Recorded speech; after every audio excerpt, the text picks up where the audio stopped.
Know thyself, know thyself, know thyself. Stay true to thy own spirit. Stay true in a world that's false.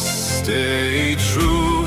Know thyself, know thyself. Stay true, stay true.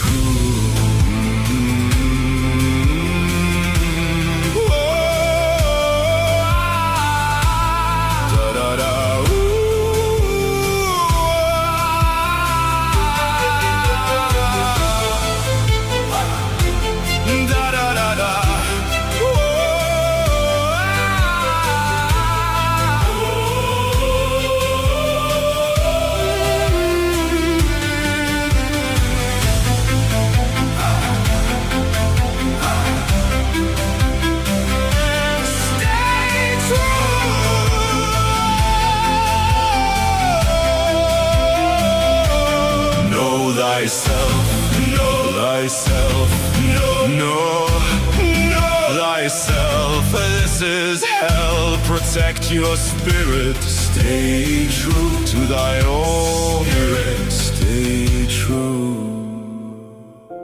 Stay true.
Thyself, know thyself, know thyself, know thyself. Stay true to thy own spirit. Stay true, stay true.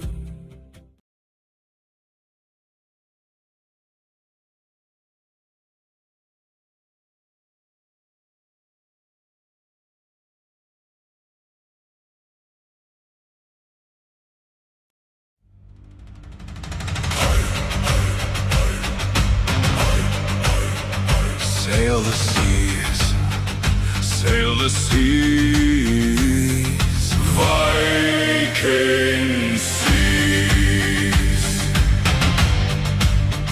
Pound the drums all night long, pound the drums, drink to freedom. Drink to freedom. Explore new lands, build new kingdoms. Blood and soil we explore, fight, discover and toil. We stand tall and free. Tall and free, Valhalla calls. Fenrir howls, Valhalla calls. Fenrir howls. Viking songs, Viking songs we sing. The Viking strong, Pound the drums all night long, all night long. hey yeah, hey yeah, hey yeah, hey yeah, hey yeah, hey yeah. Travel the seas, battle against evil. Valhalla calls, Fenrir howls. Valhalla calls, Fenrir howls. Axes and swords sing to our freedom. Cheers to our freedom. Drink to freedom, we create our own kingdoms. Our own kingdoms in sky, land and sea. Free, we are free. Valhalla calls, Fenrir howls. Valhalla calls, Fenrir howls. Viking songs, Viking songs we sing. Pound the drums All night long, all night long. Viking strong, hey yeah, hey yeah, hey yeah, hey yeah. Viking strong. We stand in storm and snow. We take what we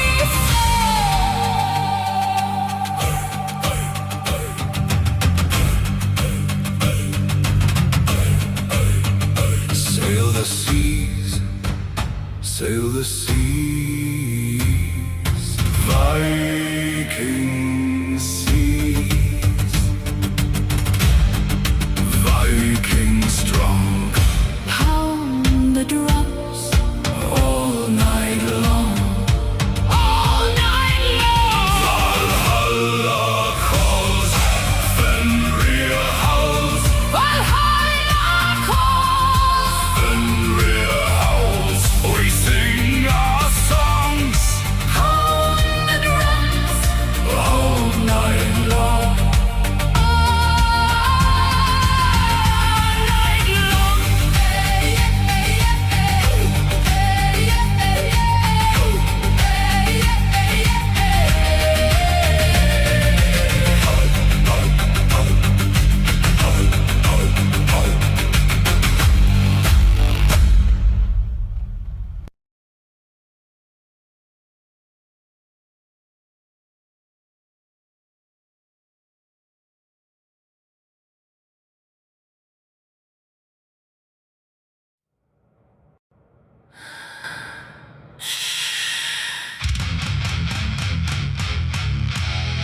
This is El Diablo Radio International. The hottest show in hell!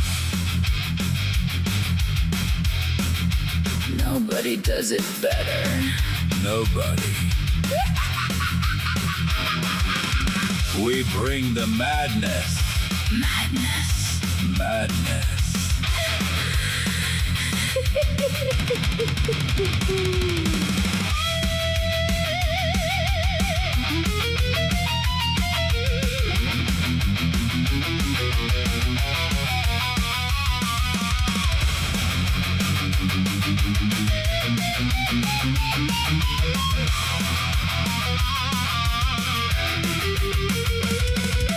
Ladies love El Diablo.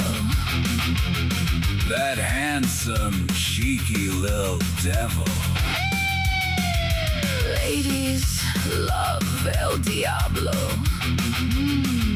Hot, hot, hot. El Diablo. El Diablo. El Diablo.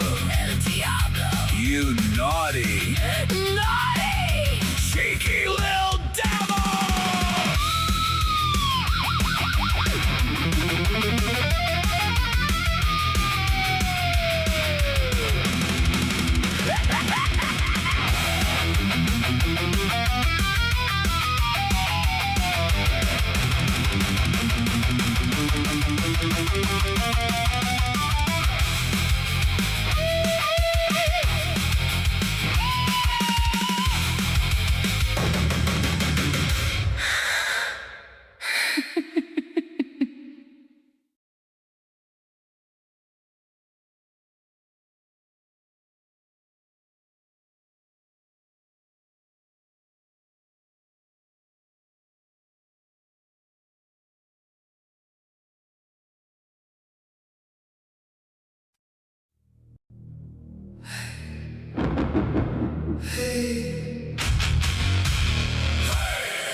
Ravens scream in the blood-red sky, shadows crawling where the dead men lie. Viking axes sing, oh the steel don't lie.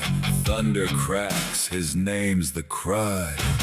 The king is here, The king is here, wild eyes blazing. nothing to fear.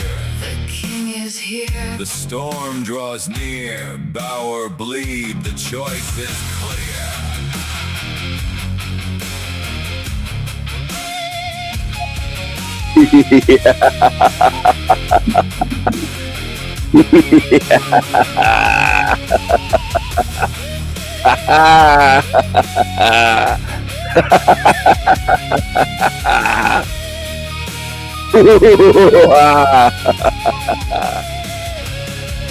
Mad laughter rides the howling gale, waves of fury, shields like scales, bones break under the hammer's tail, flesh and fear, both frail.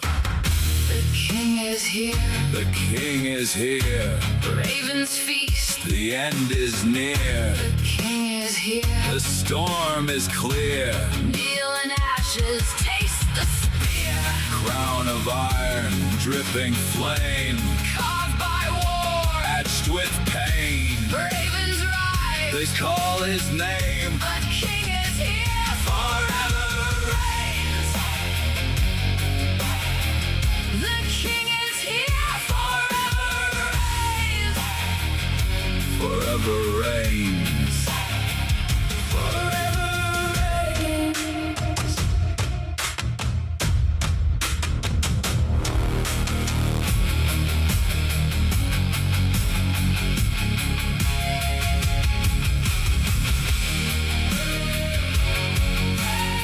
Steel flashes under blood-red skies. The Raven King laughs as the world cries. Storms in his footsteps, thunder in his veins. Enemies tremble at his name. The king is here. The shadows bend, Voices singing till the bitter end. madness in his crown. Fury in his eyes. No one escapes when the Raven King rides. When the Raven King rides.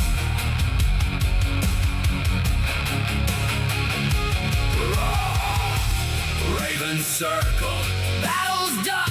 his legend rises with the sun. The king is here. Chaos reigns. A kingdom forged in fire and chains.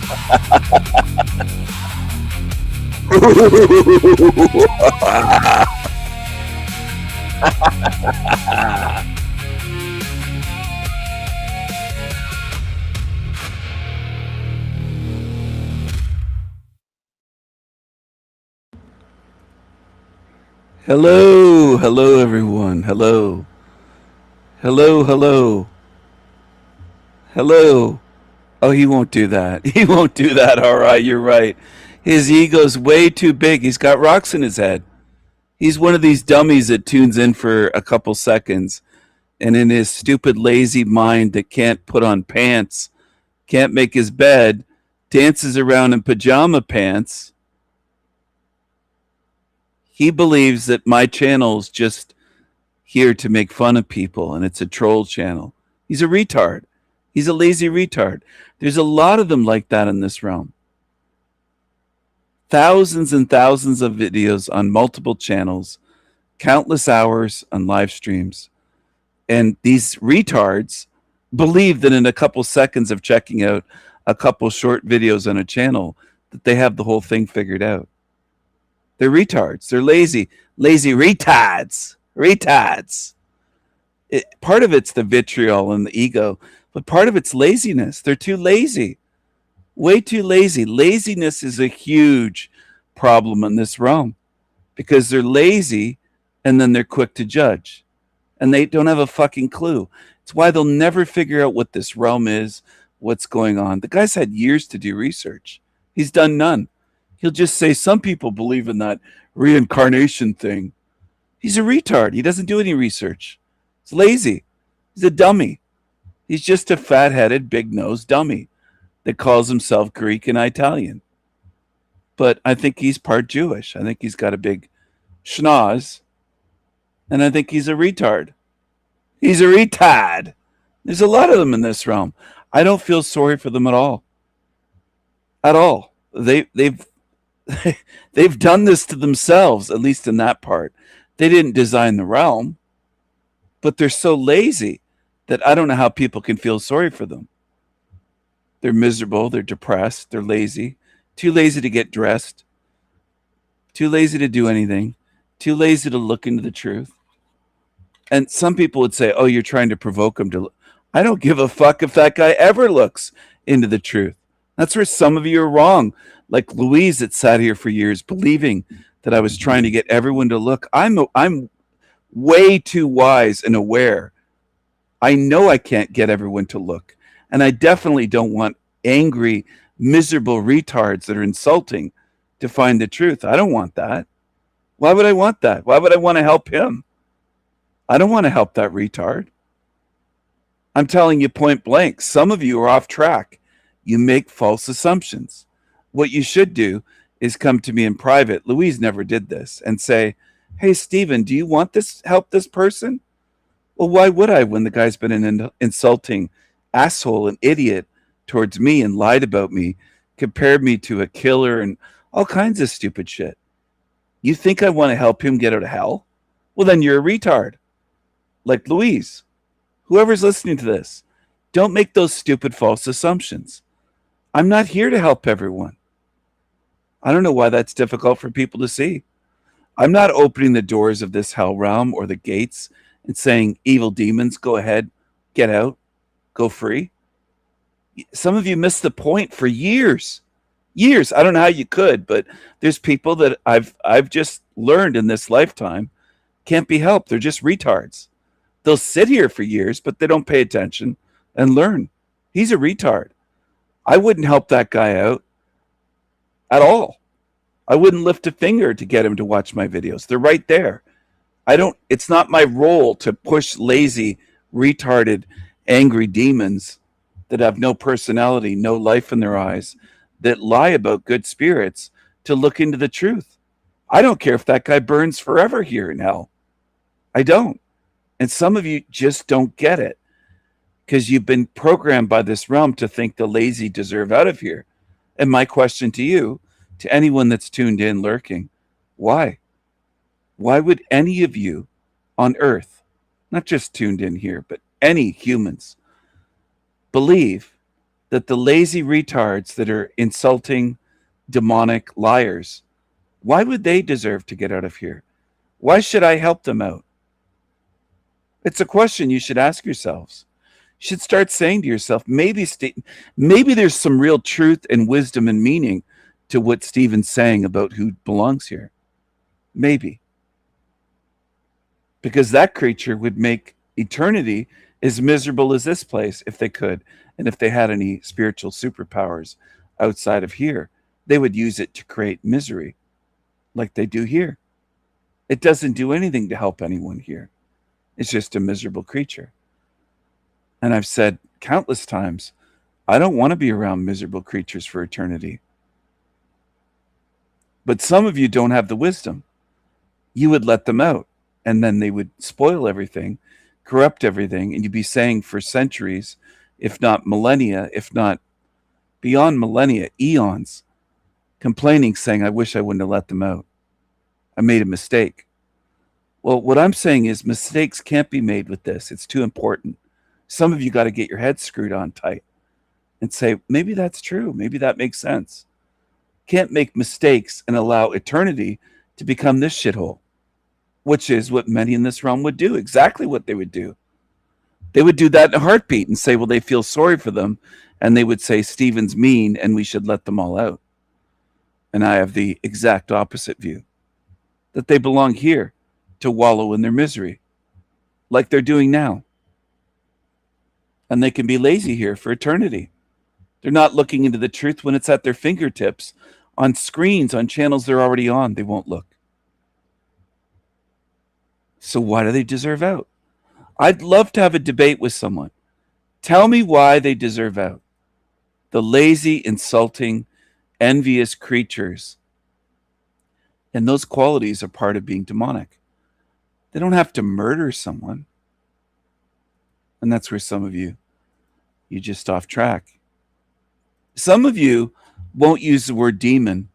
I would wager right up to your deathbed and when your spirit leaves your body, you'll still be trying to, in your virtue signaling way, pretend that they're just humans and that they're not demons. And Stephen's bad and wrong, you'll think, for calling them demons. Prove me wrong. I'd love to see it. Because it's usually ego that has people attached to lies and rejecting the truth. It's usually your ego that doesn't want to admit you were duped your whole life, whether you're 25, 35, 45, 105, duped your whole life, demons walking around you that you didn't see, and you don't like to admit that somebody saw it and is trying to help you see what really surrounds you. And you want to pretend, you want to do that human game, playing pretend that, oh no, they're just humans. They're not demons. Well, how come almost all of them support demons then? That's what I'd love to know. Almost all of them around you supports what the demons are doing, including open borders, flooding our countries with rapists, murderers, child molesters, destroyers. And what do you want to do with them? Applaud them? They're just humans, Stephen. They're not demons. They're just humans. And that's what a lot of you want to do. The word demon is out of your vocabulary. It's off limits to you. You stop short. But the demons won't stop short when you leave your body. They'll be after you. And then maybe you'll be crying out for me and I'll say, I don't know you. You wouldn't even admit to one part of my model that you're in a demonic realm. Why should I help you? You resisted me for years. Perhaps by then it might be decades. Go with the demons. That's what you supported. You silently supported them and defended them by pretending that it's not a demonic realm. In fact, you couldn't bring yourself to utter the fucking word demon. A lot of you, I notice, won't use the word demon. Well, then stay here. Stay with these types, like the one on the screen. She has kindness destroys hate in the blue sweatshirt. That's what we'd call it in Canada. A blue sweatshirt, not sure if it has a hood, but if it does, then we'd call it a hoodie. But look at that beast. Look at the thing. Look at that thing. Look at the other one on the other side of Angela, on the right side of the screen. They don't even look like women. A lot of women don't look like women anymore. They don't look like women anymore. Looks like we have a fake guest that's been probably a fake guest.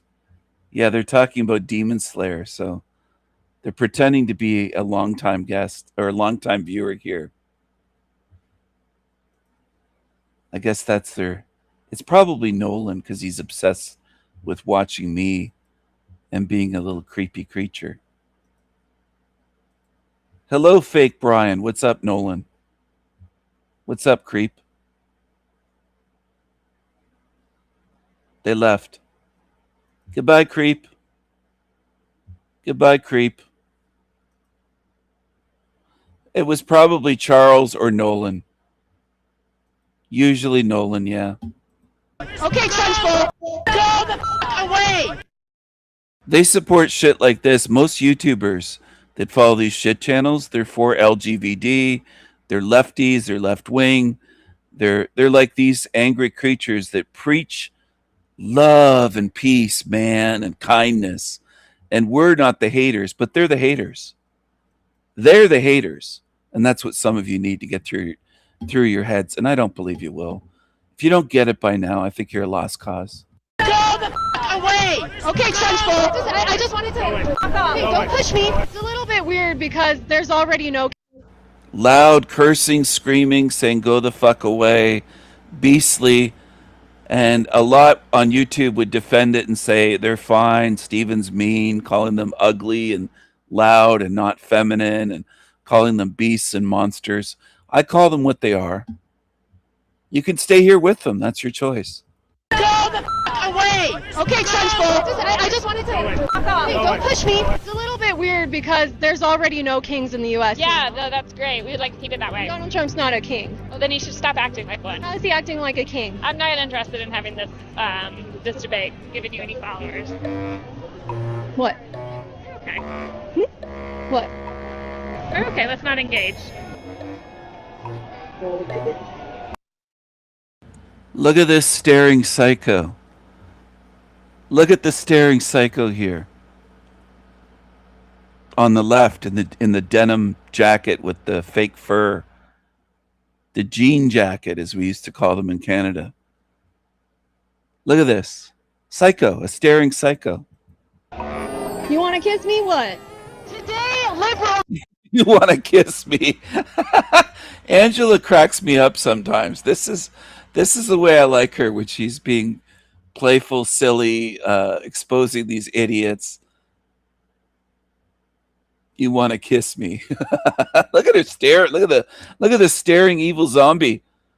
And people will think this is normal for an adult woman to do this. Have gathered in cities across the nation to celebrate the Trump administration and the many accomplishments. So we're gonna walk around in some MAGA hats and see how people treat me today. Make sure you're subscribed. The freak is back, the obsessed demon. I'll share the link privately, everyone, because this creature doesn't want to come on. But they just want to harass. Goodbye, creepy creature. You're gone. Goodbye. Goodbye, little creep that's trying to harass me. Goodbye, creepy creature. Aw. All you could do was type. Oh, goodbye. Goodbye, little creep. Goodbye, little creep. I could share the link privately, creep.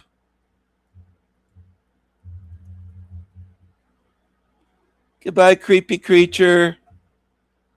Goodbye, cockroach. Goodbye, cockroach. Yes, she does. She does. I agree. She does. She's part Hispanic. Hopefully she's not part tiny hat, but she does have a beak when she stands and you see to the side. She absolutely does. I wasn't going to mention it until somebody mentioned it. I was waiting for someone to notice and mention it in chat. You are right on target, TG. I noticed that. How is he acting like a king? I'm not interested He has a beak. in having this debate, giving you any followers. What was walking by in those red, are those wieners? What, like these people are just retarded. They never grow up. Oh, it says on her denim jacket, does it say woman's movement or something? What a psycho. What? Okay. What? Okay, let's not engage. You want to kiss me? What? Today, liberals have gathered in cities across the All right, so she is part Hispanic. Hopefully she doesn't have any tiny hat in her. nation to celebrate the Trump administration and the many accomplishments. So we're going to walk around in some MAGA hats and see how people treat me today. Make sure you're subscribed. They need to grow up. That's assault, you dumbass. Donald Trump has got to go! That's assault, you dumbass. Hey, hey, ho, ho. Hey, for yourself. Hey, look at this guy.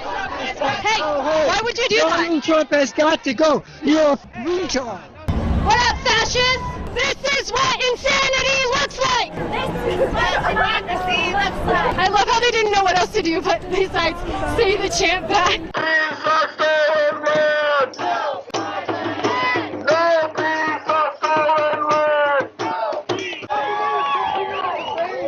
Really cute.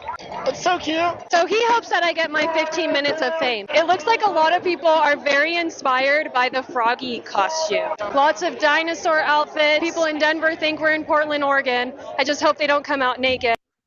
Could she be part Tiny Hat? Could Angela Rose be part Tiny Hat? Let's go back. See if we can see closer up somewhere.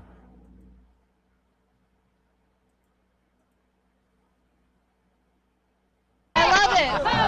I love it. Don't touch my camera. Don't touch my camera. Look at this girl who wants to hit my camera and then hide her face. Hey,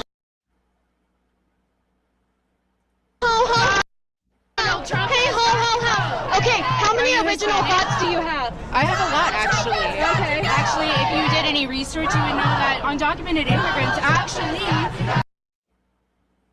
pay $9.67 billion. Really unfortunate that they're not supporting their countries, right? Imagine that money. So is she part Tiny Hat?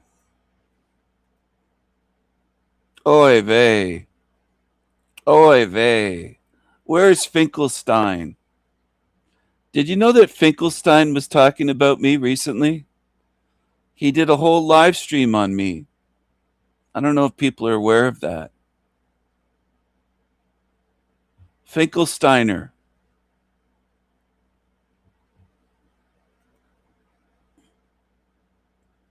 Did you know that, everyone?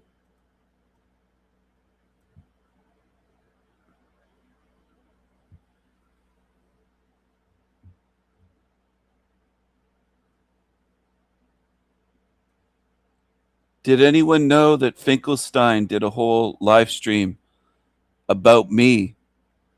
Almost all of it was talking about me. Did anyone know that? Did anyone see it? Hello? Did anyone see that Finkelstein did a whole live stream about me? So he still says he's not Jewish. He's claiming that he's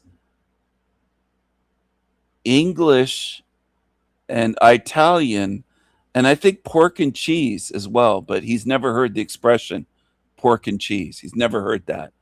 Never heard anybody say about the Portuguese pork and cheese. He's never heard it. But he's claiming he's pork and cheese and English and Italian. This guy. And he says he's not Jewish at all. He's not Jewish. Yeah, his whole stream was about me. I don't know if he mentioned anything else. It was just, I kind of skipped through it and he just kept talking about me with Joshua S. John and Mushroom Kai the Lie, the trans monster in the chat. A transformer. This creature.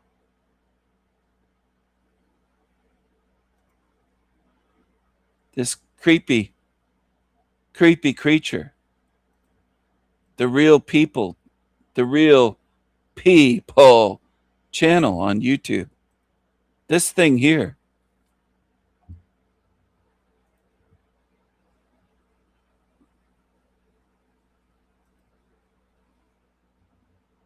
This thing here in the dirty shirt.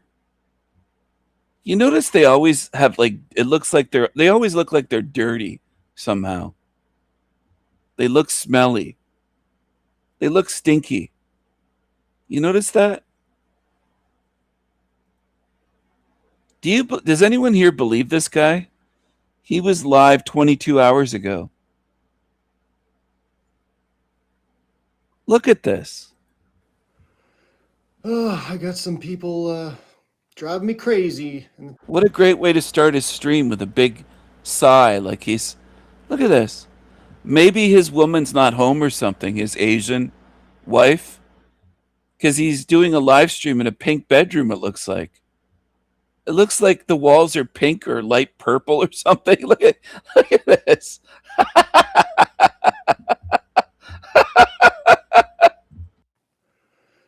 I got some people driving me crazy in the chat room here. The comment section, actually. I don't have anybody in the chat yet, as I just went live, but there will be people coming on in. Let me respond to this. Let me read this guy while I wait for people to come in. Oh man, now he's going. He was commenting on one of my older videos about perpetual pleasurist, if you've heard of him, and now he is just commenting on other videos as well, and it was less than friendly. So bear with me here.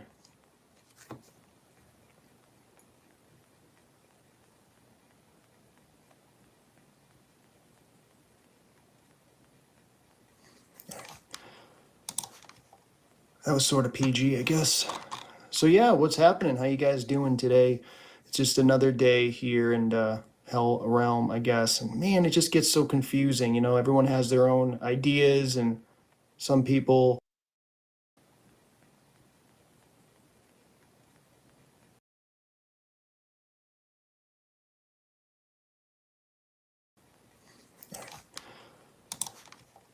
That was sort of PG, I guess.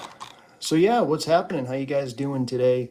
It's just another day here in Hell Realm, I guess. And man, it just gets so confusing. You know, everyone has their own ideas, and some people, you know, are on one side of things, and then people are on a whole nother side of the spectrum. And you know, it's tough. It's tough because it's really hard to get people to agree,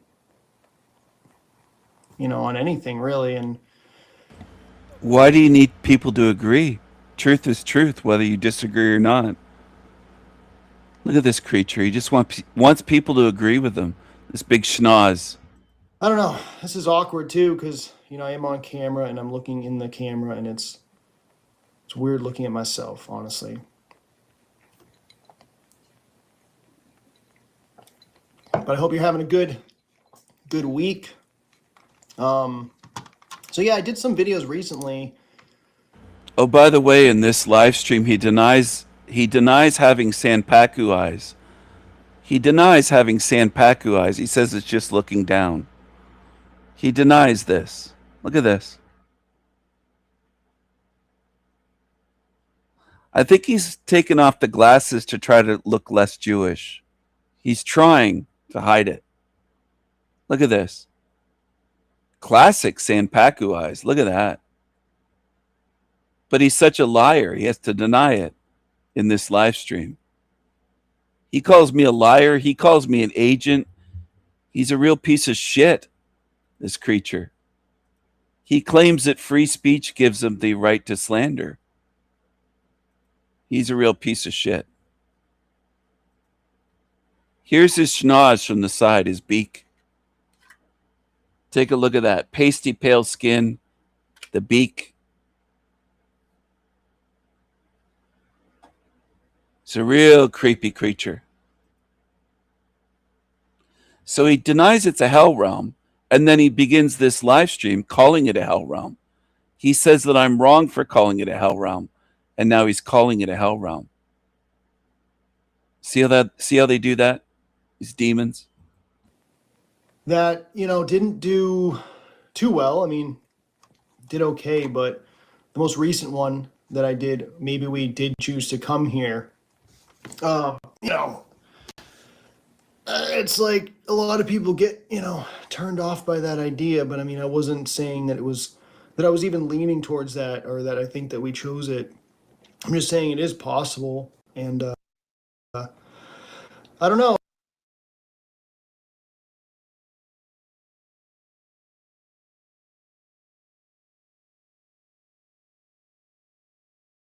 You're free to follow whatever shills, liars, demons, creatures you want. Choose wisely. I didn't get a lot of likes on that video, so it was almost 200 views, and I got only 5 likes. So, I mean, and only 25 likes. So 5 likes. So 5 likes. So okay, but the most recent one that I did, maybe we did choose to come here. You know, it's like a lot of people get, turned off by that idea, but I mean, I wasn't saying that that I was even leaning towards that or that I think that we chose it. I'm just saying it is possible. And I don't know, I didn't get a lot of likes on that video. So it was almost 200 views and I got only 5 likes. So, I mean, and only 20% of people watch until the very end. And sometimes, the kind of the most important stuff is at the end, or like some really key stuff. So the way I look at it is that people, I think they're sort of stuck in the psychology of that this is like, I'm sorry, I'm a little distracted here. I'm trying to, This is like, because I kind of want to see, I don't even know how to see like the chat like, or whatever, because this is the first like, time I've gone live on my phone. Because like there's like been, I hope you can hear me okay too, because like that's another thing I gotta check. I hope I'm not too far away from the mic. So just bear with me here. Let me just see if I can pull it up on my laptop so I can see kind of what's going on. But yeah, I mean, I just think that people just are so stuck in the psychology of like, and I can understand why, the psychology of like all these things are happening to me and I'm the victim and it's not my fault. And that is likely very true, but that might not be enough to, it just might not be enough to get out, or to accomplish your goal. It might be a little bit more than that. Ah, man. Okay, let's see here. Yeah, apologize to the one person watching. I'm just kind of getting warmed up here. Sometimes I just like to go live and,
watching. I'm just kind of getting warmed up here. Sometimes I just like to go live and see what happens. I don't even know where the chat would be on here. I don't see any chat anywhere. Any chat? Yep. Green screen. Should I do a green screen? What do you think? I'll wait for some people to come in here.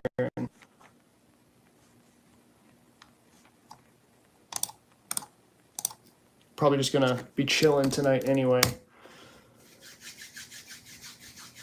So it is hot though today, very humid. It's been a very mild summer up here in New England, but today very humid, but I expect it to be. It has been a pretty good summer weather-wise. In hell realm, of course.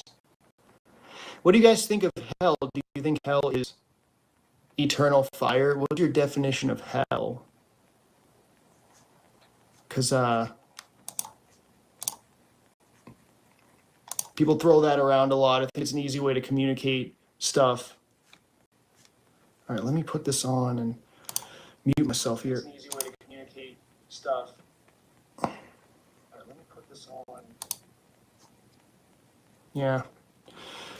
All right. Let's see what we got here. All right, cool. I think I kind of know maybe what's going on now. I don't know. I hope you guys are doing good. I'm just kind of going live, testing this out right now. I don't really know how much I want to really talk about too much stuff. I don't know. I just sometimes wish that I could just sort of start over because I just have a lot of I don't want to say negative people, but just a lot of people that are just obsessed with the dark side of things. And it's important to understand those things. It's important to recognize them, of course, but I don't think it helps anyone to dwell on those things either. I don't think it's going to help anybody.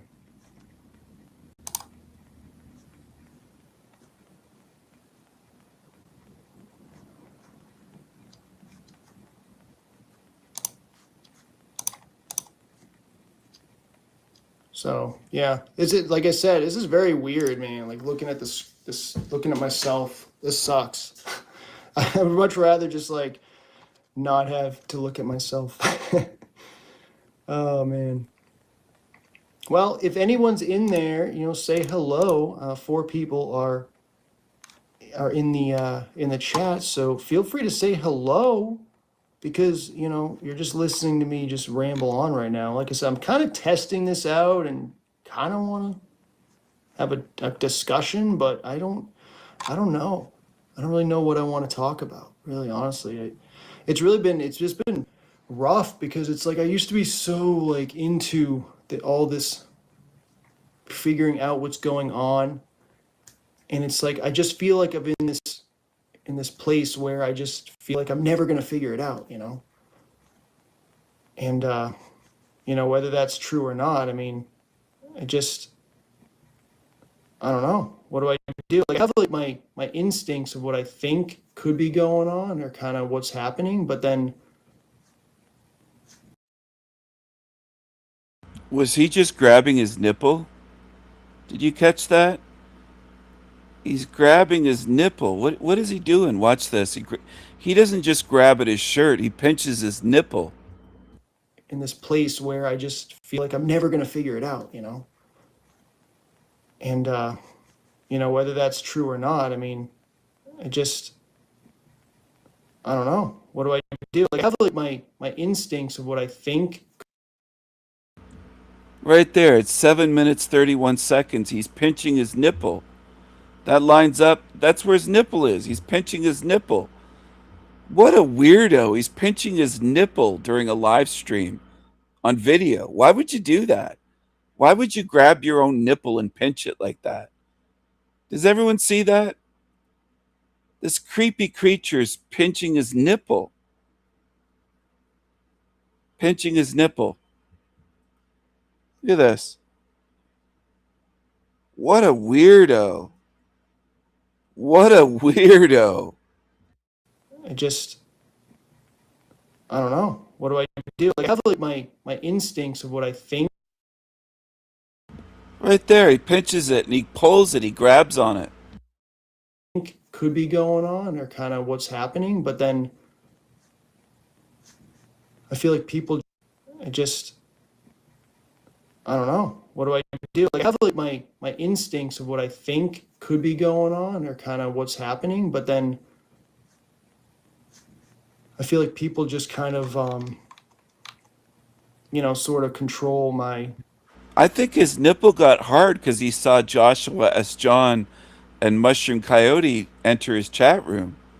That's what I think. I think he got turned on. His little Jewish nipple got hard. My thoughts, on it and make me feel insecure about what I think, because it's tough. Like when you make a channel and you put yourself out there. How's the volume, by the way? Let me know how the volume. Let me know how the volume is. Am I coming in okay? So.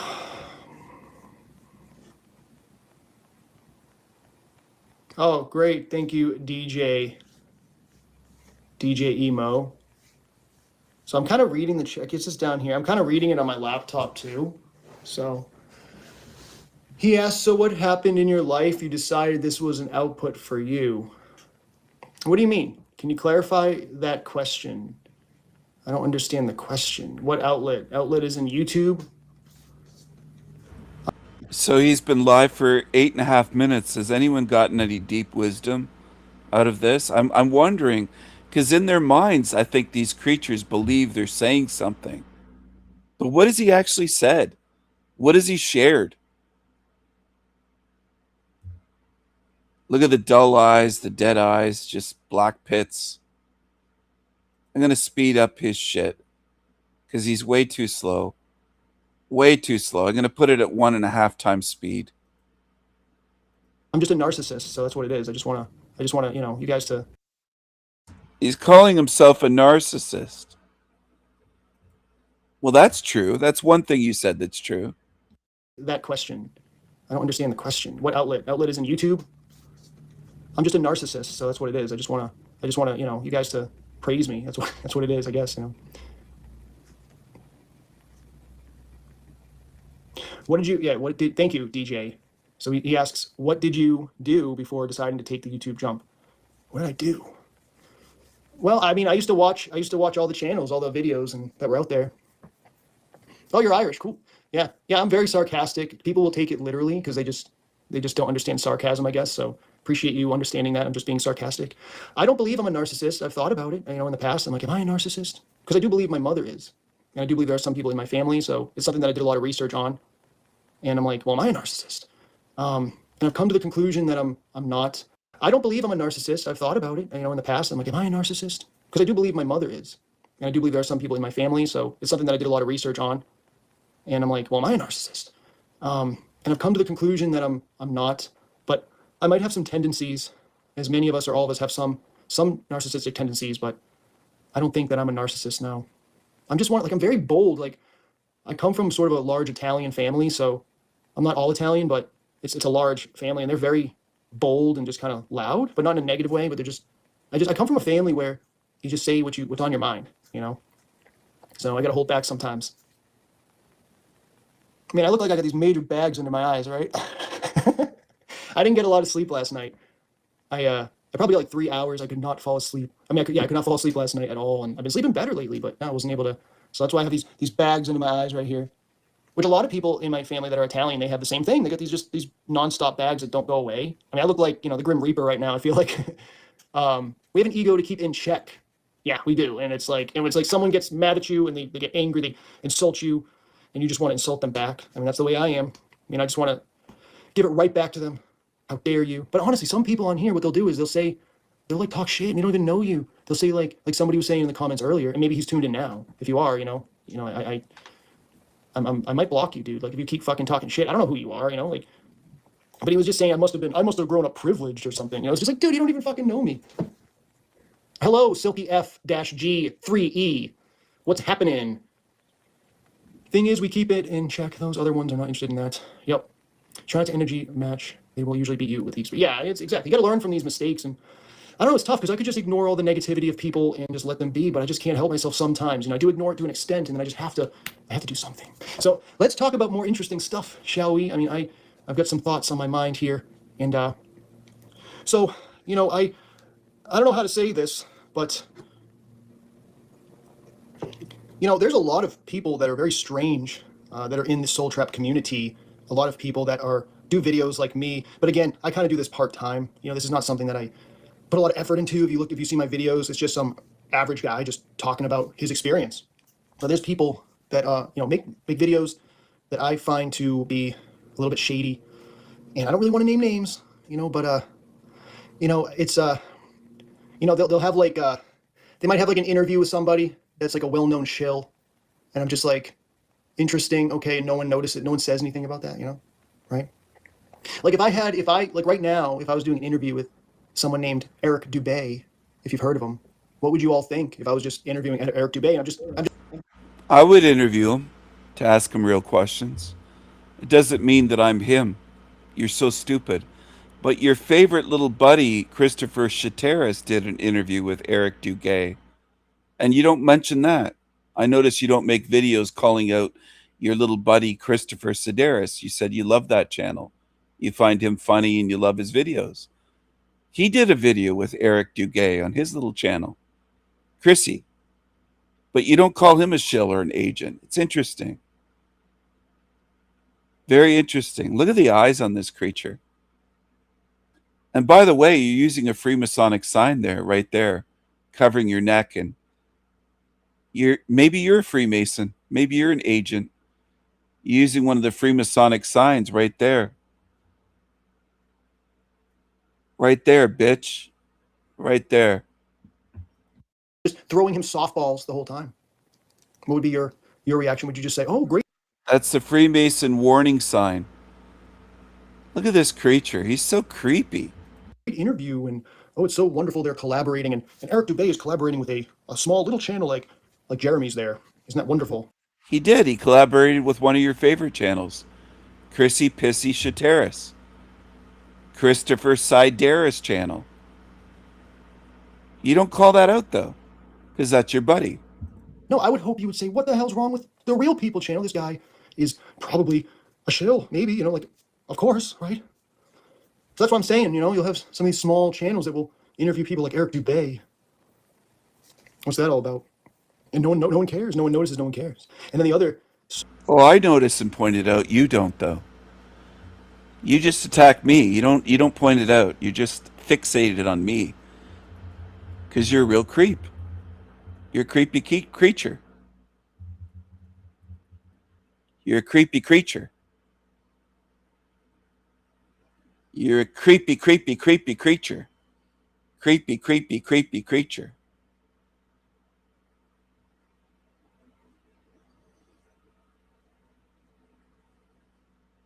Creepy creature.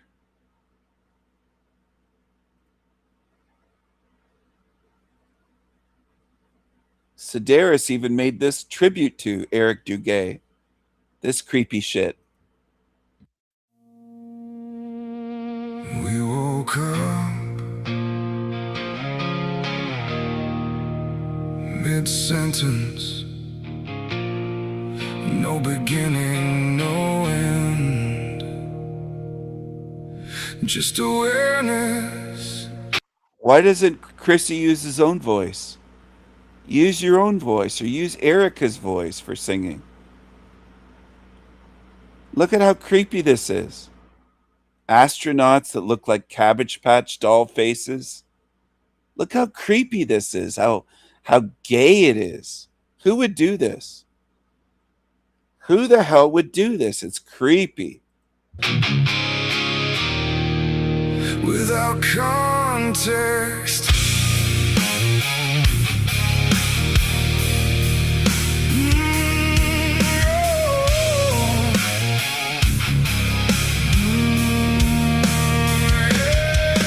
What are they pushing? Look how creepy this is. The ball earth? This is so fucking weird and creepy and Nama's gay.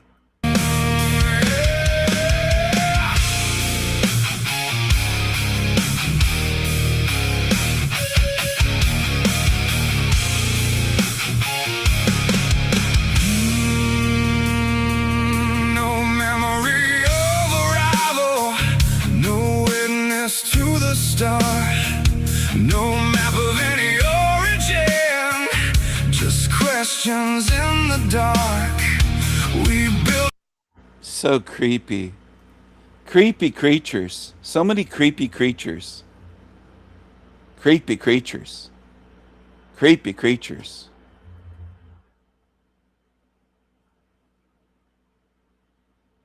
Maybe he took down that interview with Eric Duguay. It's not popping up anymore.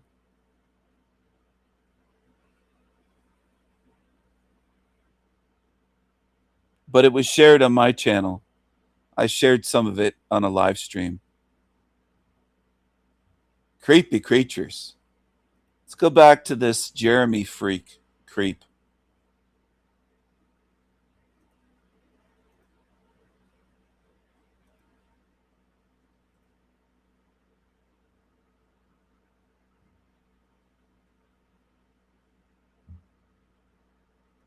soul trappers. They don't say a damn thing. There goes the Sanpaku eyes again. Doesn't even seem real. So creepy. About it, but I do say I've made multiple videos about agents and shills in the truth community and the soul trap community. I've called these people out. That's why my channel has 412 subscribers and not 460 subscribers. Okay. Let's read some of the chat here. You know, I can look down because I can see it. I can see it. I'm like thinking I gotta look at my laptop, but I can look right here. It's right there. I'm just getting used to this, folks. If anybody's coming late, I've never used the phone for the live streams here, so it's the first time I'm using the app. So I'm getting used to it. So please bear with me. Make sure you hit that damn like button too, because you guys don't hit the like button enough. My last video, and you guys were like, oh, he cares about likes and blah blah blah. Well, I've been doing this for over 3 years, and I never say a damn thing about likes.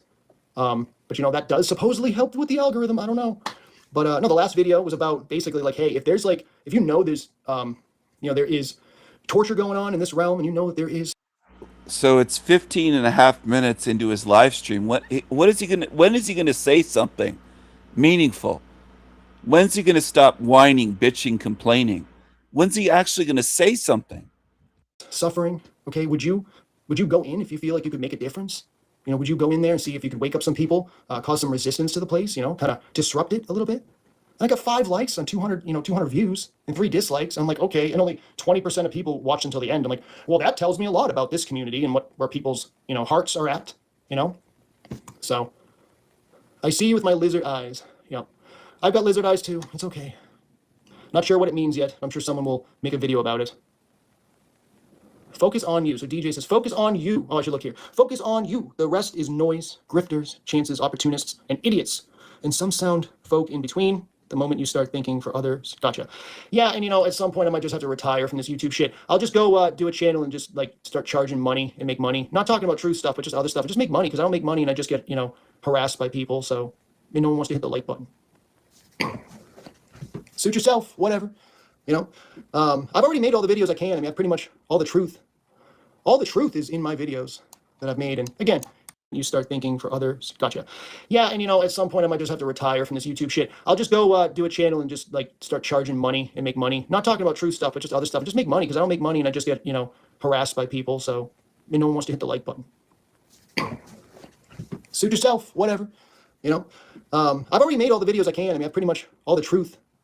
All the truth is in my videos that I've made. And again, take it with a grain of salt, of course. But I mean, it's basically, you got to be like the superhero in the movie, the movies you grew up watching, in the comic books.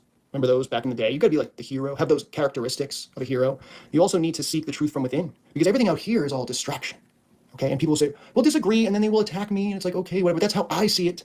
Because it's like what I've been doing the last few years is I'm not paying attention to all these channels and all this noise and all this, all these, everyone else's ideas. I'm looking at it from my perspective. Okay. So I took a little bit of, I used to watch video, just binge watch, all these topics. And then I'm like, all right, let me back off a bit. Let me see like how I think of it. So that's kind of where I'm at now, but I want to learn some more stuff so people can think that I'm more knowledgeable than I am so they can respect me better, I guess. See, I wasn't born with like the ability to just memorize lots of details. I don't remember a lot of details on stuff, unfortunately. I'm not one of those guys. Silky says he's a reptilian. Well, you know what? That's okay, man. I'm not going to judge you. Let's see here. We got 12 people in here, and I know that there are some people who would love to say hello. Please say hello. Please, pretty please say hello. Say hello. I want to know who you are. Not all of you. I can't expect that. That's not possible. Just like one more. Just please, one more person. Help me to increase my confidence. I get a lot of trillion. Well, you know what? That's okay, man. I'm not going to judge you. Let's see here. We got 12 people in here. And I know that there are some people who would love to say hello. Please say hello. Please, pretty please say hello. Say hello. I want to know who you are. Not all of you. I can't expect that. That's not possible. Just like one more. Just please, one more person. Help me to increase my confidence. I get a lot of trolls. So I get some people that I got a question. And, if I remember you and I remember that you're cool, that's fine. But if I get a lot of trolls and it can be kind of entertaining sometimes. So anyway, yeah. So my views are pretty hardcore. Not everybody's going to agree. I just, I don't know. That's kind of how I got into this thing. Like I started, in flat earth. That's kind of where I started my truth journey, which really started prior to that. But that's when it really took a deep dive into that we're all being lied to. The leaders of the world are all working together to deceive us. Okay. Now it's the world leaders are, essentially connected to some greater force, some evil force that's out there that is really, looking over the realm and controlling different aspects of it, and really put all this together, and they communicate to the world leaders, and then the world leaders just pass it on down to their minions, and then down to us. But basically, what it is a built-in slave system here. We are in slavery. We were born into bondage, as Morpheus said in the Matrix movie. Hey, Joshua S. John, I've been seeing you've been posting a lot lately, so that is wonderful. So it is good to see you here again. But yeah, I have pretty hardcore views. So I started off in the flat Earth world, and I realized that the Earth may very well be flat, if that even matters. But a lot of them were doing things like this, the Earth's flat, right? And I'm like, oh shit, what's that? What is that? That's a Freemasonic hand sign, And these guys are all doing the Freemasonic hand signs. They were in the Behind the Curve documentary. Do you guys remember that one, Behind the Curve? Yeah. Well, that was pretty fucking entertaining. You got Mark Sargent, living with his mom, and you got the other guys in there. What are their names? I don't know. It's way back now. Nathan Thompson. Yeah, remember Nathan Thompson? These flat Earth gurus that are really just agents, and they were part of the controlled rollout of the flat Earth. So I realized, so a lot of people jumped off the bandwagon, but I realized, no, the Earth may very well be flat, but it's a lot bigger than that, folks. We all know that. I get it. It don't really matter if it's flat or round or whatever, but it does affect your senses to a degree now, doesn't it? So it is important. I don't think we're moving or anything or spinning or anything like that. So I realized they have controlled opposition, and it's not just your Alex Joneses and your David Ikes of the world. It's actually, like, in our communities, I met David Weiss. I met him in Connecticut. He lives in Connecticut. I met him. He had a flat Earth meetup. This was during COVID in 2021. It was in like March of 2021. And it was like 20 of us, 30 of us, and we all had free dinner and drinks and everything. They paid for everything. We didn't have to wear masks or nothing. It was an amazing experience. Okay. It was funny it was weird because he was with this guy, with this like Jewish guy. Like he looks like your stereotypical Jew. Okay. And like, put a top, like, I don't know if he had a top hat, but he might as well have had one. Like one of those Jewish hat things, not like the small, tiny hat thing, but I mean, he was just as Jewish could be. We know David Weiss is a Jew too. Not to say Jews are bad or anything. I'm not saying Jews are bad, but it was like, this is interesting. It looked like it was like his attorney or something. It was very strange. So, I noticed that and some other things, but mainly David Weiss seemed like a very normal, nice guy. But, he's a deceiver, absolute deceiver. He's very wealthy, I believe. And he has the Flat Earth app, which I used to have myself, which of course tracks all the flat earthers. Isn't that wonderful? Just tracks all of them.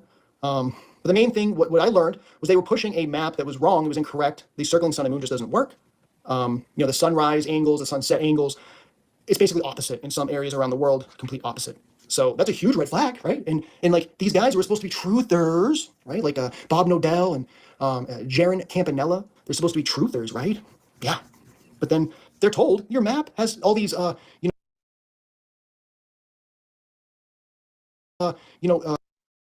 these problems. And what do? Do they say, oh, we don't.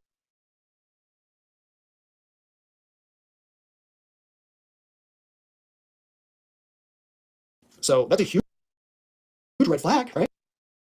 And like these guys were supposed to be truthers, right? Like Bob Nodell and Jaron Campanella, they're supposed to be truthers, right? Yeah.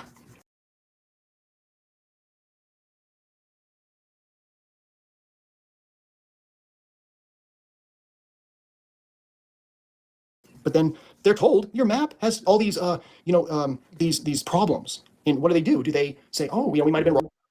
That's sneaky David Weiss. He has an app that tracks flat earthers. And dumb Jeremy fell for it, of course. Followed it, bought the app, installed it. What a dummy. He was fooled by this obvious shill, creepy, Jewish David Weiss. What a fool. What an absolute fool. Wrong about the map.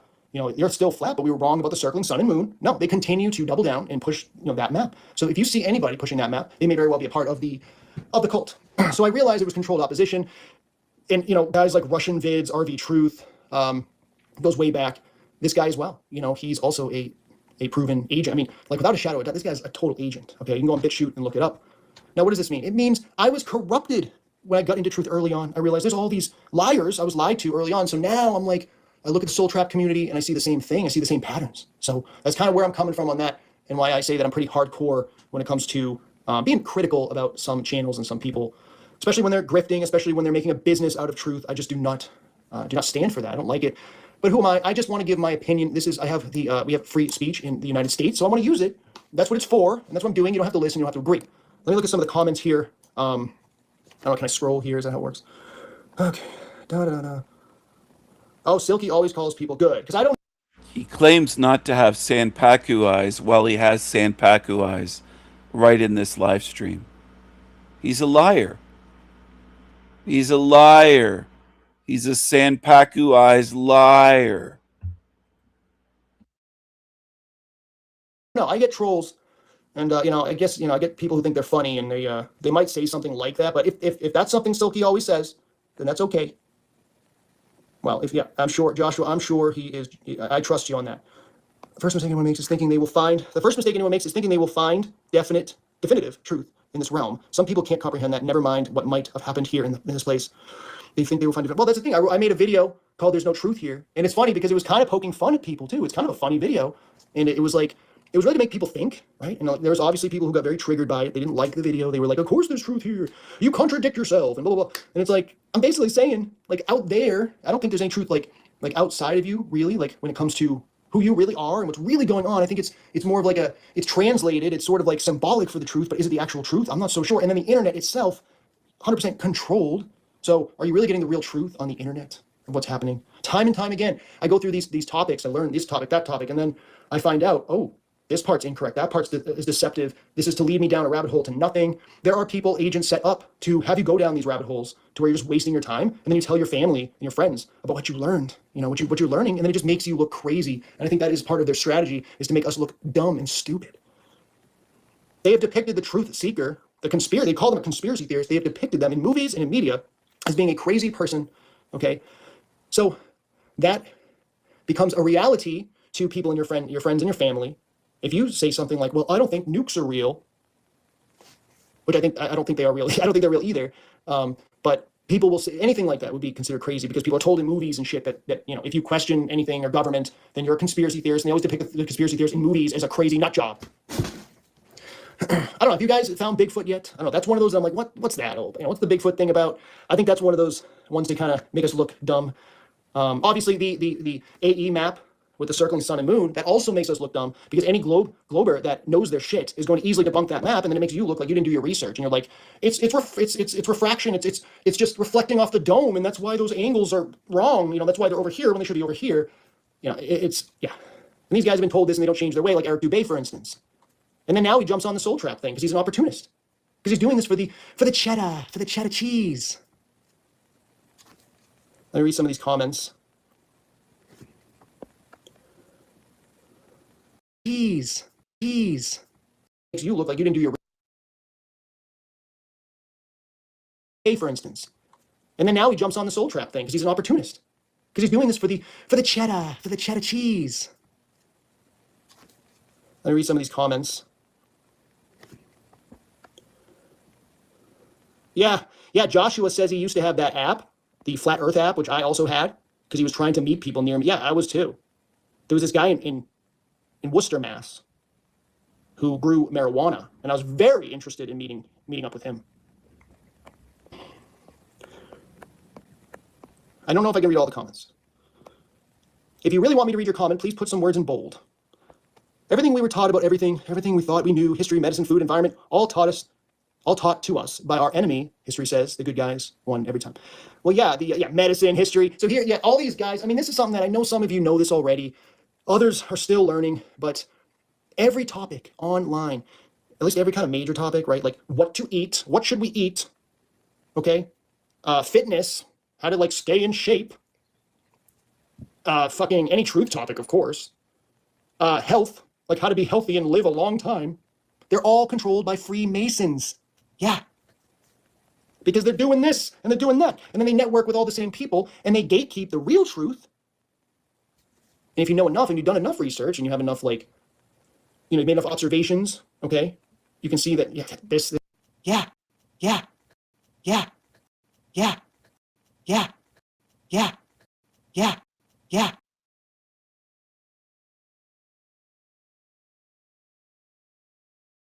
Real truth. And if you know enough and you've done enough,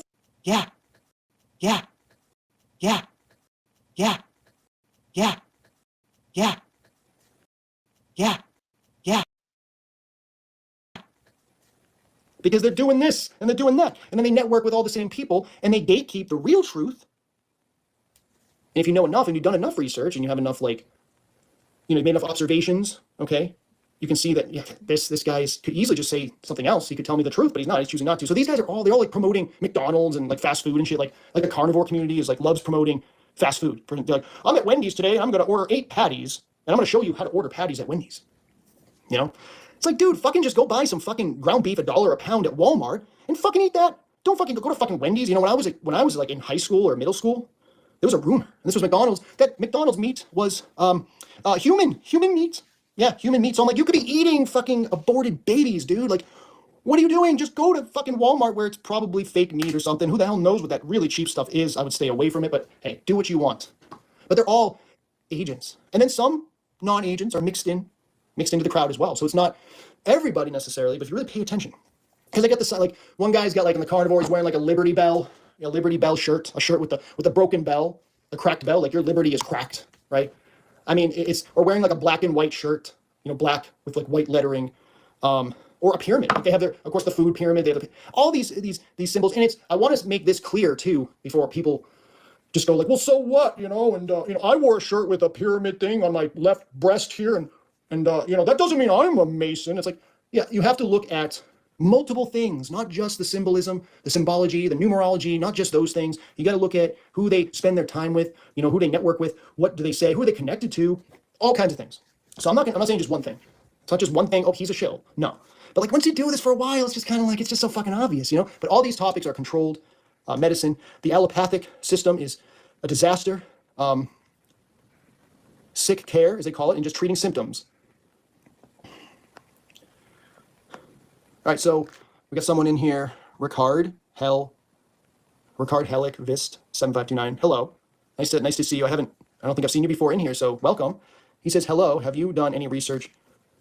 Have you researched anything about salvia trips? Seems to point at this possible transfer your consciousness to another body. Well, you know, those kind of things. I don't know if I trust that because I just, you know, that could just be sort of just an experience that you have from the like any kind of psychedelics to sort of trick you, maybe mislead you, deceive you. So I don't know. I've done some psychedelics in the past, but you know, where I thought I died. It wasn't a very spiritual experience. But you know, I've had some experience, but never anything spiritual because I was so young and I didn't really think about these things. Now I'd probably like fucking freak out, you know. But no, I haven't really done specific research into that. So yeah, I mean, they don't really want us doing these things, do they? Like psychedelics, they don't really speak too kindly of psychedelics. But I don't think, you know, what does that mean? If you don't get, you know, high, you're not going to figure it out. I don't know. I like them. You know, I like psychedelics. I was never into like the hard drugs. I was more into the psychedelic stuff. Look up the Drunken Irish podcast with the Mormon who smokes salvia. They went to the beach. There's a picture of them with a couple, a male and a female, and then Lem and Kennedy are like together wearing the same bathing suit, the exact same design. They were together.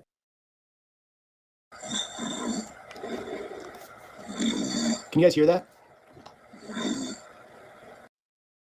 Sinclair, cocaine, sex, lies, and murder.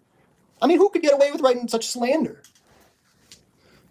I mean, it doesn't even Obama a complete fraud. I mean, they all are, right? But do you think he was? Have you guys heard of that with Larry Sinclair? Have you ever looked that up? Have you ever researched that? Sinclair, cocaine, sex, lies, and murder. Sinclair, cocaine, sex, lies, and murder. Sinclair, cocaine, sex, lies, and murder.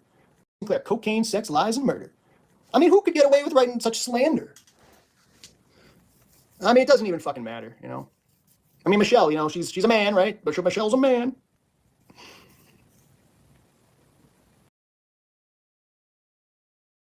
People, you know, like just recently,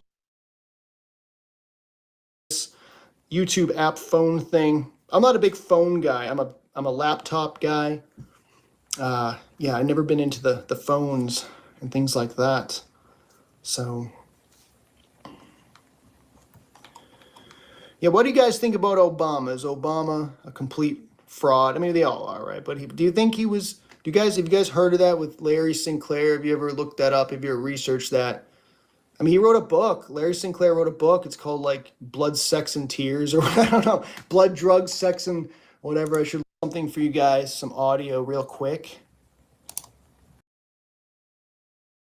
Look at this creepy creature. He recorded me snoring. He recorded for my channel. He thinks that he caught me. Look at him. Look at this sneaky tiny hat here. This is all he has. I have sleep apnea. He thinks that means I'm a demon. Look at this. Look at him. He can hardly wait for this creature. Look at his face. Can you guys bear with me for a second here? Let's see if I can find it. His legs moving up and down. His arm. Look at this. Something for you guys, some audio real quick. Can you guys bear with me for a second here? Let's see if I can find it. You're gonna love it. No, not that one.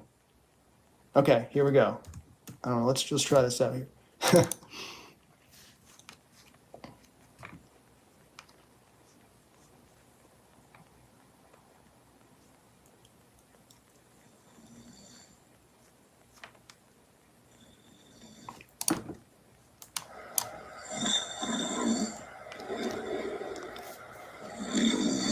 Can you guys hear that?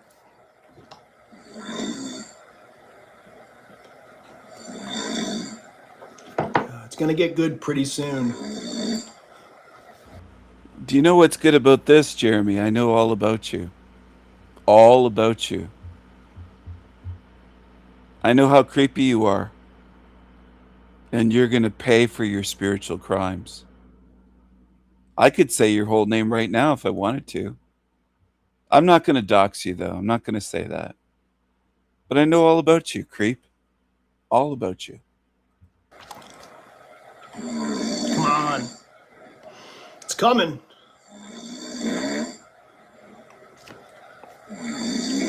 Hey, what's up, Mushroom Coyote?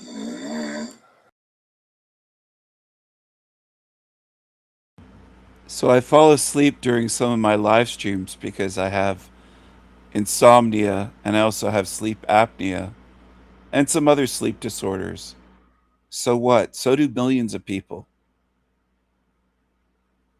This guy's really creepy and obsessed with me. Really creepy. Would not continue doing it if there wasn't money involved. And the thing is, like, it doesn't automatically mean like it's not necessarily a negative if you make some money on YouTube. Like, again, it's all just depends on the situation, right? Just looking through some of the comments here. I don't know how long I'm gonna go live. I'm having a little bit of whiskey right now. So I might start slurring my words at some point, and when I start doing Drinking by himself because he's such an awkward loser. He has to drink by himself to do a live stream because he's such an awkward, no personality loser. What a loser. that, that might be an indicator that I need to wrap things up. But I'm not quite there yet. So we're going to keep going. Well, I want to say something about Mushroom Coyote. I want to say that, hey, you know, you've shown a lot of courage here on YouTube. You're one of the most courageous people that I've seen here. You know, and you know, you deserve a lot of credit for it. And I do think that you, I think that you're very important here in the community. Very important. Courageous. This guy's in love with Mushroom Coyote. This guy's got a trans crush. He's in love with Mushroom Coyote. He's praising this filthy mushroom in the car wash here. Wash that smelly cat. Wash that stinky cat. Wash that smelly cat. He's praising this psycho. Can you believe it? They're bed buddies. They're best buddies now. These creatures. These big honkers. Honk, honk, honk, honk. They both have a big schnoz. I've seen here. You know, and you know, you deserve a lot of credit for it. And I do think that you I've seen here. Um,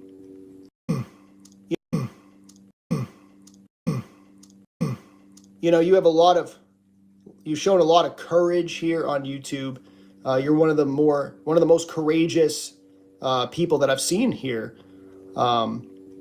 You know, and you know, you deserve a lot of credit for it. And I do think that you, I think that you're very important here in the community. And I think that you do really good you know, good work with what you do and calling out the injustice. Very important. In what way? When have they said anything that's important at all? Ever? And the evil. And I think that, you know, that needs, people need to do more of that. And it's just a lot of courage. So I have to give you a lot of credit for that. So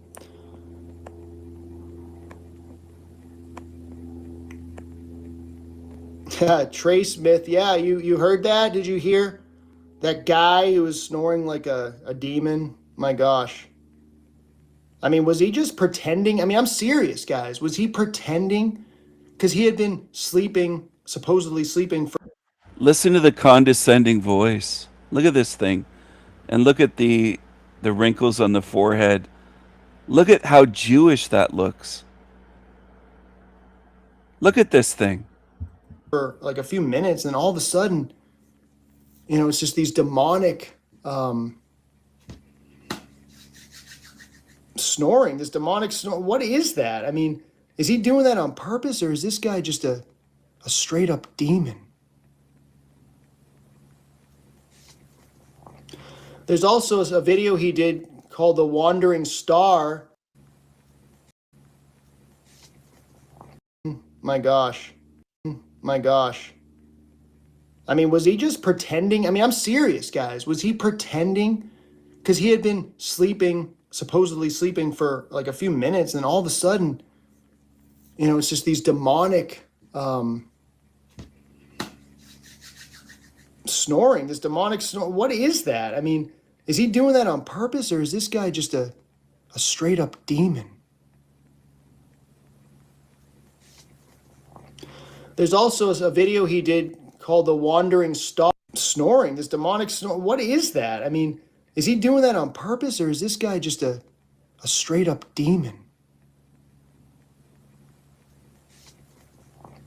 There's also a video he did called The Wandering Star, where it pretty much shows without a shadow of a doubt that in that video, he had an additional eyelid. He had a you know, horizontal eyelid, so going this way like a lizard. So he's got lizard eyes, folks. And Demon Slayer pointed that out. Demon Slayer showed that a little bit in a video. It pretty much shows without a shadow of a doubt that in that video, he had an additional eyelid. He had a you know, horizontal eyelid, so going this way like a lizard. So he's got lizard eyes, folks. And Demon Slayer pointed that out. Demon Slayer showed that a little bit in a video, or a lot, but it wasn't like really like pointed out like it just, it was creepy as hell. No, he did a good job with it, but it's not like it was one video that gets lost, you know, in all the other videos. But I don't know what we're dealing with here. All I know is that I want him to be happy, you know, like I want the sanity machine to be happy, because all I know is that I want him to be happy, you know, like I want the sanity machine to be happy, because hopefully that will make other people's lives better, because he won't be hurting other people, harming other people. You know, it's funny because, you know, he harasses me and cyberbullies me on a daily machine to be happy, because hopefully that will make other people's lives better, because he won't be hurting other people, harming other people. You know, it's funny because... Who am I hurting? Who am I harming? Name them. Name them. he harasses me and cyberbullies me on a daily. This guy's crying cyberbullying. Let's seeing it on a daily basis. How have I cyberbullied you? Show some evidence for all of this. False accusations. This is slander. I haven't cyberbullied you every day. What are you talking about? Basis now.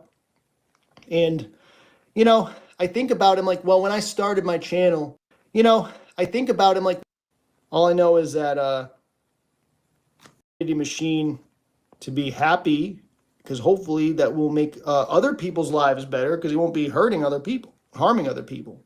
It's funny because, he harasses me and cyberbullies me on a daily basis now. And, I think about him like, well, when I started my channel, maybe I should have been completely anonymous, no face, no name, maybe just my voice, and that's it. So he could say, oh, that guy's voice sucks. He could just stick to that. But then I think about it, if years later, if let's say I'm the anonymous guy and I'm watching him do that to other people, I'm going to be thinking that I'm a coward. That's me. That might not be you, but that would be me. I would be thinking that I was a coward because I'm just hiding, and these other people are so brave that they show their face, they show their identity. Because that's what their audience, like 99% of the time, that's what the audience wants. They want. All right, so I'm going to point this out. We're 55 minutes, 35 seconds into his 2-hour live stream. What has he spoken about except for me? Anything? Is he obsessed with me when he goes live? What does he have to offer people? How is he helping anyone? Where's the truth? This fucking creature is obsessed with me, and he has been for over 3 years. It's almost 3.5 years now that this creature and some others on YouTube have just been obsessed with me. It's creepy. They want these people to be showing their human side. They want them to show their face on occasion. We don't want to watch somebody that just is just a screen. It's just a blank screen or some pictures and just with a voiceover and never know what the person looks like ever. Like, nobody wants that, right? So, but that's the world we're in when you have somebody like him and he gets away with what he does. It's going to make people afraid to make videos, to show themselves on camera. And then we're going to just be in just nothing but just a sea of YouTube channels of just like a voiceover. And that's it. We don't want that. I don't want that. But yeah, I would look at myself and say, you're a coward. To me, I would say I'm a coward for not showing my face.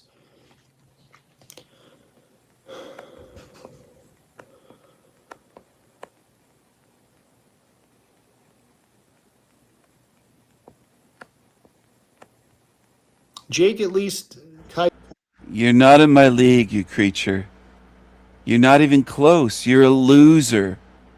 You have to make videos when your wife is gone. That's what you do. And it's obvious. That's why you were squirming when I was talking about you making videos in your car. The only time you can make videos at home is when your wife isn't there. That's reality. You have to either be in your car or walking. And the one time your wife isn't there, you made this video or you did this live stream in what looks like a pink bedroom. How creepy. How pathetic. What a weirdo. Says Jake at least doesn't ruthlessly go after people he disagrees with, video after video slander. No, he doesn't, but he does go after people that deserve to be gone after. He exposes people that need to be exposed. Okay? This guy's a fan of Jake the Fake, Jake the Snake. He exposes people. He mocks homeless people. He does all kinds of shady, hideous shit. He's a real creep. Now you're a fan of Jake. I'm not shocked. Almost want to go pay him to expose TSM. I'll be like, here's $100. Can you expose this guy? Gone after. He exposes people. Gone after. He exposes people. Go pay Jake some money. Go ahead. People that need to be exposed. Okay? I almost want to go pay him to expose TSM. I'll be like, here's $100. Can you expose this guy? Because it'd be fucking hilarious. And he's got 90,000 subs. you know? It's like, because he would do a really good job.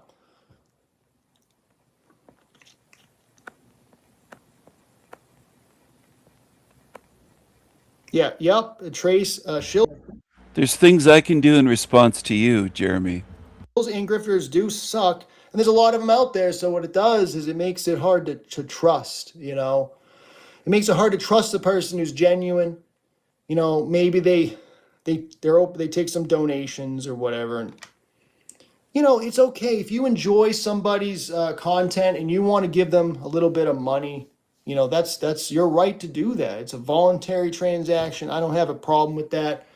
But I personally don't do it myself, although I've thought about it in a way, because I get so many trolls, and I know it's not as many as maybe Joshua gets, maybe in Kai and others. But you know, I'm like, well, shit, you know, once I hit 500 subs, I should just say, fuck it. I'm just doing members only, and you're going to have to fucking pay. And if nobody pays, I don't make any videos because I don't have to do this. I don't have to do these videos. And it's not worth it to me to keep doing videos and get harassed every fucking day. You know, it kind of sucks.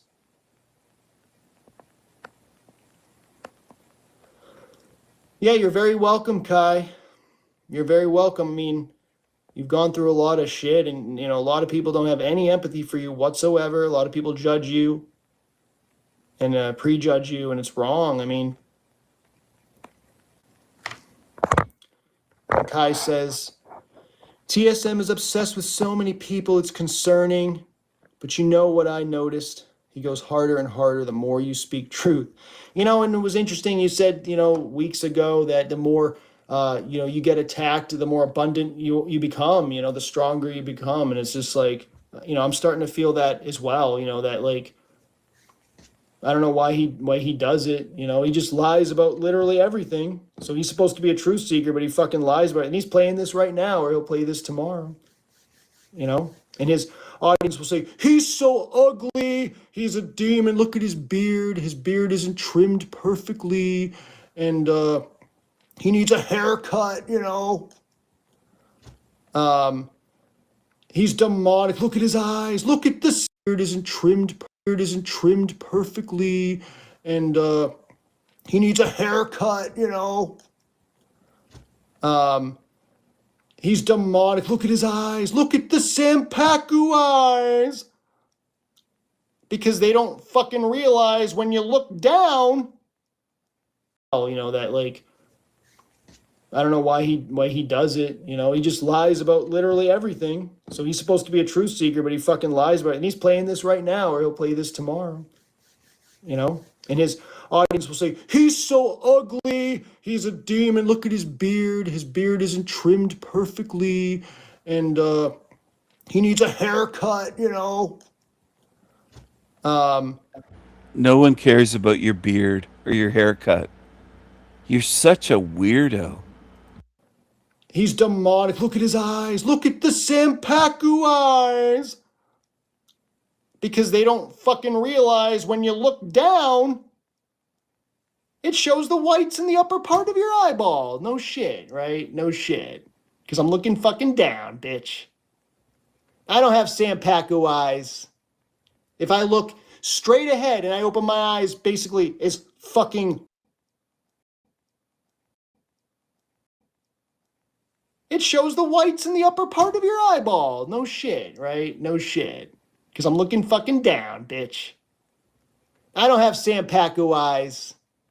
If I look straight ahead and I open my eyes basically as fucking wide as I can, you can barely see any white, so fuck you. And I don't even know if there's anything to that. Is there anything even to that? Could it be maybe a health condition? It's so fucking stupid. I mean, maybe there is something to it, but I certainly don't have them. So when I'm looking down, it's like, I'm looking down, you dumb fuck. Yeah, he's obsessed with so many people. He's a projector. It's so fucking stupid. I don't have Sampaku eyes. If I look straight ahead and I don't have Sampaku eyes. I don't have Sampaku eyes. I don't have Sampaku eyes. I don't have Sampaku eyes.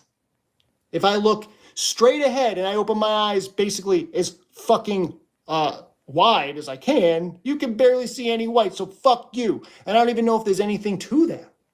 Is there anything even to that? Could it be maybe a health condition? It's so fucking stupid. I mean, maybe there is something to it, but I certainly don't have them. So when I'm looking down, it's like, I'm looking down, you dumb fuck. Yeah, he's obsessed with so many people. He's a projector. He's a master projector.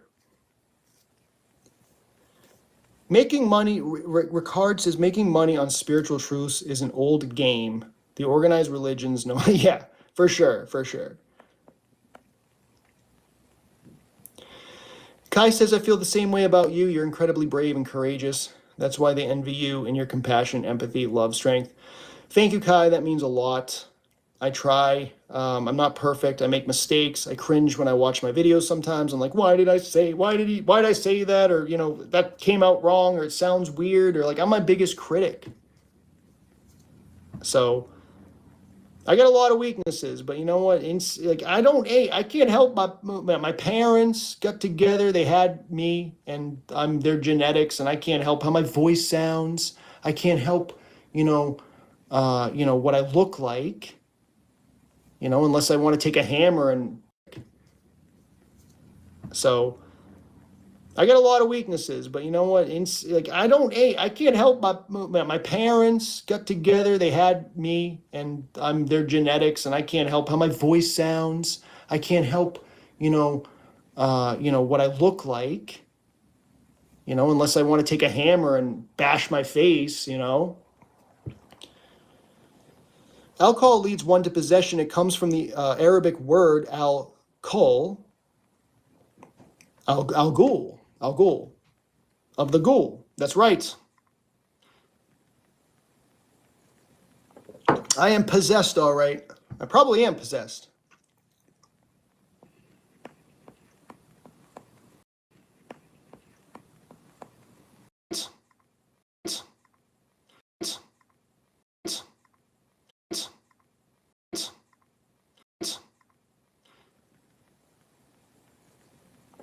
I am possessed, all right. I probably am possessed.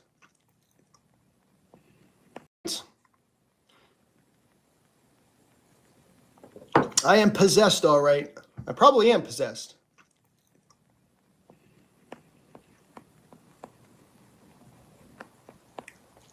All right, Trace, myth. So I don't know, like, Trace, do you have a name? Because I always, I refer to you as Trace, like that's your name. Is that your name? Is your name Trace? Your last name's Myth? Or is that your middle name, Myth? I mean, obviously I'm joking. Right.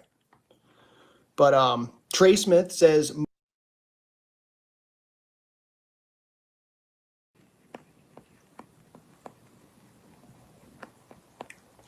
all right, Trace, myth.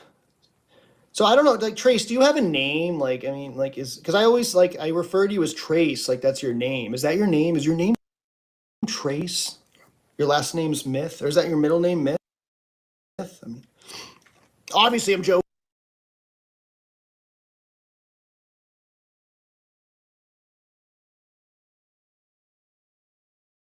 Right.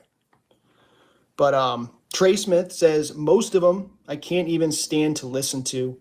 We like radical honesty. They often fabricate BS and surety to sell books, courses, and get views, flunk, parasocial relay, shun ships, and with psycho grifters. Yeah, absolutely.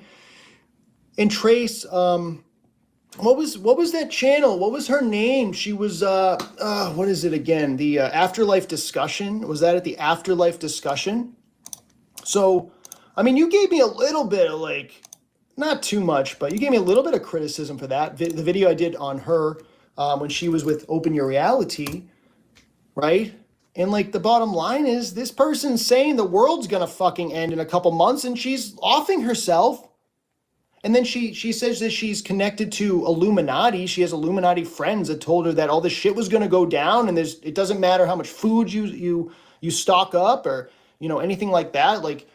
That's not going to save you. There's nothing you can do. I mean, what kind of fear mongering is that? And I saw that you noticed that too. You noticed that she was fear mongering and you were turned off by it, but I don't think I was too harsh on her. I think she's selling books and she's doing this as a business. I mean, I don't care if you come across as a nice person. People, it's very easy to fake being nice. Okay, like that's what salespeople do. That's what people do. You know, when you want them to do business with you. Nice person, people is nice person. People is nice person. People, it's very easy to fake being nice. Okay, like that's what salespeople do. That's what people do. You know, when you want them to do business with you. Anything like that, like that's not going to save you. Like there's nothing you can do. I mean, what kind of fear mongering is that? And I saw that you noticed that too. You noticed that she was fear mongering and you were turned off by it, but I don't think I was too harsh on her. I think she's selling books and she's doing this as a business. I mean, I don't care if you come across as a nice person. People, it's very easy to fake being nice. Okay, like that's what salespeople do. That's what people do. You know, when you want them to do business with you. So I don't know. I don't trust her. I think she's, you know, may say some good things, but I mean, she's promoting her books, her business.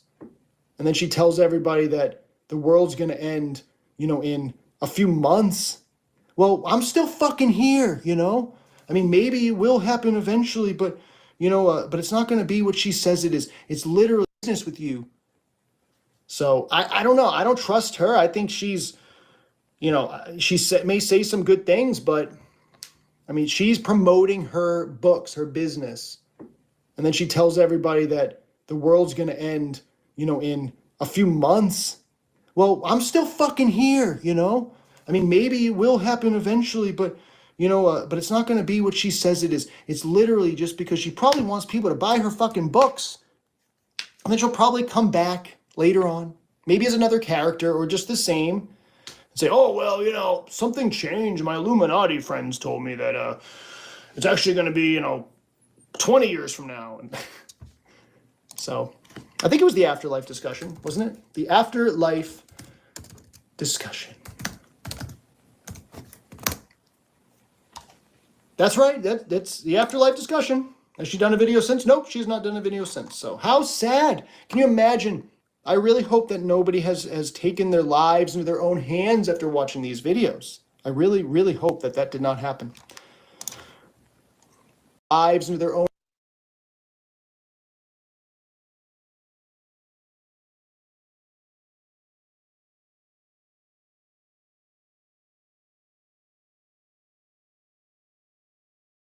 hands after watching these videos. I really, really hope that did not happen.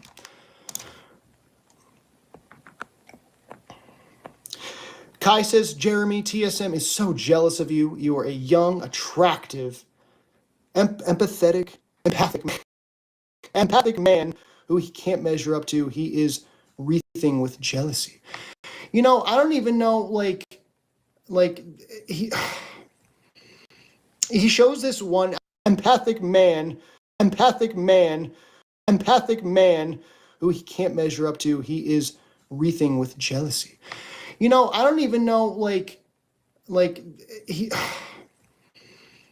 shows this one. I mean, I don't watch him that much, but I do kind of skim through, kind of see what he's up to, you know. I do that from on occasion, and then he'll say he's a super fan, or he'll say that I'm mining his channel for ideas, because this whole thing is just me copying him. Like this whole live stream, everything I've said is because I got it from his channel. You know, I don't have any thoughts of my own. But he has this one picture of himself where he, he shows his beautiful big blue eyes, right? And he's like, look at those eyes. He cherry picks one picture. And then he compares it to someone else's, like a Rebellious Meat Puppet's eyes, and says, look at his eyes. Huh? You see the difference? Huh? Look at my eyes. Look at his eyes. My eyes. His eyes. You know, of my own. But he has this one picture of himself where he, he shows his beautiful big blue eyes, right? And he's like, look at those eyes. He cherry picks one picture. And then he compares it to someone else's, like a rebellion. They're green eyes. So you do watch my show. You see the meme of my eyes and Creepy Keith's eyes. And he's one of these dummies that is on Team Evil. He defends Creepy Keith. My eyes are green. They're right here. So this guy tunes in. He doesn't comment. He lurks like a coward. He's a lurking loser of a coward. He's a loser.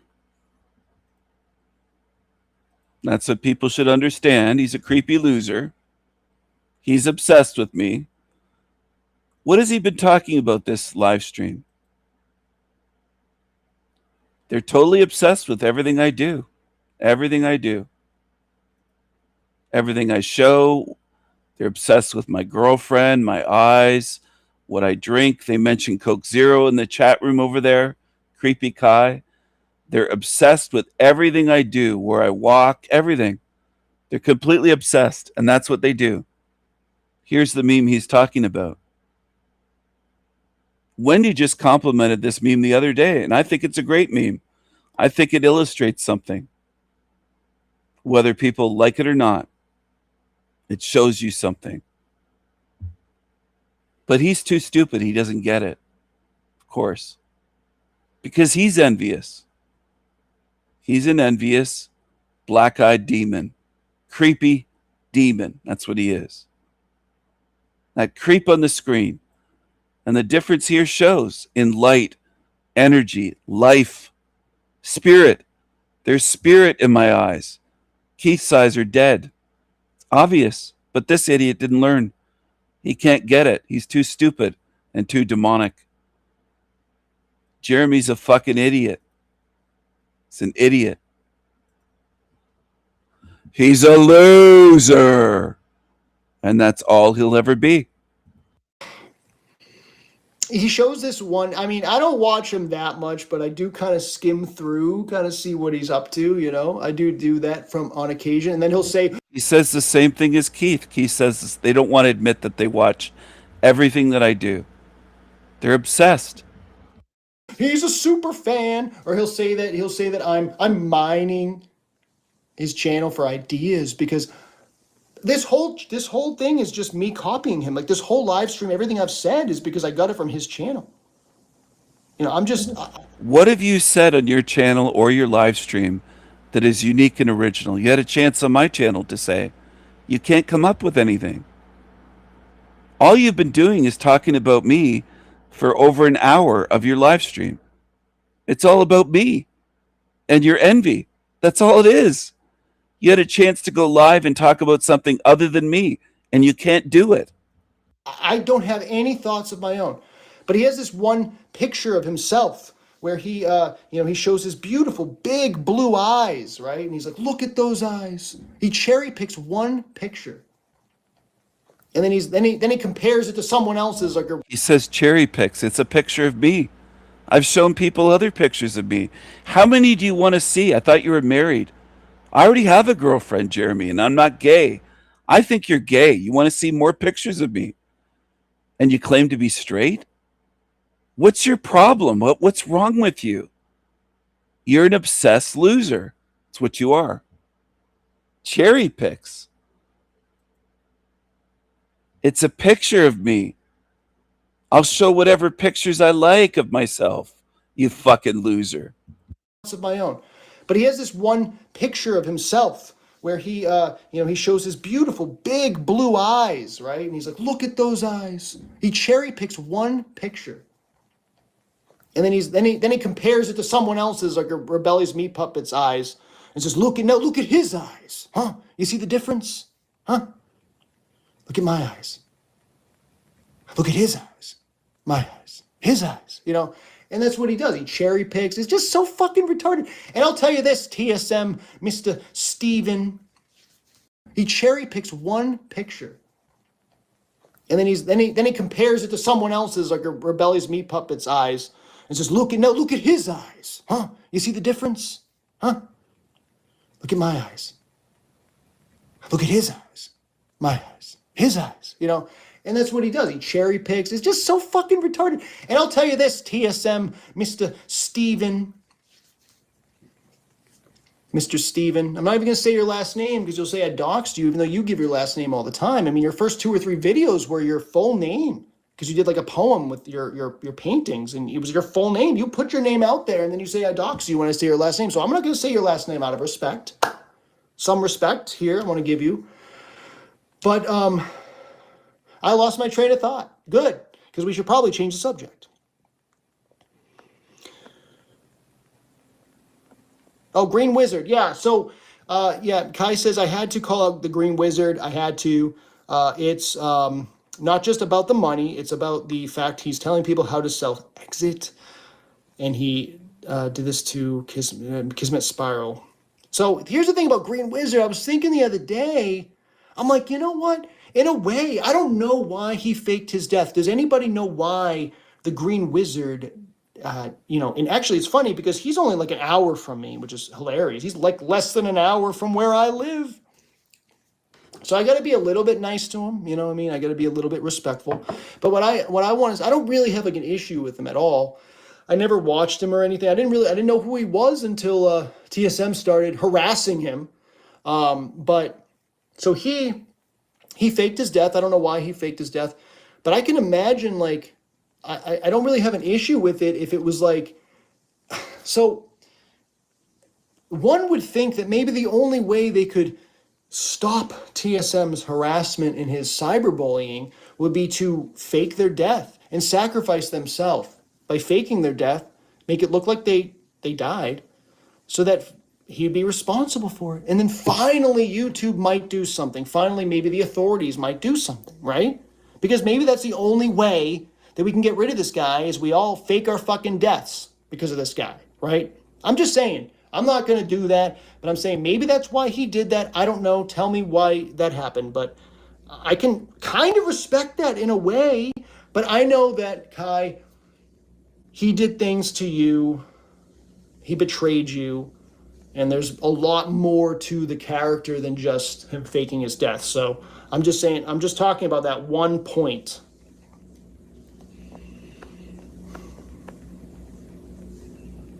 Yeah, Joshua S. John says the trolls tried to ruin everything. Dark hearts, they are the same as the evil they claim to preach.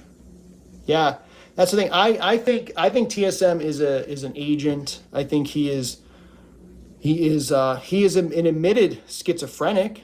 He's admitted it, that he's schizophrenic. And he's a truth seeker, I guess, too. He's a truther. He's schizophrenic, which he admitted. He admitted he's schizophrenic. So I'm not slandering or anything. And he just makes it uncomfortable for people to have conversations and talk. And he bullies everybody at the low levels. I mean, he goes after small channels and shit. I think he could very well be an agent who's put in here to fuck with everybody.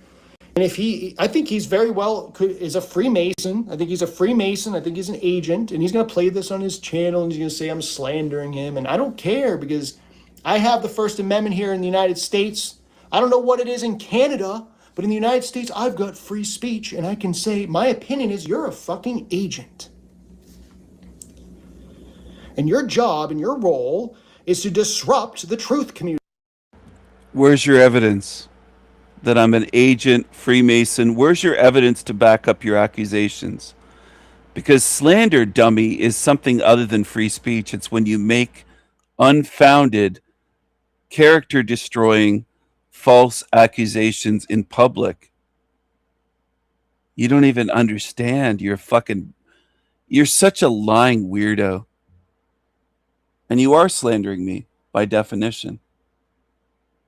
Out of envy, because you're an envious little creature. Schizophrenic. He's admitted it, that he's schizophrenic. And he's a truth seeker, I guess, too. He's a truther. He's schizophrenic, which he admitted. He admitted he's schizophrenic. So I'm not slandering or anything. And he just makes it uncomfortable for people to have conversations and talk. And he bullies everybody at the low levels. I mean, he goes after small channels and shit. I think he could very well be an agent who's put in here to fuck with everybody. And I think he's very well is a Freemason. I think he's a Freemason. I think he's an agent. And he's going to play this on his channel. And he's going to say I'm slandering him. And I don't care, because I have the First Amendment here in the United States. I don't know what it is in Canada, But in the United States, I've got free speech and I can. He thinks that the First Amendment stops any lawsuits for slander and libel, which go on every day in America. There's lawsuits every day. He thinks, well, I have the First Amendment. I can say anything. You don't know what you're talking about. You're a moron. Here he is. He lied and said he doesn't have Sanpaku eyes. And during this live stream, this is him, a screenshot. Look at this creature. If Louise were here, she'd say, what are you going to do about it, Stephen? And I'd say to Louise, if you were here, I'm going to put him in the same place you're going, where two-faced, creepy, lying demons go. To hell. That's where. That's what I'm going to do. I'm going to make sure he doesn't infect all of eternity, he and his kind of cockroach.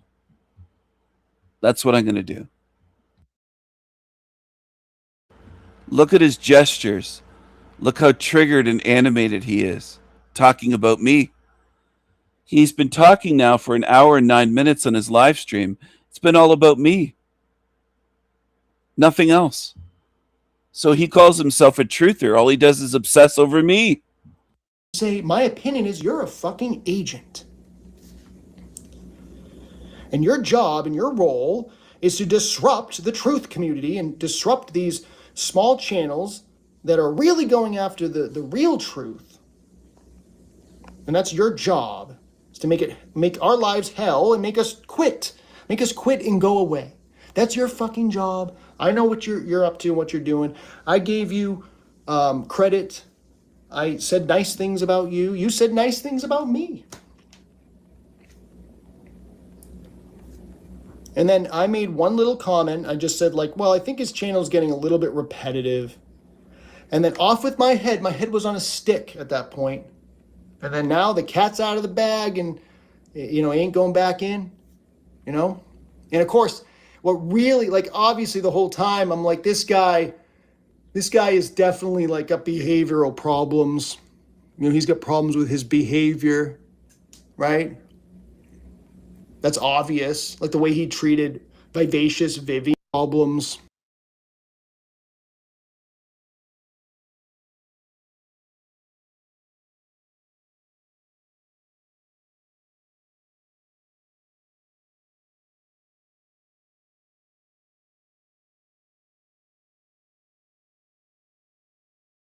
Repetitive. And then off with my head. My head was on a stick at that point. And then now the cat's out of the bag and, ain't going back in, And of course, what really, like, obviously the whole time, I'm like, this guy is definitely, like, got behavioral problems.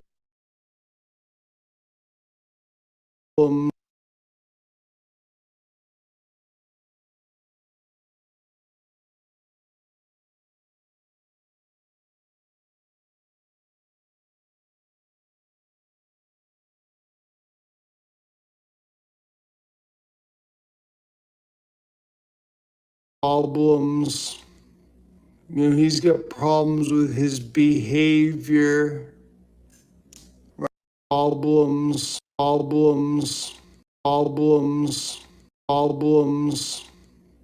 He's got problems with his behavior.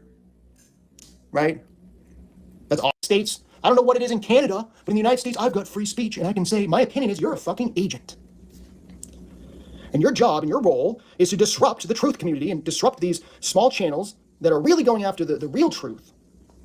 And that's your job, is to make our lives hell and make us quit and go away. That's your fucking job. I know what you're up to and what you're doing. I gave you credit. I said nice things about you. You said nice things about me. And then I made one little comment. I just said, like, well, I think his channel's getting a little bit repetitive. And then off with my head. My head was on a stick at that point. And then now the cat's out of the bag and, ain't going back in, And of course, what really, like, obviously the whole time, I'm like, this guy is definitely, like, got behavioral problems. He's got problems with his behavior, right? That's obvious. Like the way he treated Vivacious Vivian was disgusting. Absolutely disgusting. I hope she's doing well today. Seems like a fine young woman, and he goes after her. And like, you know how women can tend to be more emotional, right? And it's like you're going after somebody's looks like that. I mean, what are you doing? So I knew that was fucking way out of line. But he got me on some other things. He fooled me because he does call out some of the people that I see as being shady, being agents, okay, grifters. So he that's a part of me, like I said earlier in this live, where that was kind of my start, was like agents, figuring out who the agents are. And then he's talking about agents. And I'm like, I think some of these guys are agents. So I found his channel because I was looking up X Exposed, and then I found his channel. And I'm like, oh. This low IQ, overly emotional, triggered little soy boy demon will never be me. He'll never be in my league. And he'll never get out of this hell realm. Ever. Never. Cool, that's exactly how I think. That's great. We're on the same page. This is awesome. So I kind of got sucked in a little bit.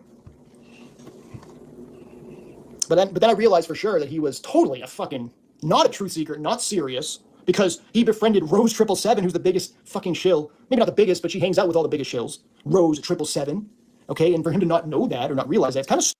You don't even have a clue what I was doing. He says I befriended Rose 777. He's one of these idiots that probably thinks I'm Talcott's friend because they go on the Talcott show sometimes. I go on other live streams as well. I go on Don't Judge Me's live stream once in a while. She's banned here.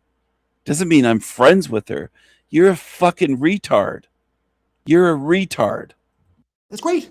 We're on the same page. This is awesome. So I kind of got sucked in a little bit. But then I realized for sure that he was totally not a truth seeker, not serious, because he befriended Rose 777, who's the biggest fucking shill. Maybe not the biggest, but she hangs out with all the biggest shills. Rose 777. Okay, and for him to not know that or not realize that, it's kind of stupid. Okay, it means like you haven't really been in this community for very long. So I did a video exposing her, and then he fucking went off on me. And then now he hates Rose 777 because Rose 777 said that it's not his model, I guess. And she was probably referring to the Soul Trap because she doesn't know all the ins and outs. He says he hates. I don't hate anyone. What are you talking about? Who are you to tell me who I hate? What are you talking about? Fucking loser. In the details of it. There was no harm in what she said, but now he fucking hates her and he makes memes about her. He's making all these new memes now. But they're better. I mean, they make me look better. You know, they kind of make me look, it's kind of like colorful. I mean, it's better than your head being on a cockroach, isn't it? I mean, it's just so silly. A 13-year-old wouldn't put a fucking head on a cockroach. You know, they'd be like, if some fucking 13-year-old was cutting out fucking pictures, you know, someone's picture or whatever, a printout, and cutting it out and putting it on a cockroach and shut up, timer. And then they'd say like, hey, Mrs. Smith, how do you look at my artwork here? Don't you like that? Gee, be fucking sent to the fucking insane asylum right away. I mean, if somebody was doing that, you know, if somebody was putting a head on a cockroach as a 12-year-old, 13-year-old, fucking crazy shit, and you're 50 and you're doing that shit. Look at my artwork here. Don't you like that? Look at my artwork here. Don't you like that? Gee, be fucking sent to the fucking insane asylum right away.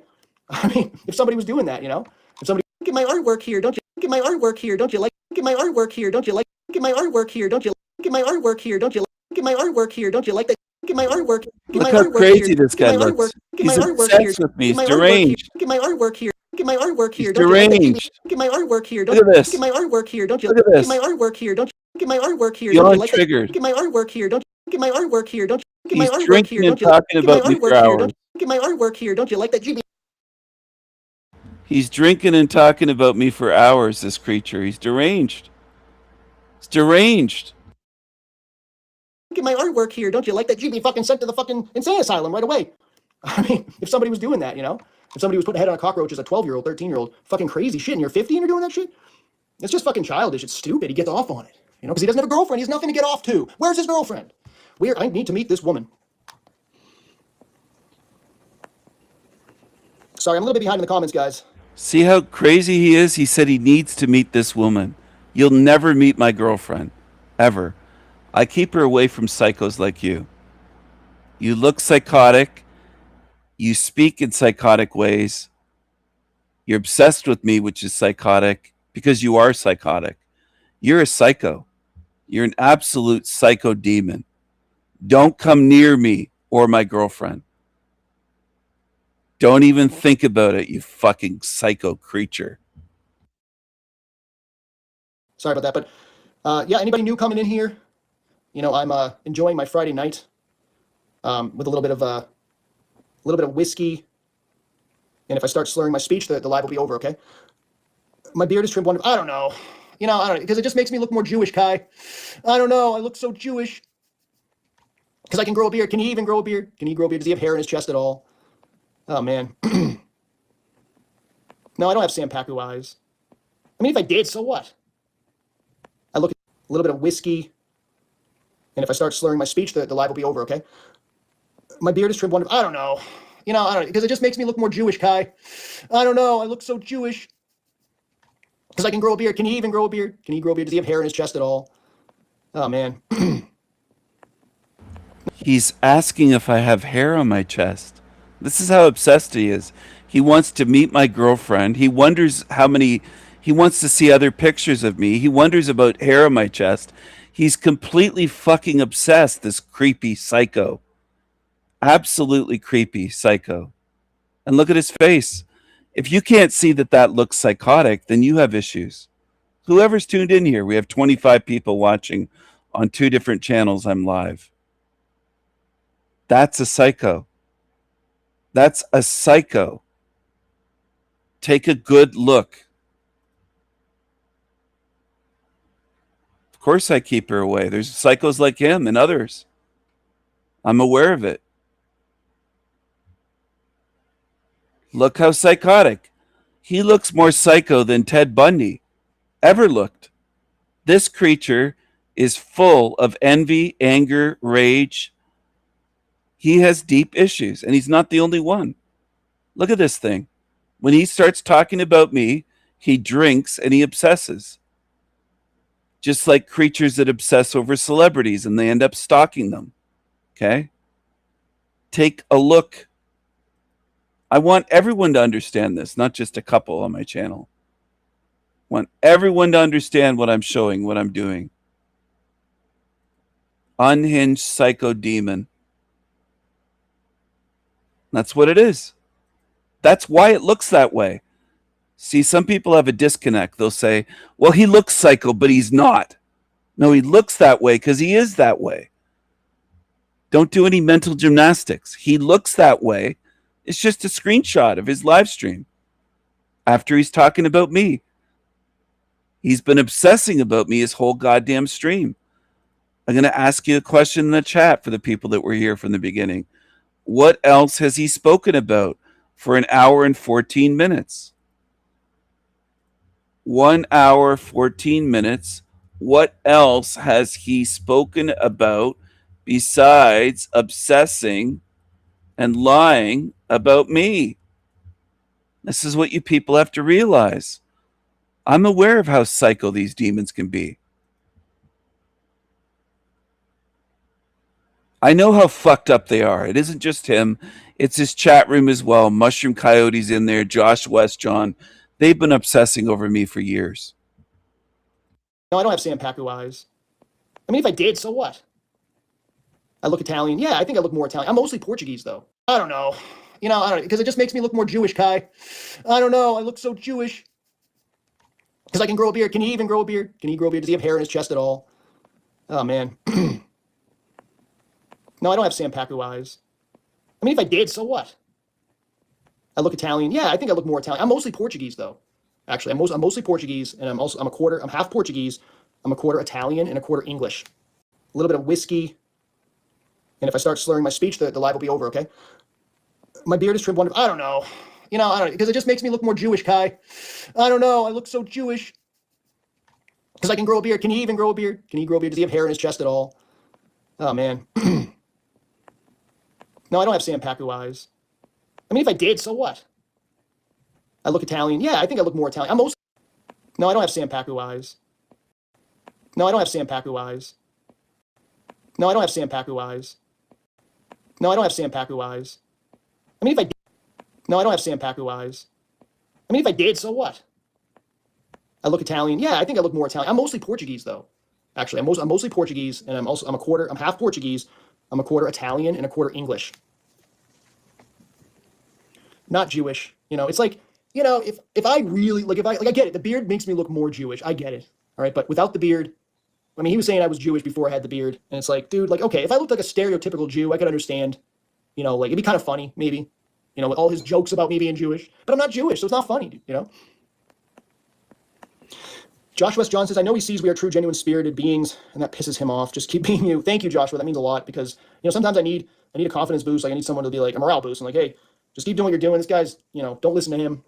He's wrong about what he's doing. Oh, thank you. Yeah, don't forget to hit the like button, everybody. Don't forget to hit the like button.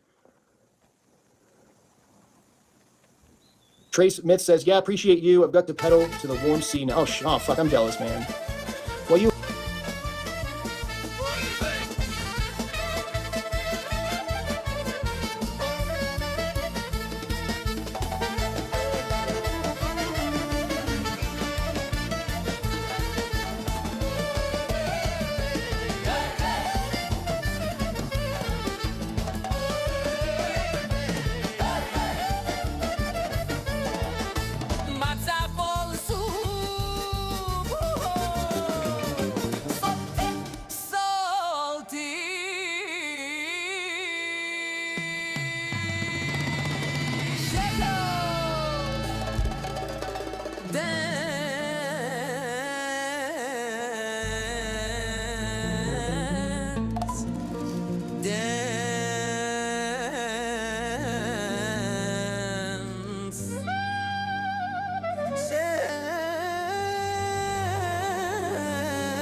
a confidence boost. Like I need someone to be like a morale boost. I'm like, hey, just keep doing what you're doing. This guy's, don't listen to him.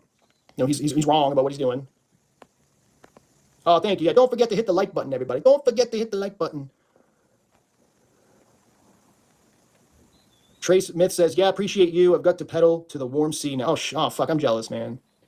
Well, you have a good one, Trace. You're probably not here anymore, but, if you listen to this later or whatever, or if you're still here, have a good one. Enjoy it.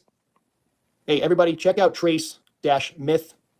Or underscore. Did I say dash earlier? I mean underscore myth. My bad. Trace_myth. Check him out. He's got some really interesting material. He's very knowledgeable. Oh, yeah. No, I was going to say about TSM earlier. Guys, like that fucking the Raven in the crown, the AI Raven in the crown, it's the cheesiest thing, right? It is the cheesiest thing I've seen on YouTube. It's so cheesy. I mean, hell, he says I'm a Jewish agent, so, what I just said is nothing compared to that. He also said that I'm probably a PDF. He said that I'm probably a PDF, too. He also said that as well. He's just projecting. He's just projecting. That's what narcs do. Yeah, it's hard to listen to his voice, Kai. It's very, it's chilling. And it's like, it's just the fucking shit he does to Joshua, too. It's just like, dude, like, what the fuck, I mean, he's got so many clips he can take from this video. My mouth open. I'm not gonna open it too much, right? Because he's gonna do. Yeah, I do. Kai, I do wish him well. I mean, I do. I think. I think he definitely says some things that are totally true, and not enough people talk about it. It's just me. Hey, he can criticize me, but I can't criticize him. I mean, he banned me from it. He brags about how he banned me from his channel a long time ago. Well, that was because I asked him an honest question. He didn't like the question. He didn't know how to answer, so he banned me. And then he says I steal. He says that about all of us, right? That we steal from him. He says He's lying again. He does steal from me, and I did answer the question about the time differential. I've answered it in live streams. I've answered it in videos. I've explained it, but he's too dumb. He's too dumb and too dishonest. Yeah, they need confidence boosts from each other. I need a break from that shit. I was covering that for how long? Over an hour. He's just been talking about me. He's a complete psycho. If anyone trusts that creature or ones like that, I don't know what to tell you, but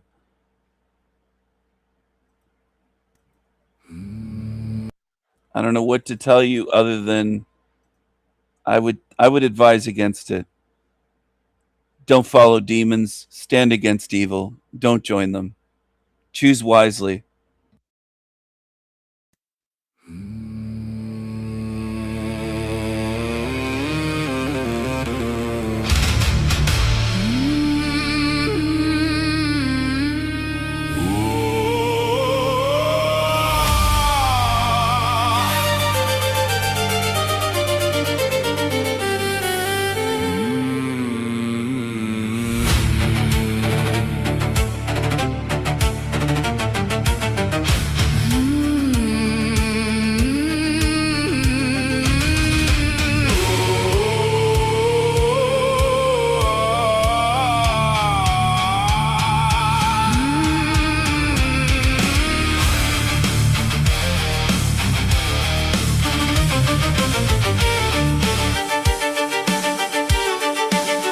Goodbye, Atlantis.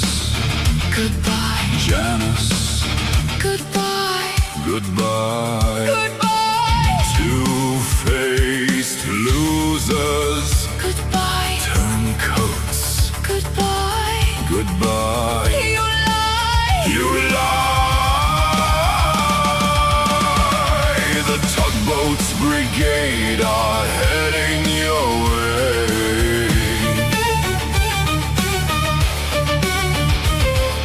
Doors will be floating. Your destiny is to be outcast. Losers finish last. Losers. Finish. Last. Outcast. Forever. Forever. Forever. Fire it up. Liars can burn in hell's fire. Burn. Burn in hell's fire. Burn in hell's fire. Fire.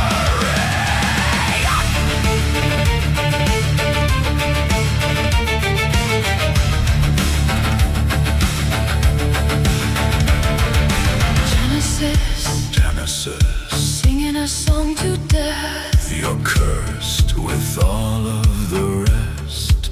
Cursed with the rest. Genesis. Genesis. Hellfires. Brimstone. Smoke. Burn the turncoats. Burn the witches. Burn the witches.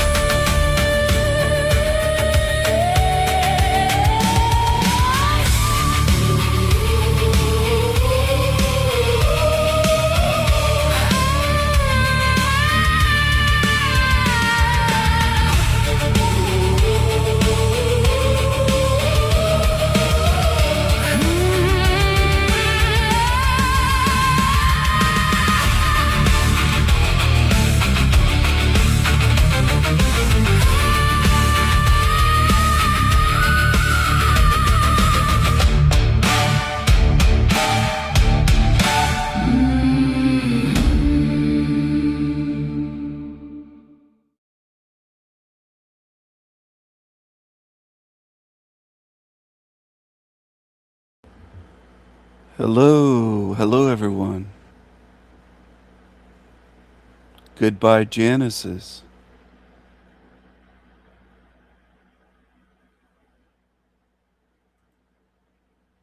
Hello, my tickers. Hello, my beautifully mad ones. Hello. Hello, hello. Hello, hello. Hello, hello, hello.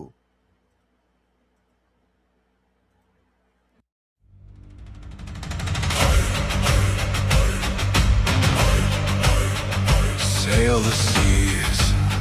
Sail the seas. Viking seas.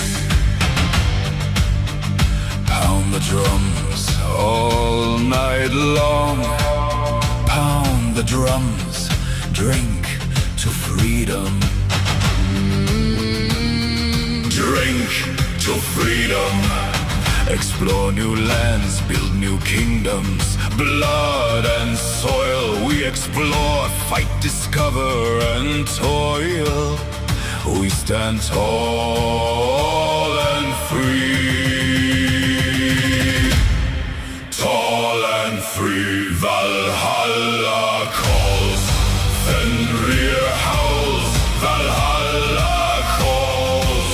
Fenrir howls, Viking songs. Viking songs we sing. Viking strong. Pound the drums all night long, all night long. Hey, yeah, hey, yeah, hey. Hey, yeah, hey, yeah. Hey, yeah, hey, yeah, hey. Travel the seas, battle against evil. Valhalla calls, Fenrir howls. Valhalla calls.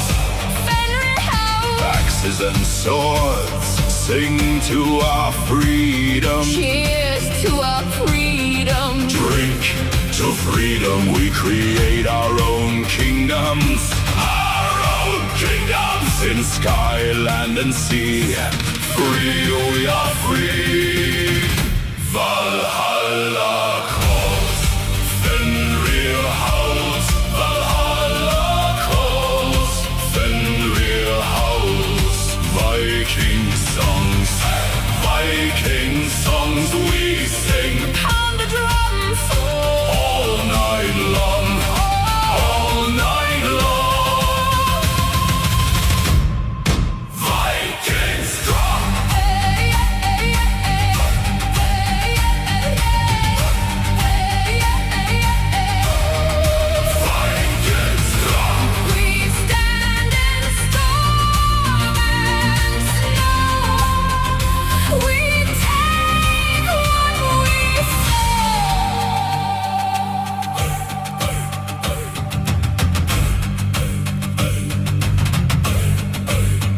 Sail the seas, sail the seas, Viking seas, Viking strong, pound the drums all night long. all night long. Valhalla calls, Fenrir howls. Valhalla calls. Fenrir howls, we sing our songs Pound the drums all night long. all night long. Hey, yeah, hey, yeah, hey. Hey, yeah, hey, yeah, hey. Hey, yeah, hey, yeah,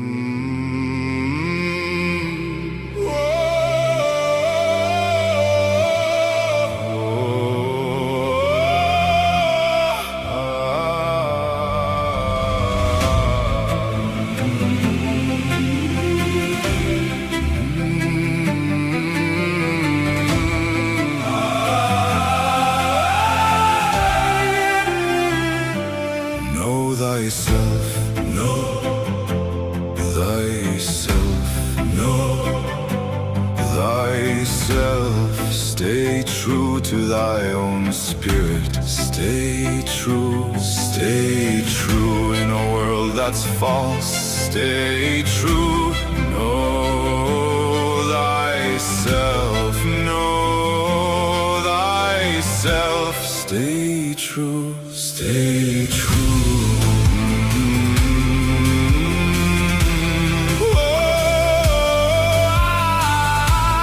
Da da da.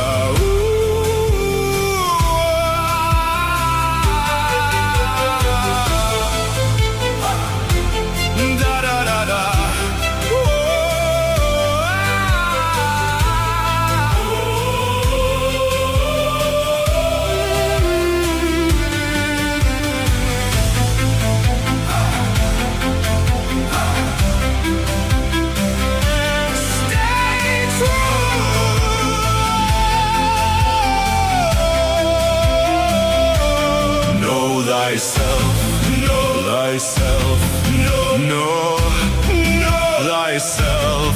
rises hell, protect your spirit. Stay true to thy own merit. Stay true. Stay true.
Thyself, know thyself, know thyself, know thyself.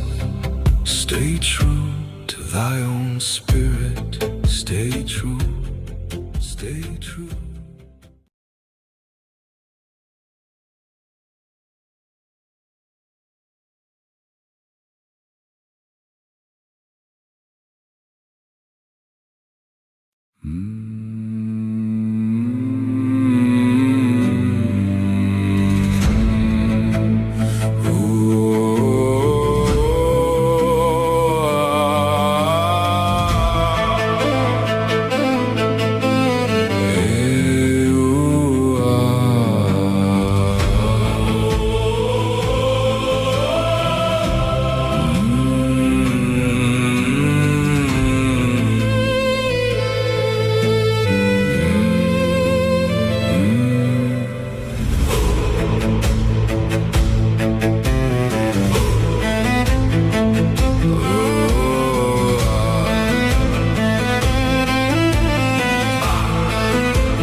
Viking songs, Viking strong, Viking songs, Viking strong, Viking streams, Viking dreams, Viking adventures.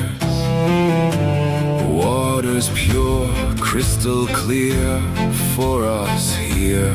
Waters pure, my compass steers us true and sure, true and sure.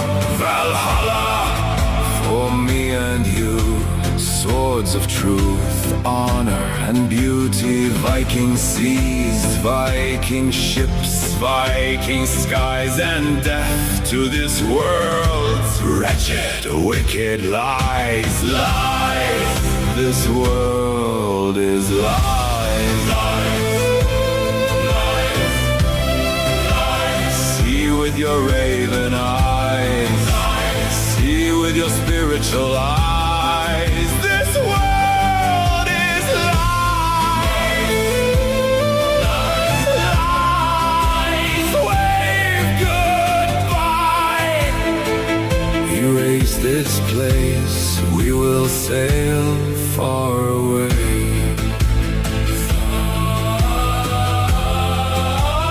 Far, far away.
Hello, hello everyone. Hello. Now, you just heard my voice and some of my creations, my lyrics, songs that I created. I wrote the lyrics, I did vocals, I did some composition, put it together to create something. And this is what they're able to produce on Team Evil. This is what they're able to do right here. I Listen. plagiarize him in word for word. And, yeah, I do, Kai, I do wish him well. I mean, I do. I think, I think he definitely says some things that are totally true and not enough people talk about it. It's just me, hey, he can criticize me, but I can't criticize him. I mean, he banned me from it. He brags about how he banned me from his channel a long time ago. Well, that was because I asked him an honest question. He didn't like the question. He didn't know how to answer it, so he banned me. And then he says I steal. He says that about all of us, right? That we steal from him. He says I plagiarize him in word for word. And, I mine his channel for information. I just watch his channel. Like that's all I do, and that's just where I get all my information from. There was a guy. His name was, I don't have an issue with this guy, but I took down. And it's like, it's just the fucking shit he does to Joshua too. It's just like, dude, like what the fuck, I mean, he's got so many clips he can take from this video of my mouth open.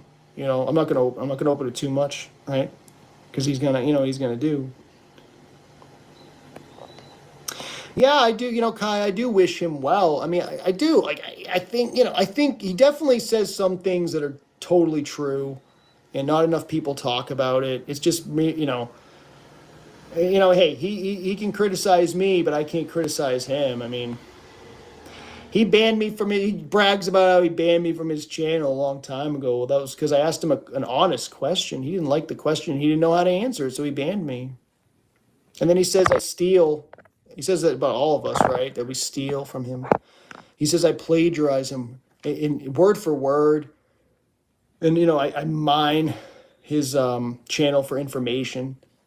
I just watch his channel. Like that's all I do, and that's just where I get all my information from. Even though there was a guy, his name was, I don't have an issue with this guy, but I took down the video I did about him. I was defending TSM at the time. Fucking stupid, crazy, right? What are you doing? His name was Red Pill Option. He's now Red Pill Talk. This guy literally plagiarized TSM. He did a video exactly in the style of TSM. And TSM doesn't talk about him anymore. He doesn't troll him. He doesn't bully him anymore. Why is that? Well, because Red Pill Option copyrighted the video. One of the videos that TSM shared on his channel, so he got a strike. He got a copyright strike. So that's how you get. Somehow we just need to copyright all of our videos, I guess. But I don't know what that entails. I don't know the costs and how that all works, and it's not something I'm interested in doing. So we're just gonna have to wait for TSM to, get to an age where he, is no longer able to do YouTube anymore, I guess.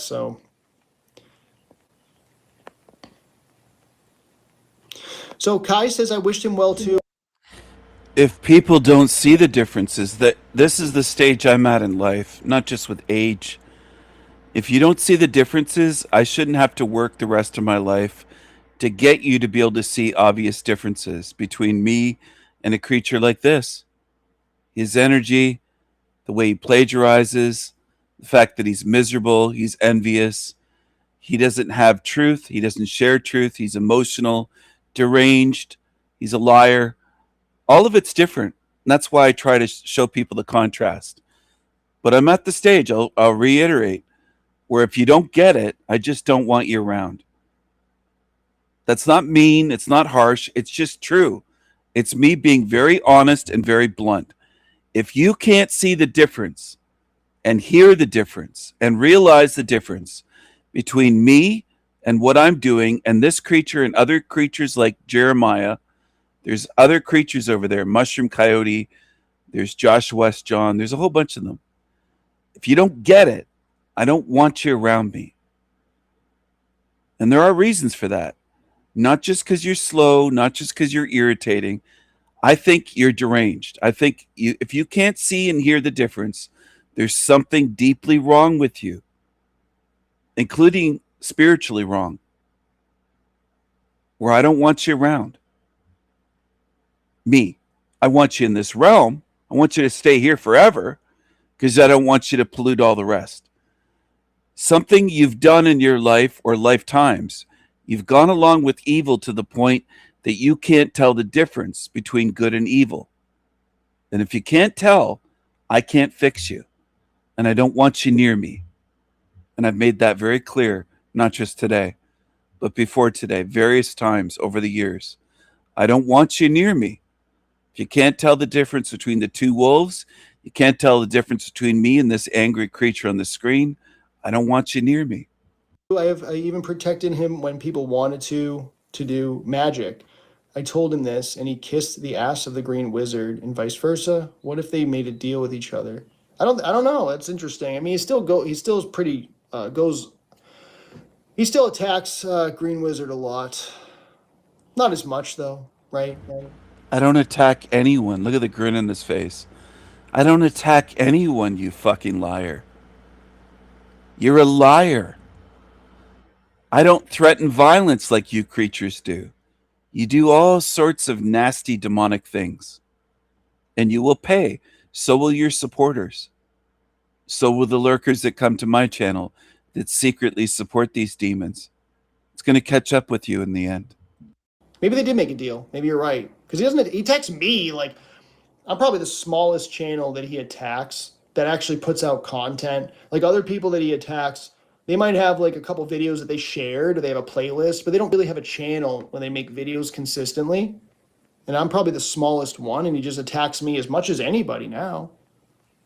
Even though I haven't talked about it. This is the first time I have in like a month that I've even mentioned his name, and he's attacked me more in the last week or two than, as much as anyone else. And it's like, so it doesn't matter. People say you should ignore him. It doesn't matter if I ignore him. He's going to keep harassing. He's going to keep bullying. And I don't like it. I don't like the idea of somebody. You've been talking about me for an hour and 20 minutes, and you're claiming that I'm harassing and bullying and attacking. Your whole goddamn live stream is talking about me, lying about me, and smearing me. You piece of shit, psycho. Harassing me or talking shit and lying and slandering me and doxing me publicly behind my back. I mean, in a public setting. So if he wants to do that privately, if he wants to go talk to somebody privately about me and whatever, that's fine. But when you're doing this lying and you're using my likeness, my image to entertain your audience, making fun of me and to entertain your audience publicly, I have a huge problem with that. But I can't do anything about that because YouTube, another reason I think he's an agent is because YouTube doesn't do anything about it. Wake up. Hello, folks. Nobody would be able to get away with that shit. And he's a low-level agent too.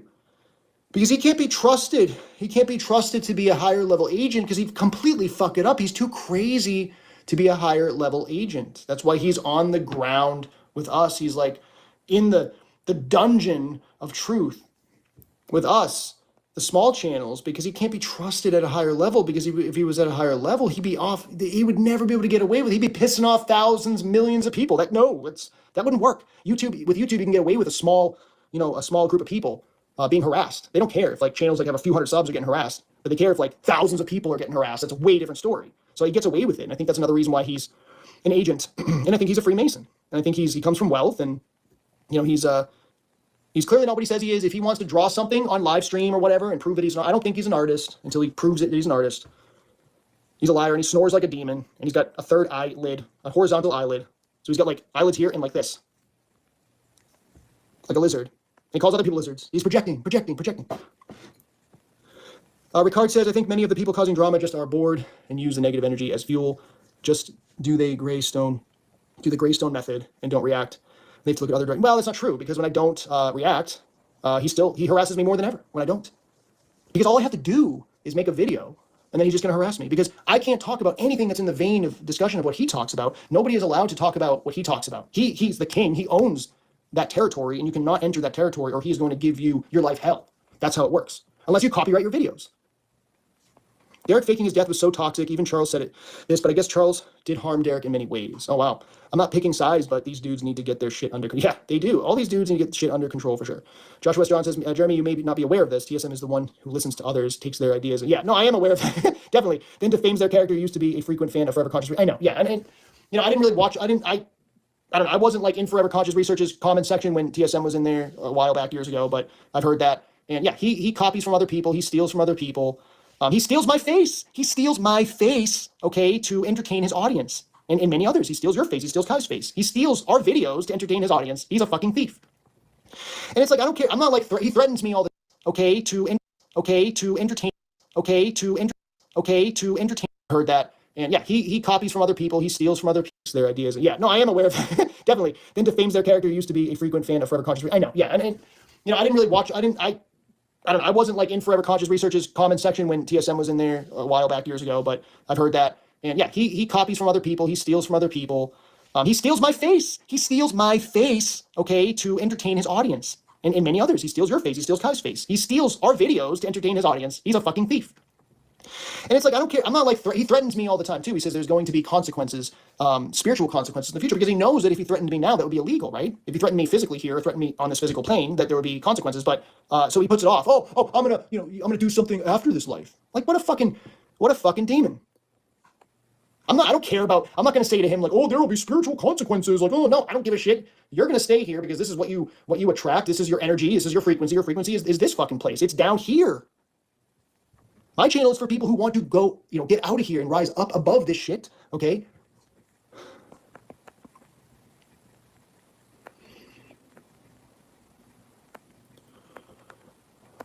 Yeah, a lot of comments here. I'm trying to read all the ones I can. So he puts it off. Oh, I'm gonna do something after this life. Like, what a fucking demon. I don't care about, I'm not going to say to him like, oh, there will be spiritual consequences. Like, oh, no, I don't give a shit. You're going to stay here because this is what you attract. This is your energy. This is your frequency. Your frequency is this fucking place. It's down here. My channel is for people who want to go, get out of here and rise up above this shit. Okay. My channel is for people who want to go, get out of here and rise. My channel is for people who want to go, get out of here and rise up above this. My channel is for people who want to go, get out of here and rise up above this shit, okay? I don't care about, I'm not going to say to him like, oh, there will be spiritual consequences. Like, oh, no, I don't give a shit. You're going to stay here because this is what you attract. This is your energy. This is your frequency. Your frequency is this fucking place. It's down here. My channel is for people who want to go, get out of here and rise up above this shit, okay?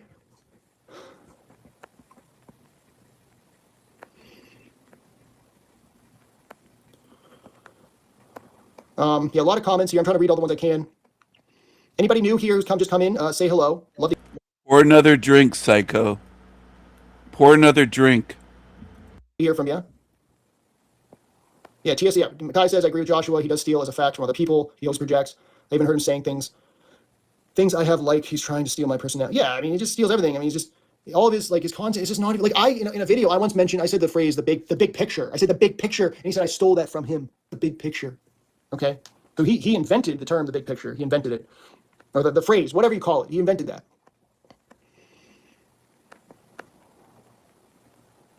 Trace Smith says, I recommend the Kismet Spiral, especially for you, Joshua, because she'll agree this is hell, and then talk about the real version. Another brilliant chat. Take care. Good. Always good to see. Always good to be aware of content that's out there that could be helpful. Kai says he sees things in black and white, which is totally a cluster B trait.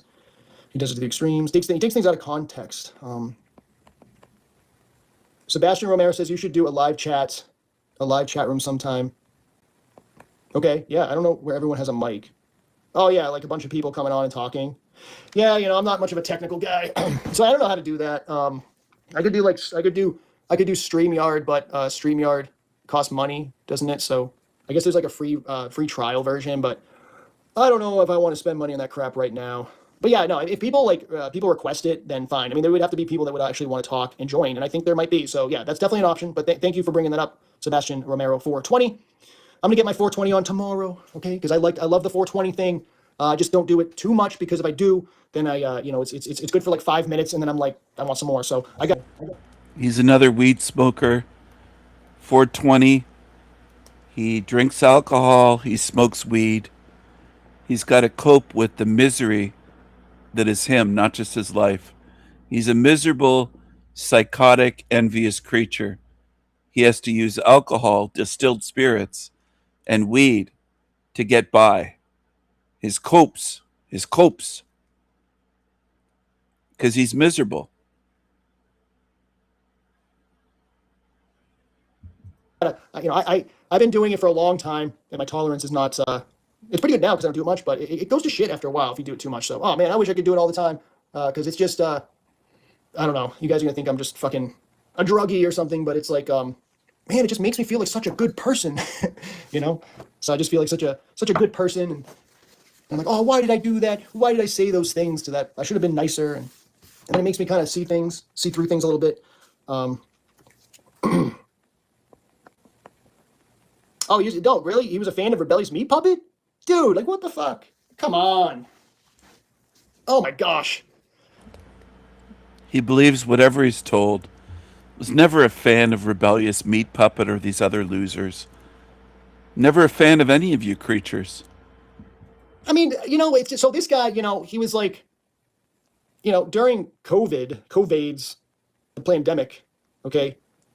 I walked into stores, no mask on my face. He was in taxis with a sheep mask on his face, recording himself on fucking Facebook, all right? The fuck? He just can't make this stuff up. Yeah, he doesn't have a girlfriend. He can call me a fucking, PDF, but I'm gonna fucking say that he doesn't have a fucking girlfriend. And like, I'm such a bad guy. I don't understand his cult followers. Like, his cult followers are just like... He's lying again, saying I don't have a girlfriend. I've had a long-time girlfriend for years. Why are you obsessed with my girlfriend, you creepy psycho? Look at this psycho. Look at his eyes. Look at the vacant, black-eyed demon stare. Black-eyed demon club. That's what he is. Black-eyed demon.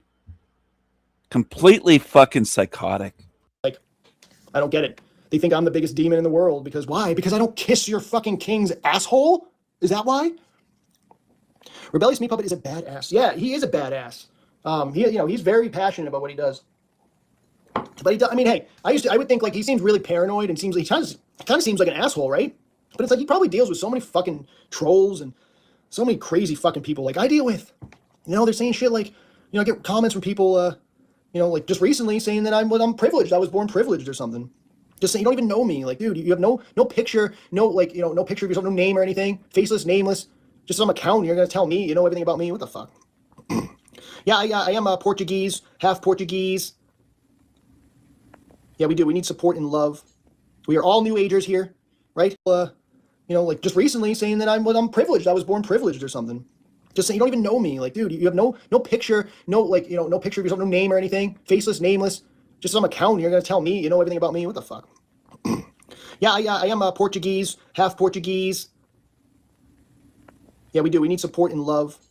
We are all new agers here, right? We're all new agers. We all love those good vibrations, baby. Oh yeah. Hopefully people understand the sarcasm. Man, people just don't have a sense of humor these days. Oh, you subscribe, sub to Trace? Yeah, he's a lot smarter than I am. I mean, he fucking retains information like a whiz. He's a whiz kid. He ever does his AI. So yeah, no, TSM loves his AI videos, his AI music, right? He did a recent one, and it's just I don't know, man. It's he claims he wrote the song. It's like, dude, you didn't write the song. It's not your song, man. And you're not singing either. You're using an AI voice, so you can't sing, you can't write songs, you can't do art. You just harass people. And if he was a real man, he wouldn't be so offended by what I'm saying. He would just say, well, that's just that dude's opinion. He'd just be like, well, fuck you. And if he was a real man, he wouldn't be so offended by what I'm saying. You're not singing either. You're using an AI voice. So you can't sing, you can't write songs, you can't do art. You just harass people. And if he was a real man, he wouldn't be so offended by what I'm saying. He would just say, well, that's just that dude's opinion. He'd just be like, well, fuck you. And I'd say, well, fuck you. And we just go our separate ways. But no, he's got to spend hours talking about me and harassing me. making memes and shit because he just gets off on it because he has no girlfriend to get him off. Yeah, I can't believe he said that to you, Kai, about the PDF thing. Awful. And if he was a real man, he wouldn't be so offended by what I'm saying. He would just say, well, that's just that dude's opinion. He'd just be like, well, fuck you. And I'd say, well, fuck you. And we just go our separate ways. But no, he's got to spend hours talking about me and harassing me, making memes and shit because he just gets off on it because he has no girlfriend to get him off. Yeah, I can't believe he said that to you, Kai, about the PDF thing. Awful. TSM doesn't even own English language. Yeah. Yeah, dude, he thinks he owns the whole fucking language. Yeah, just copyright your videos and then he can't bother you. Shideo, hope you've been doing well, Jeremy. Oh, it's very nice to see you, Shideo. I hope you're doing well too. It's good to have kind people in here. He is relentless, yeah. Man. Well, Mushroom, it was funny how you said how Demon Slayer, said that he had all this evidence about TSM, and it's like that's just fucking bullshit. He didn't have anything. You had to have a password, to get into the the evidence of him being a PDF. I'm like, when he first said that on a post, when Demon Slayer said he was a criminal and he was a PDF as well, I'm like, this is too perfect. I mean, it's like, I'm like, I don't know. I mean, that's crazy. Like, that's exactly what he probably would be, right? But he didn't. Of course, he didn't have any evidence. He had no fucking evidence, because I mean, some people think Demon Slayer's a sanity machine. I don't think so, but he's so fucking crazy. It's just, I know I'm slandering again, but like, it's like, dude, like you fucking make like 100 fucking accounts and you fucking attack me with all these accounts and they all like equal 33. They're all like, CC, whatever. They all add up to some master number. I'm not fucking stupid. I even caught him doing it on his channel. I caught him because I blocked him and he realized, oh. I don't make any accounts attacking you on your channel at all. You have me blocked on your channel. All those comments are from other people, you paranoid fucking demon. I don't attack you on your channel. I can't remember the last time I commented on your channel. You banned me, I don't know how long ago. And that was it. But you're a paranoid loser. You've been duped in the past by Jews like David Weiss and others. So you just went off the deep end. You're paranoid. You're low IQ and paranoid. It's a bad combination. Oh, he blocked me, so he used another account to fucking harass me on one of my live streams. So I caught him red-handed doing that. So it is a fact. And he shows his audience. That's what makes you crazy. You deny that you do that, but then you... I know I'm slandering again, but like, it's like, dude, like you fucking make like 100 fucking accounts and you fucking attack me with all these accounts and they all like equal 33. They're all like, CC, whatever. They all add up to some master number. I'm not fucking stupid. I even caught him doing it on his channel. I caught him because I blocked him and he realized, oh, he blocked me. So he used another account to fucking harass me on one of my live streams. So I caught him red-handed doing that. So it is a fact.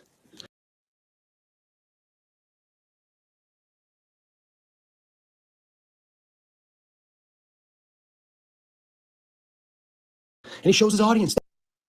That's what makes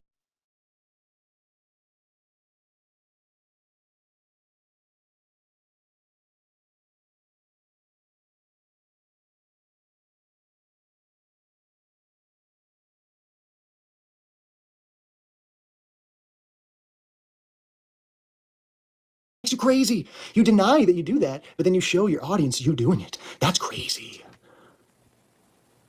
TSM said I was an evil agent of this matrix. That's him. He works for Shaitan. That is him. He just projects and, we should just ignore him, right? But it's just, it's just too fun to tell the truth, He's ultimately the grunt of his Freemason tribe. He is a Freemason. He's 100% a Freemason. Where's your evidence for that accusation? Saying that I'm 100% a Freemason, you lying fucking creep. This guy's not a real man. He's a loser. He's a loser through and through. Including in real life, he's a fucking loser. Too fun to tell the truth, He's ultimately the grunt of his Freemason tribe. He is a Freemason. He's 100% a Freemason.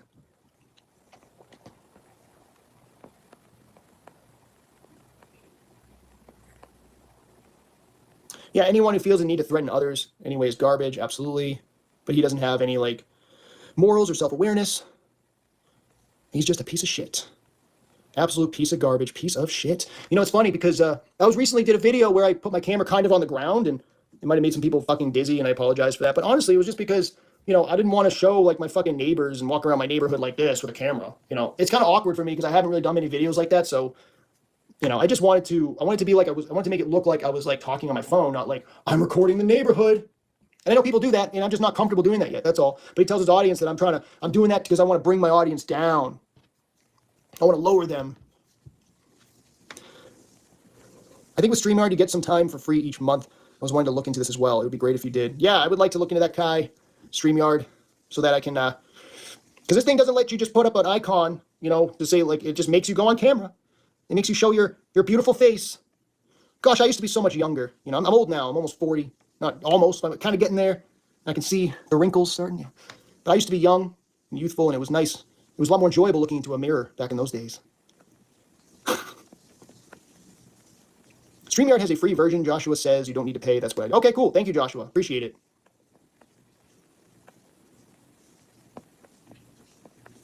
Oh, Mushroom is having a date with Mary Jane right now. Don't tempt me. Mushroom says, I can relate to RMP. You can tell he's been through hell and so much betrayal in his life. It's reasonable for him to be the way he is when you look past it though. He's a loving spirit. Yeah, I mean, you know, I think he's been through a lot. I don't know him personally, so I'm pretty sure he doesn't like me.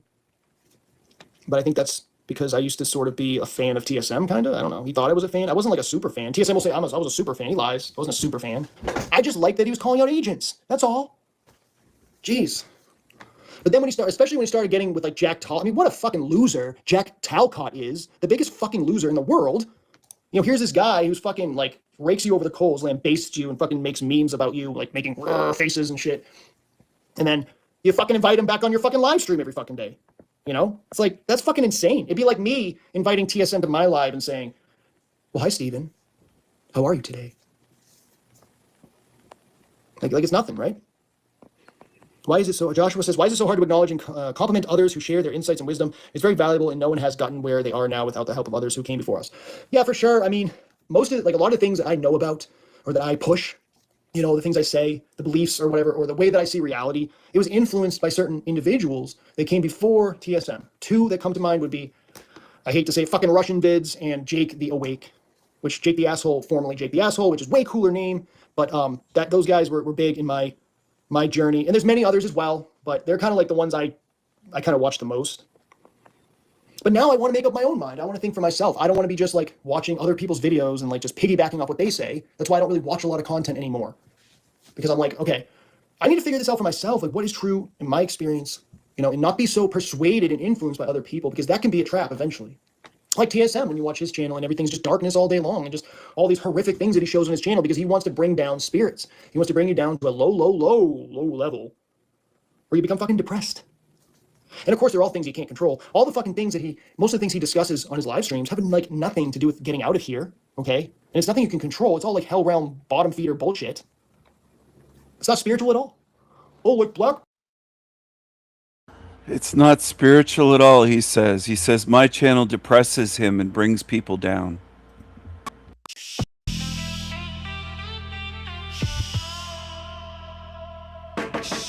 Jake the Fake has a little snake, gatekeeper, shill boy, little pissant, grifter agent. Say it to my face, you know you can't. You can't. Cockroach, we little pissant. Jake the Fake. Has a little snake. Jake the Snake is a little bitch ass fake slave. He lives in an office. He thinks he's hot shit. He doesn't have jokes. His drum impression sucks. He can't take the smoke classes. Man child, little fuck. Man child. Hey, Jake, you little fucking snake.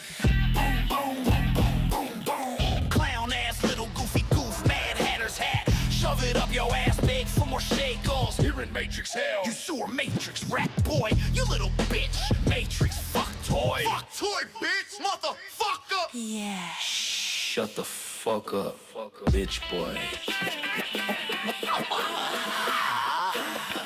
Little bitch, grifty griffith, titty griff. You belong here in hell realm, sealed in. Don't cry no tears, you're going nowhere, fool. Hell realm is home, sweet home for you. Boo. Jake the Snake. Such a fucking fake.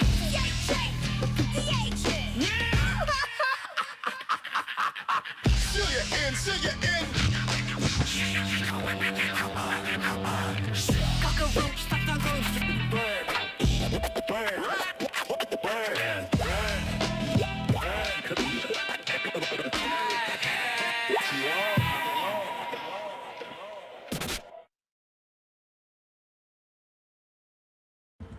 Jake the fake. It's a little troll. He wants shekels. Shekels. Here he is. Shekels. More shekels. You must pay the toll to cross the bridge. Jake the asshole troll. Jake the fake. There's a money bag beside him with coins, gold coins. See the little troll under the bridge? Dollar sign on his forehead. Look at him here. Is he a smurf? Look at this. That's not a man. Look at that. That's not a man. You see him? That's not a man. Look at that. Look at that. He's a fucking smurfette. Look at that. Look at him. He's a troll under a bridge. Who else has better memes than the ones I make? They can try to mock, but I create these memes. Look at this. Tiny pissant Jake the fake. Little pissant. Little cockroach. Little cucaracha. Look at him. Look at his face.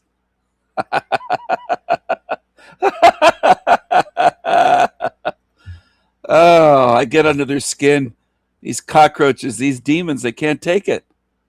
They can't take it. Jake has a little snake. And I think this creature does too.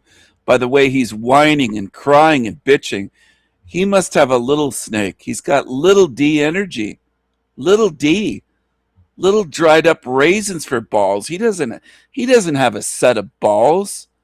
He doesn't have great big brass bowling balls like I do, clanging together like church bells. He doesn't have it. He's empty in the pants, this fucking loser. Look at him crying on here. Look at his body language. He's a little bitch. Little bitch boy. Little puss boy. Little bitch boy.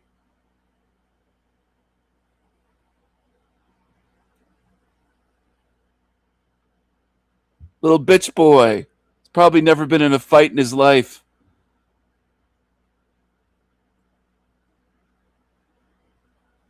If he ever tried anything towards me, I'd slap the shit out of him. People are doing this and that, and like, yeah, so fucking spiritual, dude. And what are you doing about it? You can't do nothing about anything that you're discussing. Most of the things on your live stream. Say fucking Russian vids and Jake the Awake, which Jake the Asshole, formerly Jake the Asshole, which is way cooler name, but those guys were big in my journey, and there's many others as well, but they're kind of. So he calls both of them shills, but they're big in his journey. Russian vids and Jake the fake. He watches baby truther level shit. Low level shit. Big on his journey. This low IQ little pissant. I'd step on you. Like the ones I kind of watch the most. But now I want to make up my own mind. I want to think for myself. I don't want to be just like watching other people's videos and like just piggybacking off what they say. That's why I don't really watch a lot of content anymore. Because I'm like, okay, I need to figure this out for myself. Like what is true in my experience, and not be so persuaded. Piggybacking. You mean copying. You don't have any ideas of your own, any insights, any views. You're just a fucking thief of a pissant. That's what you are. Do you know what one of his favorite channels is? Is Demon Slayer. He likes little Smurf. He likes little cockroach Jake the fake. But he likes this as well. Demons of a feather flock together. There's Charles in drag. Not Charles in charge. Charles in drag. And there's little Jeremy. Looking like an agent. Influenced by other people, because that can be a trap eventually. Like TSM, when you watch his channel and everything's just darkness all day long and just all these horrific things that he shows on his channel because he wants to bring down spirits. He wants to bring you down to a low level where you become fucking depressed. And of course, they're all things he can't control. All the fucking things most of the things he discusses on his live streams have like nothing to do with getting out of here, okay? And it's nothing you can control. It's all like hell realm bottom feeder bullshit. It's not spiritual at all. Oh, like black people are doing this and that, and like, yeah, so fucking spiritual, dude. And what do you can't control? All the fucking you can't control. All the fucking you can't control. All the fucking things most of the things he discusses on his live streams have like nothing to do with getting out of here, okay? And it's nothing you can control. It's all like hell realm bottom feeder bullshit. It's not spiritual at all. oh, like black people are doing this and that, and oh, like, yeah, so fucking spiritual, dude. And what are you doing about it? You can't do nothing about anything that you're discussing. Most of the things on your live stream. Joshua said, I made everything up myself and everyone else is stealing from me. Right. Yeah, exactly. He thinks you're stealing, I'm stealing, everyone's stealing from him. And it's like, yeah, I want to be like you. I want to copy what you're doing. I want to be just like you. I'm so envious. Well, Mushroom Coyote, yeah, Arabic. Mushroom Coyote is a Muslim now. I wouldn't trust DS, he says. He showed no proof, and then he goes after me. I was not spreading hearsay. Just people came to my chat saying Derek scammed them. I didn't want to gaslight anyone. Yeah.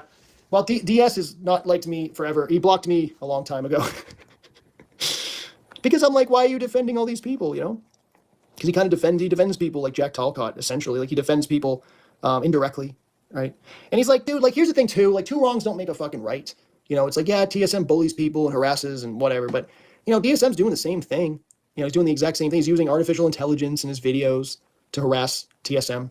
You know, he's doing the same kind of shit, you know? Instead of just calling out what he's doing and just showing what he's doing, he, like, makes his own videos to, like, harass. I mean, it's just...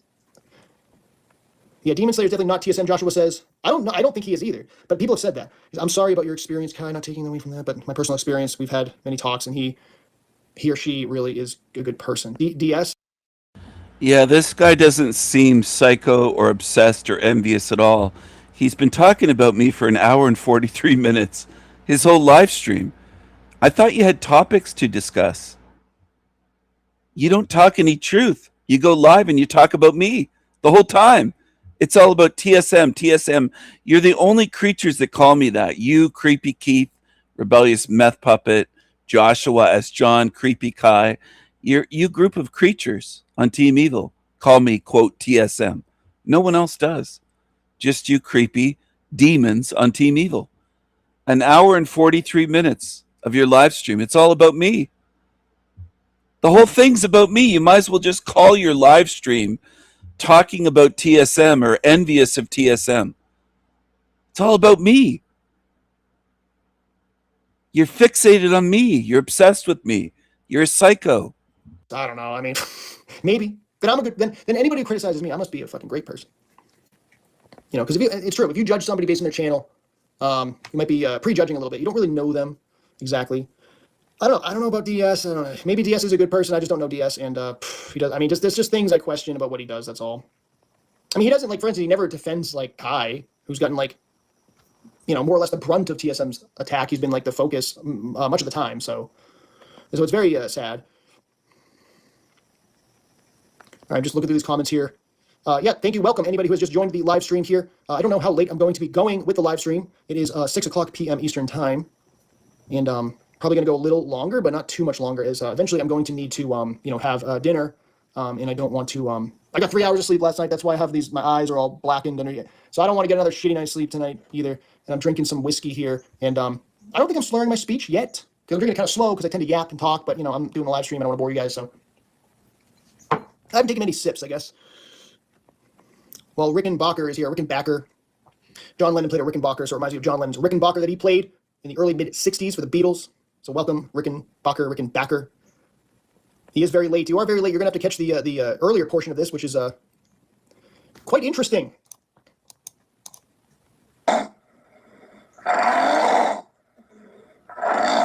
You missed a lot. So he's going back to playing audio of me snoring because he's obsessed with me. A lot of things in his life. He's grown. It looks like he's grown a lot as far as like his wisdom. He has a lot to teach his audience. That's very positive, and he can really kick some ass too. Like he seems like he's in very good shape, and he doesn't just like sit on his couch and watch TV eating potato chips all day. Clearly, like he's doing stuff with his time. So that is positive. Unlike TSM, who lays in his bed all day and just talks shit about everybody and never goes outside, and he never really hardly ever shows his face either. Like, what does he fucking look like? We know what he looks like, but what does he look like now? Like, why don't we critique your looks? TSM is trying to make everyone seem like they are the miserable one. Yeah, he says I'm miserable, dude. Like, I'm not fucking miserable. I'm not miserable, all right? That's not the right description. I'm not miserable. I'm extremely unhappy, though. Meanwhile, he is not in good health. Barely goes outside and is battling. and he can really kick some ass too. Like he seems like he's in very good shape, and he doesn't just like sit on a lot of things in his life. He's a grown. It looks like he's a grown. Be nice to the guy. Hey, I actually, I really, you know, he's done a lot. Like he's done a lot of things in his life. He's a full the sanity machine, taking a nap during his live stream. For anyone who was wondering, full the sanity machine, taking a nap during his live stream. For anyone who was wondering. Derek said he loved me, but I guess that was bullshit too. I mean, yeah, I mean, if Derek said he loved me, I don't know. I'd be questioning that a little bit, but different situation, But he's not too far from me, so I got to be nice to the guy. Hey, This guy's a defender of Transformers. What a creep. He loves all the agendas of this realm. What a degenerate. What a degenerate loser.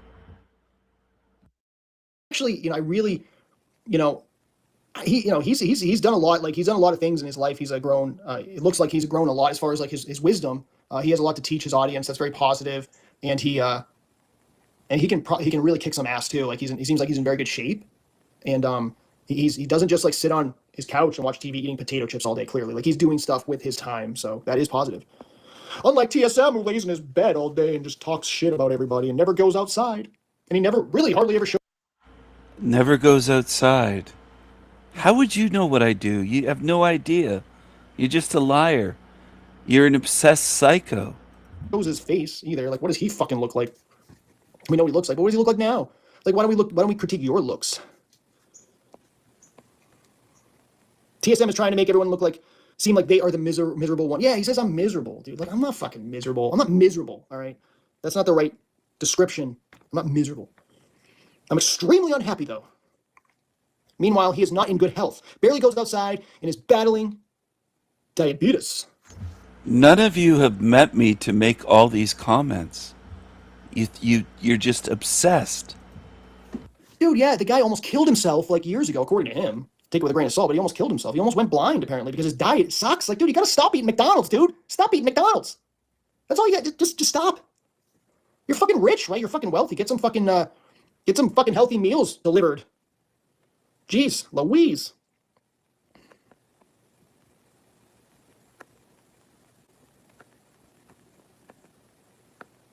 All right, some of you guys are talking to each other in the chat, so I don't want to, intervene in that. Oh, I can turn a light on here. Look, it's lighter.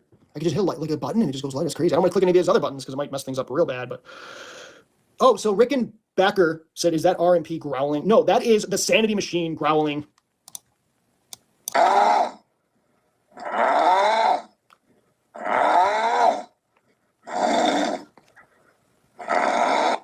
That is the sound of the sanity machine after he dealt with RMP. RMP had his way with the sanity machine, and that is what came of it. What a liar. Choose wisely. I'm playing this for people so that I'm giving you every opportunity to notice the difference and the contrast. And if you can't tell me and my channels apart from demons, then I don't want you around me. You're deranged like this creature. And you belong with these creatures then, because it's not difficult to tell it apart. It's up to you. This guy's been talking about me for almost 2 hours of his live stream. His whole live stream is about me, the whole thing.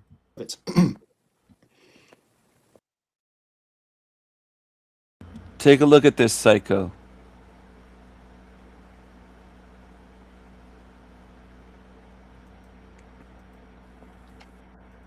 RMP had his way with the sanity machine, and that is what came of it.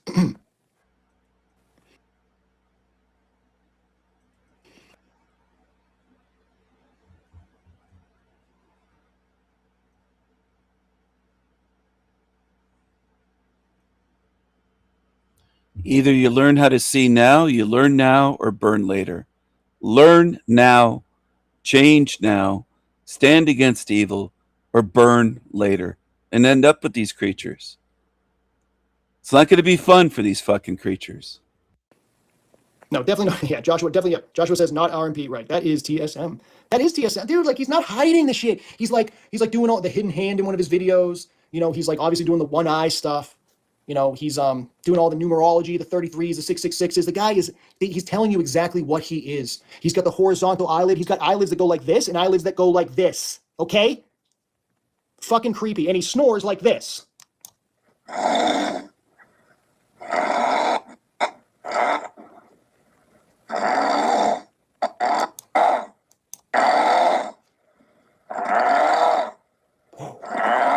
Shit.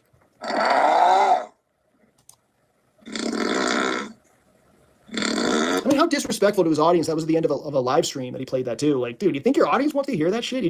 You're doing a live stream and they just fucking fall asleep. You know, here's the thing, right? Here's the thing.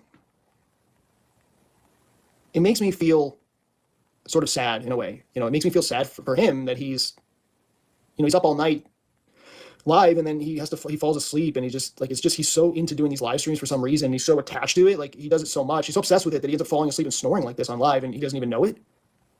But the thing is, I play this, I make fun because he does nothing but make fun of me and harass me and bully and stalk me with different email addresses, talking shit, saying I own you and there will be... So he records audio from my live streams, but he claims he doesn't watch my live streams. He claims he's not here lurking. He contradicts himself. He lies and he gets caught in his lies. Look at his face here. If you think that's normal, that evil look and the grin and everything about the energy and the black eyes and everything about this thing, I don't know what to tell you. I think you're a lost cause. If you can't see what this creature is, I think you're lost.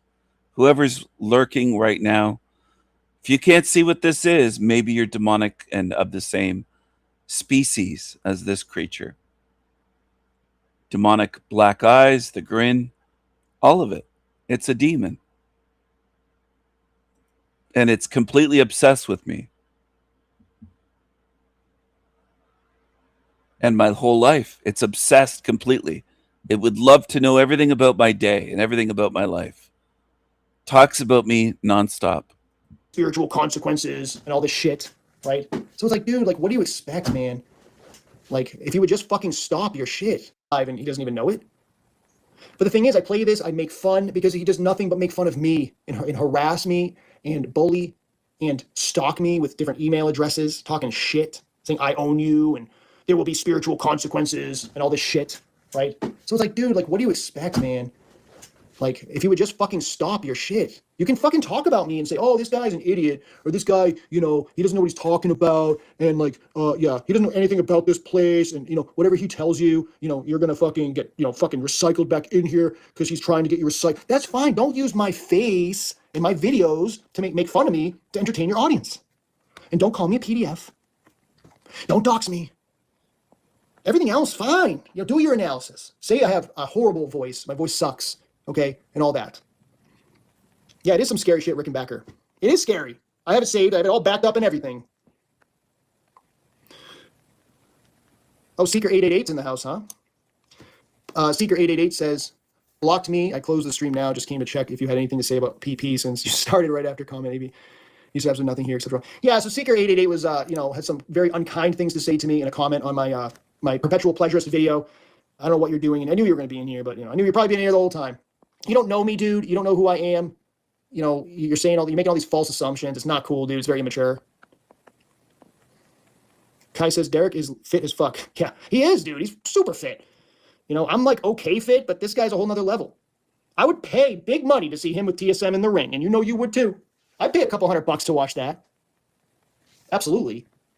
That'd be great. I'd have my money on Derek. Kai says Derek is fit as fuck. Yeah, he is, dude. He's super fit. You know, I'm like okay fit, but this guy's a whole nother level. I would pay big money to see him with TSM in the ring, and you know you would too. I'd pay a couple $100 to watch that. Absolutely. That'd be great. I'd have my money on Derek. Cut out the Coke, yeah, the Coke Zeros and what. I mean, Kai says, Seeker 888 says, Seeker 888 says, Kai says Derek is fit as fuck. Yeah, he is, dude. He's super fit. You know, I'm like okay fit, but this guy's a whole nother level. I would pay big money to see him with TSM in the ring, and you know you would too. I'd pay a couple $100 to watch that. Absolutely. That'd be great. I have my money on Derek. Cut out the Coke, yeah, the Coke Zeros and what. I mean, he just treats his body like a trash can. That's all. Oh, I'm sorry, Rickenbacker. Rickenbacker says I'm going to have nightmares now. I'm sorry, man. I'm sorry. I had to put the truth out there. That's what I do. I put the truth out there. It is creepy as fuck. Halloween came early. You're right. You got that right. Fuck. He needs a tap there. It is. I'm sorry. I had to put the truth out there. That's what I do. I put the truth out there. It is creepy as fuck. Halloween came early. You're right. You got that right. Fuck. He needs attention and sad, but he deserves what he's getting. He does deserve what he's getting. I mean, dude, it's like, come on, man. Like, I don't like somebody talking shit about me and using my pausing my live streams when I make a face like, like he'll do, and then I'll put it on a fucking, on a fucking meme. I don't appreciate you doing that shit, talking about me and lying about me and slandering me publicly. I don't like it. I can't do much about it. It's not like I'm up all night thinking about it, but I don't like it. I don't like it. I don't like what he does to Joshua. I don't like what he does to Kai. I don't like what he does to Chris Sedaris. I don't like what he does to RMP. I don't like what he does to any of those fucks, except for Jack Talcott. Like, why don't you, TSM, why don't you go after some of the fucking giants in the truth community? Why do you go after the little people, dude, that have like very little following, very little influence? Sounds like you're the bully guy who just picks on the ones that are weaker than you. Why don't you fucking take your time, spend your time and do another video about Mark Passio or whomever? Instead of doing like one video. Like, these guys have way larger audiences, okay? Way more influence, and you decide to attack me and my little channel because you can. Because it makes you feel good to attack people that are smaller than you or weaker than you.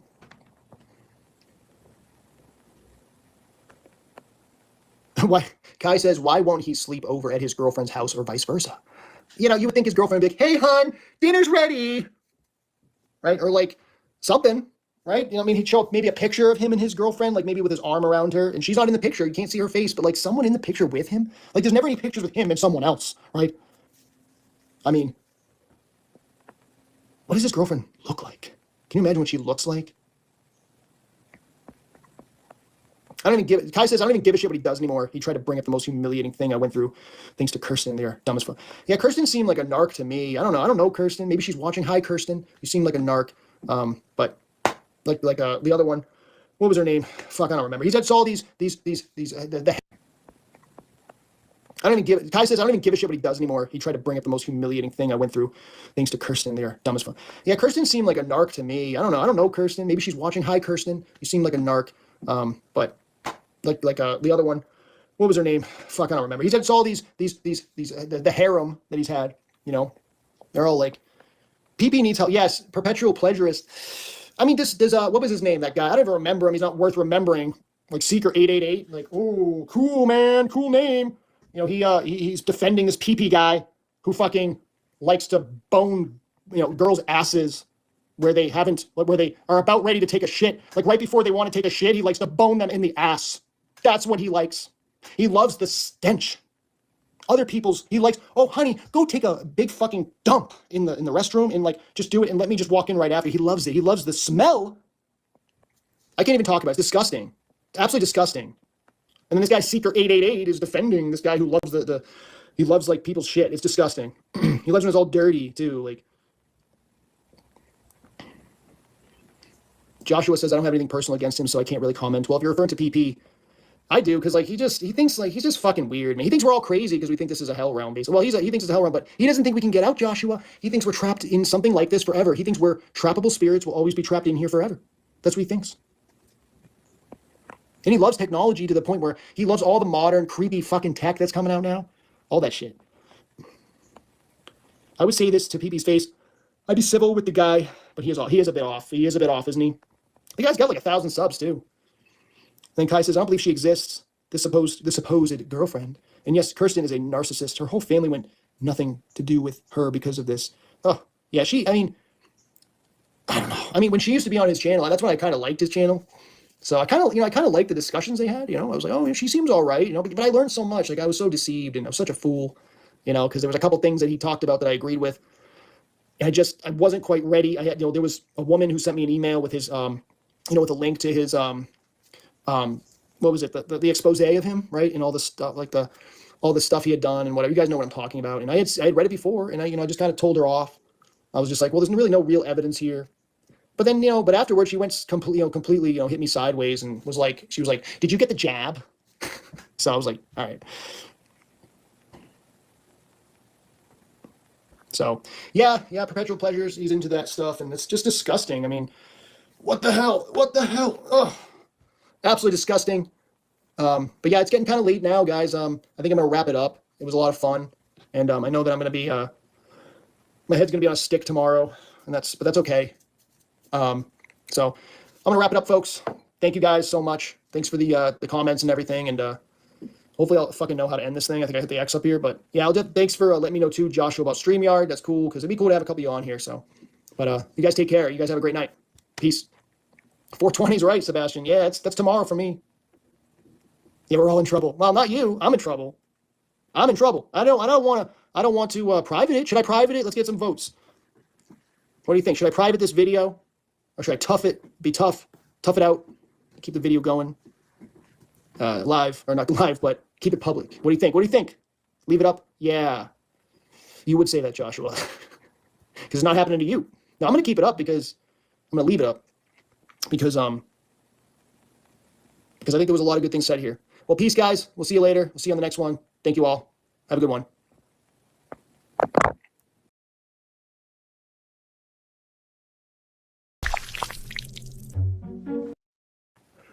Oh, I got some people driving me crazy in the chat room here. The comment section, actually. I don't have anybody in the chat yet, as I just went live, but there will be people coming on in. Let me respond to this. Let me read this guy while I wait for people to come in. Oh man, now he's going. He was commenting on one of my older. Private it. Let's get some votes. What do you think? Should I private this video, or should I tough it? Be tough it out. Keep the video going. Live, or not live, but keep it public. What do you think? Leave it up? Yeah. You would say that, Joshua. Because it's not happening to you. Now I'm gonna keep it up because I'm gonna leave it up because I think there was a lot of good things said here. Well, peace, guys. We'll see you later. We'll see you on the next one. Thank you all. Have a good one.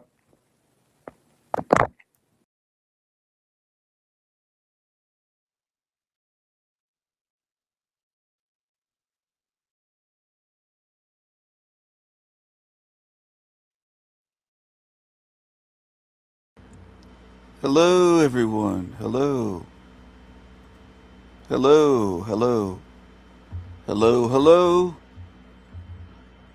This was 2 years ago. I explained my thoughts on time, the time differential, things like that, in this little clip with Wendy. I clipped it from a live stream, all right? So that Jeremiah creature lied and said that I've never explained or given an answer to his big questions. But I actually did years ago. And here it is. I explained it live, and I took a clip and made this into a standalone saved video. You can see here it's 2 years ago it's showing. YouTube shows you March 3rd, 2024. There you go.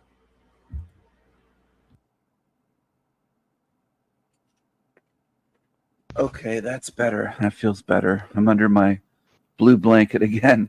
I was having my breakfast in bed with my laptop beside my bed on a table, and then I had a tray, like one of those breakfast tables that you put over top of you to eat a plate and bread in bed. So I'll go into the time thing a bit more again. If you were immersed in the ocean, literally out in the middle of the ocean, and you couldn't see even any land in any direction, no islands, no, you couldn't see the UK, you couldn't see Europe or Africa or North America, South America. You were just right in the middle out there somewhere. And you just dove down, and let's say you could breathe underwater, whether you had assistance or magical ability, whatever the case may be, but you're surrounded by water. You could do a 360, You're underwater, so there's water below you, there's water above your head, there's water in all directions, and it's fluid because water is fluid. Water can move, water has currents. That's how I view time. Instead of the straight line is the linear was what they taught us, past, present, future. And you can just draw that on a piece of paper and they go, there you go, that's time. I don't think it is that way at all. I think they lied to us about time. I do think that it is fake. Okay, it's a creation, or as Jason from Archaics, I don't know if you ever heard his voice other than my voice impressions, but he says, construct, it's a construct. He's got this weird voice that sounds like a cartoon character. You know, it's horrible, but anyway, yeah, I think it is false. And I think time is fluid, and we're immersed in it in this realm. Doesn't mean everywhere, but I think it's used here to control us as much or more so than money. Because when you think about it, time is the way that a lot of things are measured here. Not just the hourly wage, but our lifetime. Our lifetime. Time is right in the word lifetime, right? It's lifetime. Time is right in there. And time really does matter in so many ways here with schedules and alarm clocks, and everything is basically measured by time, our age, birthdays, you name it, stages of life, from newborn to toddler to child, adolescent, teenager, at adulthood, maturity. It's all like measured in these years and time. So time really is a control mechanism here, as much as money is, as much as religion is. And a lot of people really don't think about, oh, time really does control our lives within this place. But it does. And a lot of people just don't think about it. There's people that have had watches their whole life and they don't think about time. They never stop to wonder about time, and they've always worn a watch, or they've always had these antique clock collections. I've known people like this that have tons of antique clocks, and they never seem to wonder, what is time? You know, they're surrounded by things that show them what time it is, but they don't ponder what is time. And I think that outside of here, even in the void, which is not outside of the matrix, I want to emphasize that for everyone. Lolita and some other channels claim that that's home free, and it really isn't. It's between this level and the next level. It's the in-between realm, you could say, is the void. It's a space between levels within this matrix. There might be more than one void in this. There might be 100. There might be 1,000. I don't know. It could all be one void. I don't know for sure. I don't think anyone knows that. But just in that void, it's timeless. According to anybody that's ever been there and felt it, it is timeless, or near timeless, as near as possible, where they don't seem to feel any time passing. So what I'm getting at is, going on that data that we have, I think that there's a huge possibility outside of this matrix that we're in, this hell realm matrix, that it's timeless and that we are eternal. And once you really grasp that we're eternal, it makes far more sense than popping out of nothing and being born as a spirit, not as a body, but as a spirit out of nothing.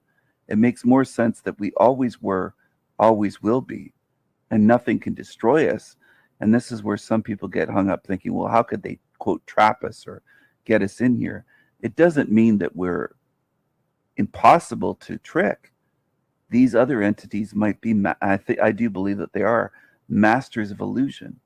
I think that's their main power against us, is illusion. Just like in some of those videos that I analyzed, Star Trek, they show us truth hidden in fiction quite often. It's hidden in plain sight.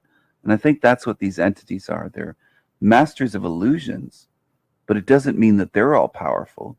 And these other, quote, truthers that say, oh, we're going to become gods, I think we'll have superpowers far beyond what we have here. But I'll never call myself a quote unquote God, not just because the word is tainted with the evil that people worship this quote God of this realm, but because I don't think I am. I think I am an eternal spirit, but I'm not going to say that I'm a quote God. I don't want power over others. I want freedom for myself. I want freedom for good spirits, not just for me, but for any good that I can help get out of here. But I don't want power and control over others. I'm not a control freak. I'm not a power person. I do exercise power over evil demons. Absolutely. I fight them here and I will fight them outside of here for sure. And they know that already. Not just the low level demons on YouTube, other demons. We'll say maybe higher demons, or you could describe them as. They know that already, that I will be fighting them. They're not stupid. These demons beyond YouTube are smarter than the ones on YouTube. They're aware. They have higher awareness of what's going to happen. They're not fools.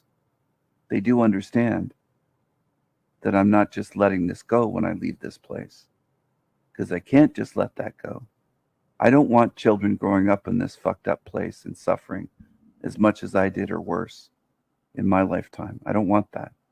I don't want this to continue with these disabled children and ones that are dying in childhood and have these horrendous genetic disorders that are not their fault, and everything else that goes on here, child abuse and disabilities and deformed children. Imagine living with some of these horrible deformities where their face just looks like a monster almost. I'm not faulting them. I'm not calling them ugly. I'm not being mean and all the things that Team Evil will accuse me of. I'm just saying they look like something out of a movie set. And that's the quote creation of this God. That's their God's plan. People that believe in God and worship and these religious people. It's sickening what is going on here. I think they would be defending that monster if we were all crawling around on broken knees, crippled. All right, I'm going to chime in here. If you want to watch that clip, I shared the link in the live stream chat.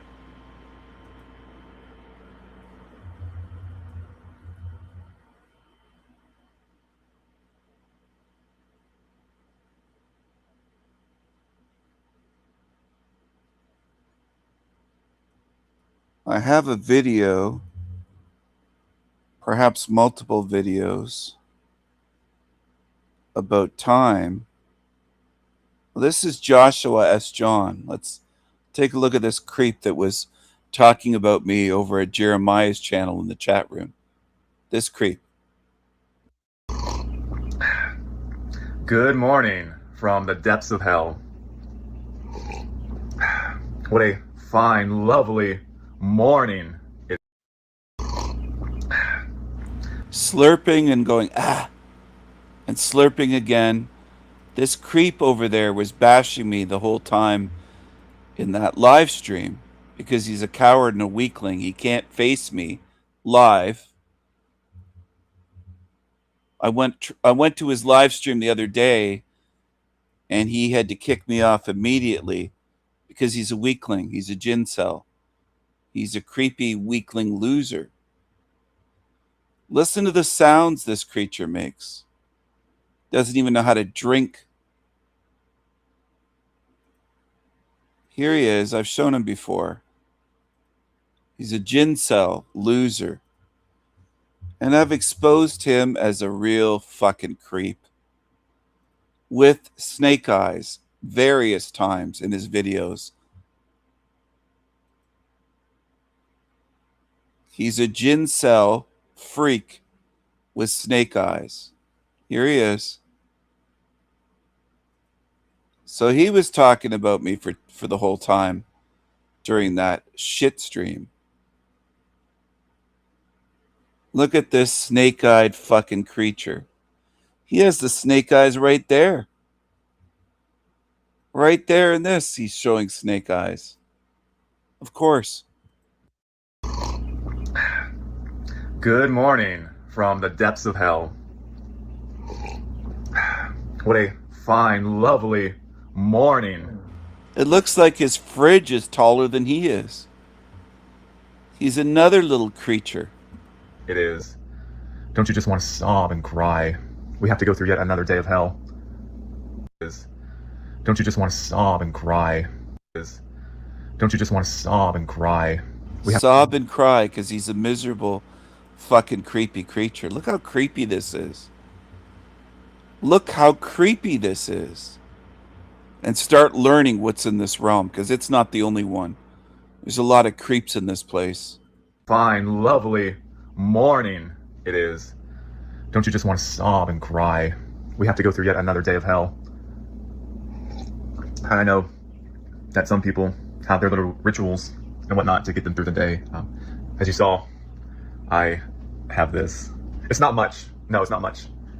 And it may be a drug to make one happy, or to make one Slow down with the coffee, Thyself. Slow down.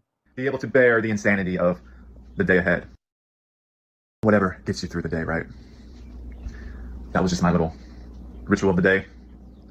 I'm having organic bean juice with raw goat milk. Organic bean juice. Listen to this. Goat milk. And goat, of course, is part of Satanism and with the Baphomet. So he's showing a goat. He's a ginsel. He's got the red beard, which is creepy. He's showing a goat and goat sounds and calling it, talking about goat milk. Very creepy, this thing. And I'm going to keep calling it creepy. And if it bothers people too bad, his eyes are different colors. Here they look more hazel. I think he wears colored contacts at times. Some people will say hazel eyes can look green. Not like this, though. But he's got the snake eyes in multiple videos. The eye on the left side, to our left, right by the cursor that I use, it's a snake eye. It's a slit, vertical slit. He's a real creep. Hello, Butterfly Freak Show. Yeah, he does have some pointy teeth. Just like Howdy McCoskey. Some vampire teeth.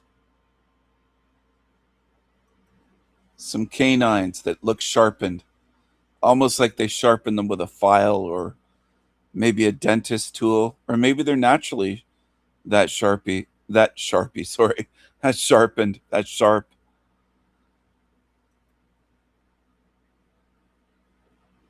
I hope I can eat dinner after this, because these creatures make me sick. Look at this thing. With the coffee, Thyself. Slow down. Be able to bear the insanity of the day ahead. Whatever gets you through the day, right? That was just my little ritual of the day. I'm having organic bean juice with raw goat milk. You ever heard somebody describe it that way? Even the way he describes coffee, he has to be creepy and weird about it. Just a creepy fucking creature. Organic bean juice with raw goat milk. And the morning. So there are the sharp teeth right there. Paused it with his mouth open. He does have some real sharp teeth in there.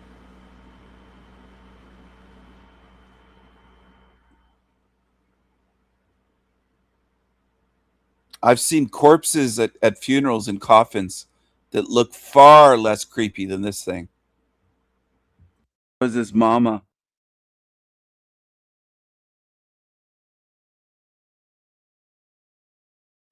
Freshly milked, so was his mama, I said at the end of that. Oh my goodness. What a realm this is.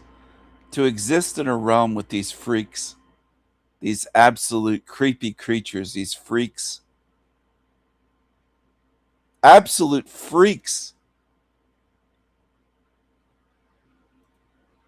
It's worse than uncanny valley feeling every day. It's worse.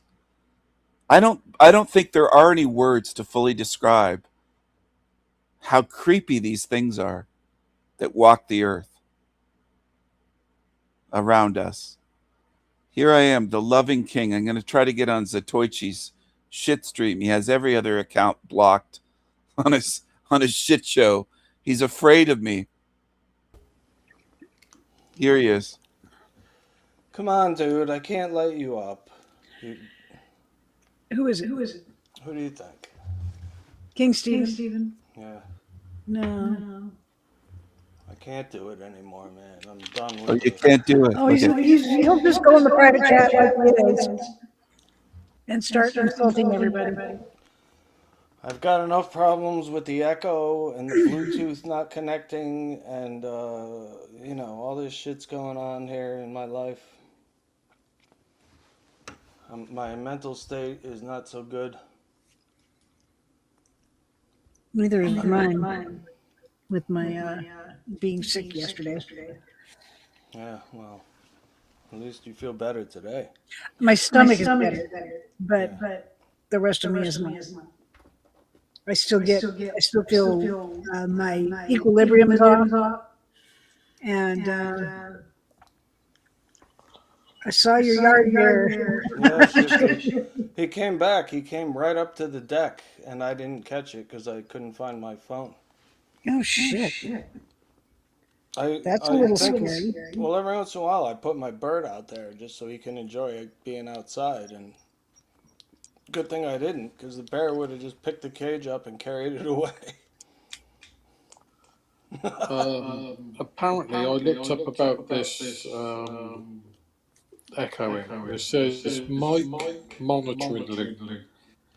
The software is actively monitoring a recording passment audio back through an active mic input. Okay, it's farther away. I don't know. They need to fix it because this shit was working before. It was working just fine. Somebody changed something. I know, Judge. Everybody, me and Hallie are echoing. If all right, I'm gonna add him for a second. Silver, please don't freak out. Hello, loving king. Hello, I'm live streaming this to my audience. How are you? Thank you. Yeah. They want to see how you people treat me. All right, well, we're gonna treat you good as long as you treat us good. What's with the echo? I never made that noise. It's StreamYard. Everybody's suffering from it. I'm not suffering. I don't use it. You don't. What do you use? OBS? Restream. Oh, okay. Yeah, I thought Paid about version. using that.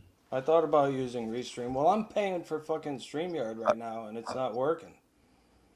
Well, they gave me the king version, like cigarettes king size. I have the king size version of Restream. Awesome. Yeah. How are you going to send you some tomato soup as a peace offering? And I'm going to send Silver a dildo. You didn't send me nothing. Come on. I'm sending you something. No, I don't want anything from you. I want to send you a gift from Timu. No. All right. The last thing I need is Timu shit. I've got a lot of Timu shit. Okay. I don't need more Timu shit. Okay. Settle down. No. Don't tell me to settle down. Settle down. No, don't tell me to settle down. Calm down. Come on now. No, Let's don't tell me to calm everybody down. Fuck you. stop it. Everybody stop. I like the echo. It's got a panache to it. It's psychedelic. I saw you in tie-dye, the thumbnail the other day. Yeah. Was that real or was that AI? No, it's AI. Hebrew Hammer made that for me. I thought it was real. I know, it looks fucking real, doesn't it? I thought you turned into a hippie. Well, I was kind of like a hippie when I was younger. Now I'm a conservative, sort of. You were a Jack Talcott? Talcott, no. He's a hippie. Yeah, but I didn't try to preach to everybody philosophy of my own design. All hippies are not Jack Talcott. I talked Not about all. philosophy. I talked about philosophy, but I didn't fucking bore people with my bullshit. Like I'm Love and peace, man. Yeah, I'm a leader. I'm gonna show you people the way. No, none of that. I'm smarter than to know enough that I'm not a fucking messiah. I asked him to show me the way to love and peace, and he couldn't do it. He's Yeah, because clammed up on his show. he never doesn't know the will. way. He doesn't know the way to love and peace. He's at war with himself constantly. I guarantee.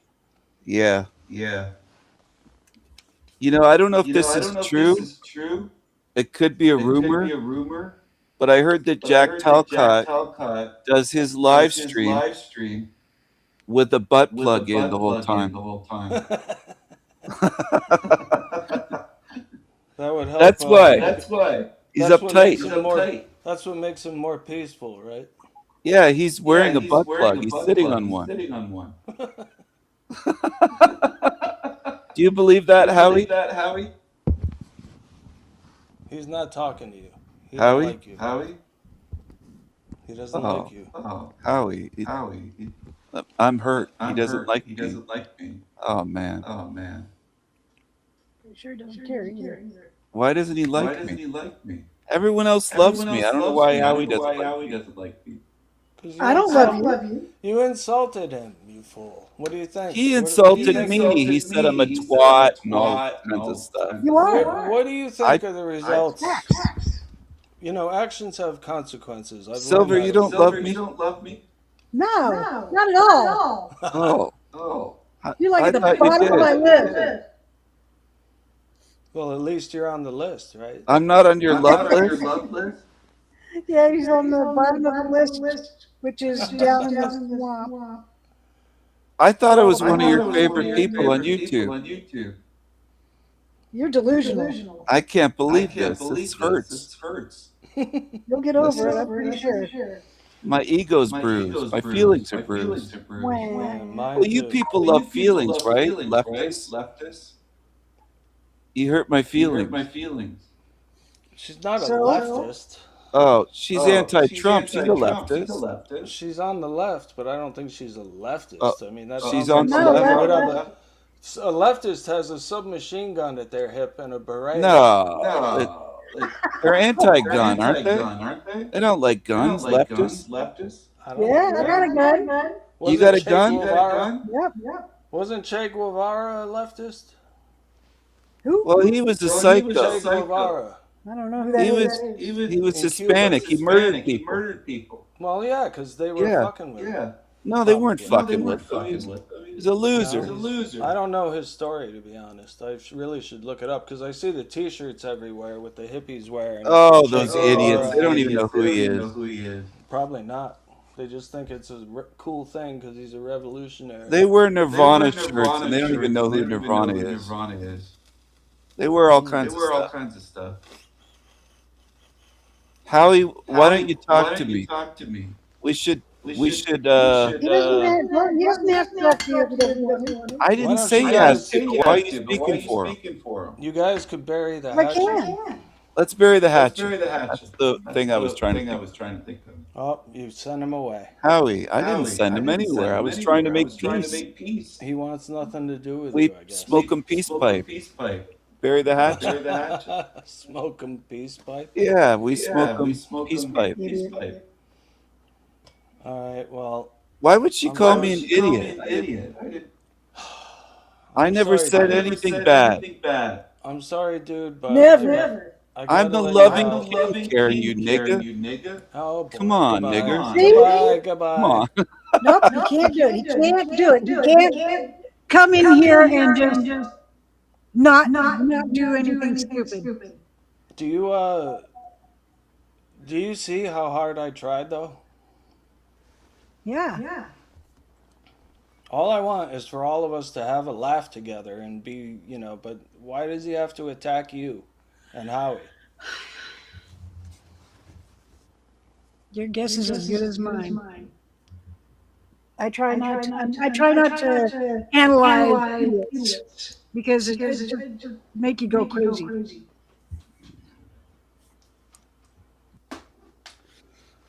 I don't know, man. Everybody's fucking wild these days. I mean, I remember in the 70s, everybody seemed fucking normal. And it was just like, neighbors talked to each other and everything was different. But today, man, everybody seems to be a little bit insane. What is happening? Did they put something in the water? I mean, I'm hilarious. I'm not insane. I'm hilarious, you loser. I was the highlight of your show. I was the best guest. I was the best guest. Why would you kick me, dummy? That blobfish has no personality. I agree with Salty Siren. He just sits there. He sits there silently like a retard, and then he quits in protest like a weakling. What a weakling. What a weakling. And that other bitch, Karen, fuck her. Oh, I can't wait to seal these demons in and see the looks on their faces when they realize they're fucked. There's not a fucking thing they can do about it. Nothing. Let's jump over here, everyone. I'm glad Salty Siren's here to laugh at those losers.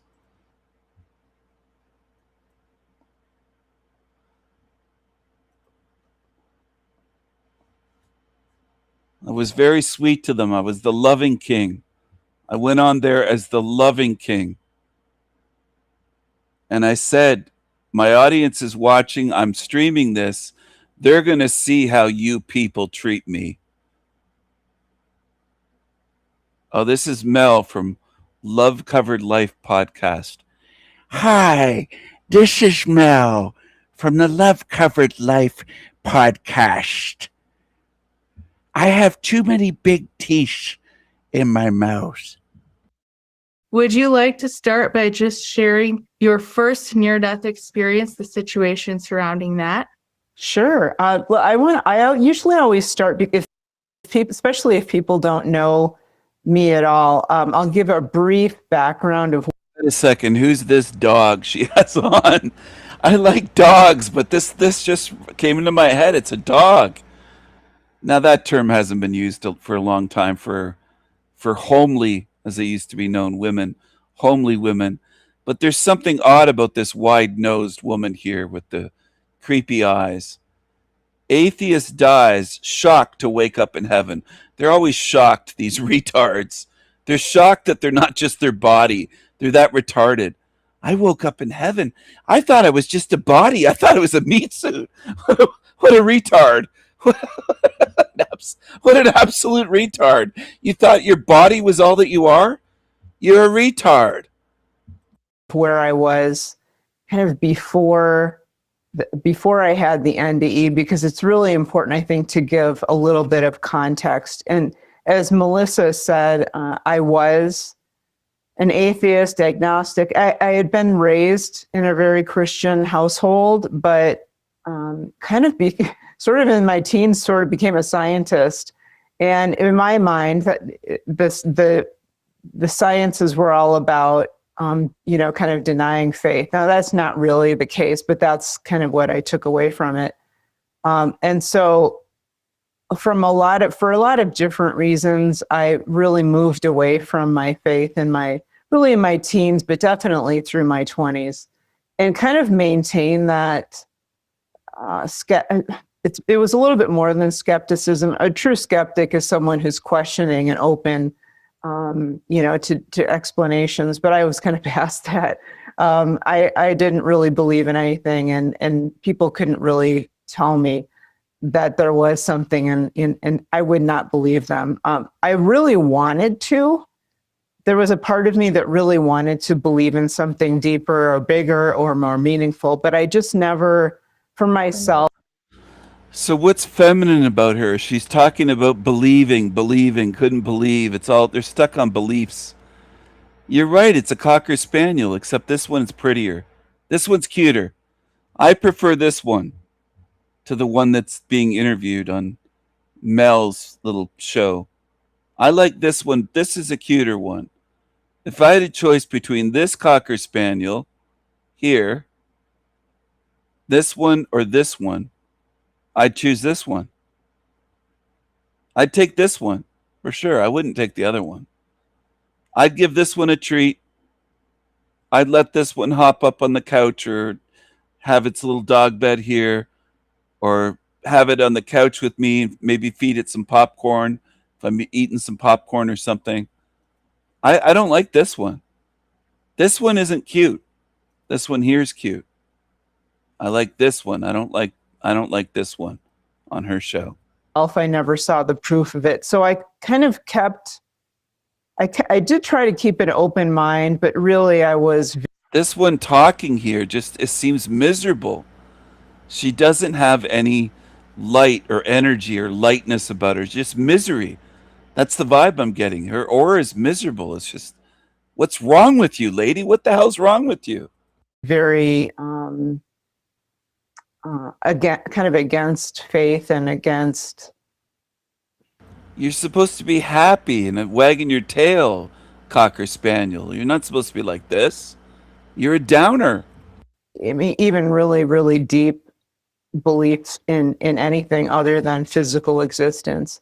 And kind of the funny thing is, be more like this, you depressed idiot. Be more like this. This dog's happy. Look. Lady, look at this. Be more like this one. Don't be a depressed loser. Don't be miserable. You think your physical body's everything? Are you retarded? Against, I mean, even really, really deep beliefs in anything other than physical existence. And kind of the funny thing is that now I believe that physical existence is an illusion. So we can go into that later. But back then I was really into the physical material world, and that was really the only thing that was real. And that really kind of stayed with me until my mid 40s. I was in the sciences. I had started out. Let this be a lesson for the ladies that are tuned in. Some of you lurking here might be dogs. Be more like this dog. You got to be happy, cute, sweet, friendly, upbeat. Don't be a depressed, miserable like this. She just misery's coming off this. I wouldn't want to be in the room with her. Don't be like that. Look at the dead eyes. There's just nothing there. There's no life. Just dull deadness. No spirit. Look at that. Out as an archaeologist and an archaeological artist. Was also a geologist. And it was really that geology that I stuck with for the most part, for the next 20 or so years. I did some stint in healthcare, really, again, from like kind of a technical. Oh, in healthcare, technical. Just misery. Fucking hell. Can you imagine? Imagine living with her. Now that would be hell. Kind of scientific side of the house, but still it was really deeply into the technical and science arenas. And in my mid 40s, at that time I was living in the Boulder, Colorado area. And it's, for those of you who don't know, it's kind of a booming tech area. The whole Denver area is, but certainly Boulder. And that's why I was there. It kind of as part of the science and technical boom. And I was working at a small software company. And I think it was, late 2013. And in late 2013, it was, November, December. I was feeling very blah about my life and very, I didn't know where to go with my own life. I was feeling somewhat dissatisfied, and I knew I needed a change. And I also felt. So I realized some people would say, you can't smell through the screen, Stephen. You can't smell these people. But she reeks of misery. It's almost like I can smell it. There's a smell to these creatures. It's just miserable. And I am making a face of disgust right now. There's a look of disgust on my face saying, how come you're so miserable? What's wrong with you? It's already a hell realm. Why would you want to be so fucking miserable with all these zombies and demons around? To be this miserable. Don't choose misery. Be the other kind of Cocker Spaniel. This one. Look at the tail going. Look at the face. Look at the cute face, the long face. The long, shaggy ears and hair. I mean, it's not my favorite breed of dog, but it's a cute dog. I like all dogs, from Rottweilers to Chihuahuas to you name it, German Shepherds and all kinds of terriers and boxer, you name it, any kind of dog. Great Danes, bulldogs. I don't think there's a dog that I don't like. But be more like this, not like this. Don't be like this.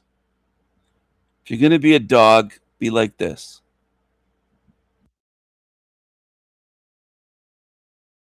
This is weird, I know, coming from someone who at that time really didn't believe in anything. I also felt that a change was coming. And I can't really tell you how I felt that, because, I was apparently not a believer in anything, but I felt that there was a change coming up. And honestly, I thought it was a job. I thought I was needing a new job. I thought maybe, well, I need to quit my job and find something else that's a little bit more, exciting or challenging for me, or whatever. So I really did think that there was a job change coming. In early January 2014, I had, so just a month or two later, I had taken a week, or a little bit more, maybe a little bit more than a week off between Christmas and over New Year's, that, end of 2013, beginning of 2014. And, I was still living in the Boulder area. At that time, the weather was incredible. Boulder in the wintertime can be exceedingly beautiful. It was like 60, 70 degrees during the day, dry, sunny, none of that. If all you are in New England or on the East Coast, you know what winter can be like. Well, Boulder isn't quite that way. They do get snow, but this, break over Christmas was very dry and very warm. And so it was a Friday, January 3rd, I decided to go out for a bike ride just around town. I was going to pick up some library books and, go to the grocery store and grab a couple of items to take home.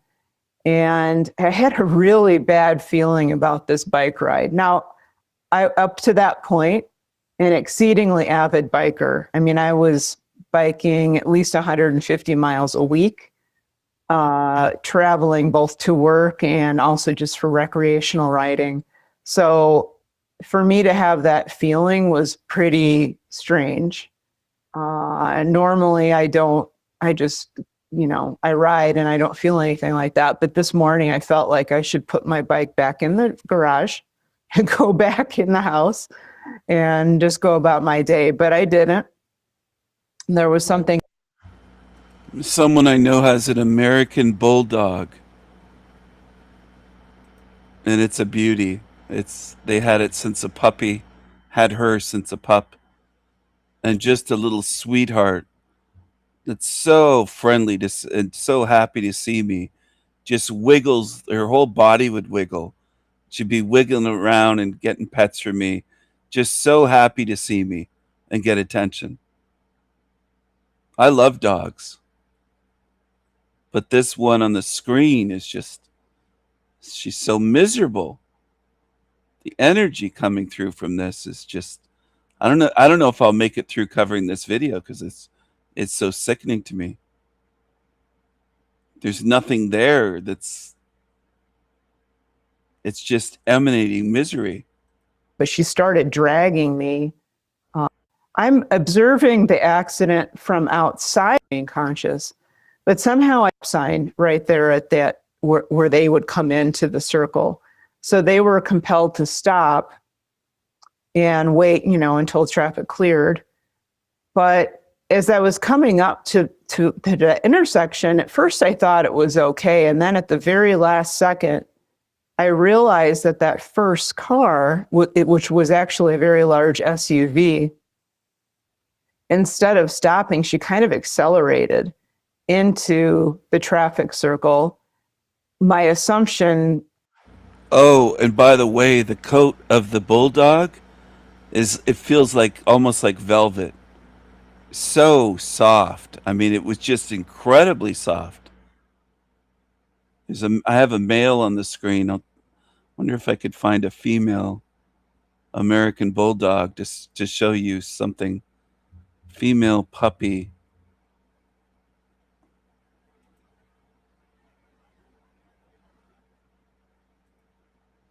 Looked a lot like this when it was real small. Very much like this dog on the screen. A little American Bulldog pup. They're so cute.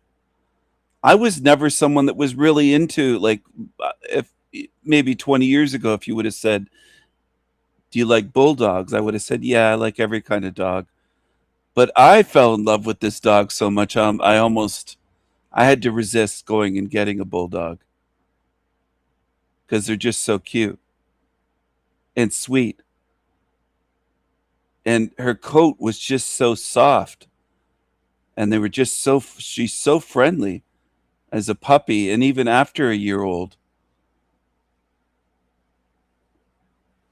Anyway, they do grow up, and she's a beautiful looking full grown dog now. It's only been a couple years. But they're so adorable. She looked very close to this one on the screen, as a little puppy.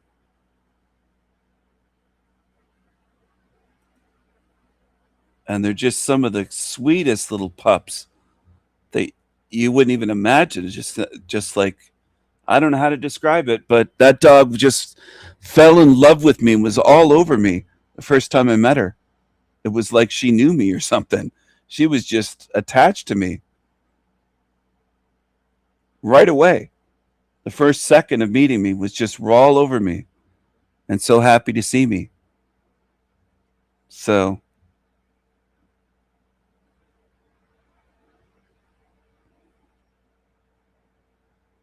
if this wasn't a hell realm and a recycling system and I had no worries at all about getting attached, I would have probably that week looked to find a little bulldog pup to adopt, or maybe gone to a shelter or something. I just don't want to get attached.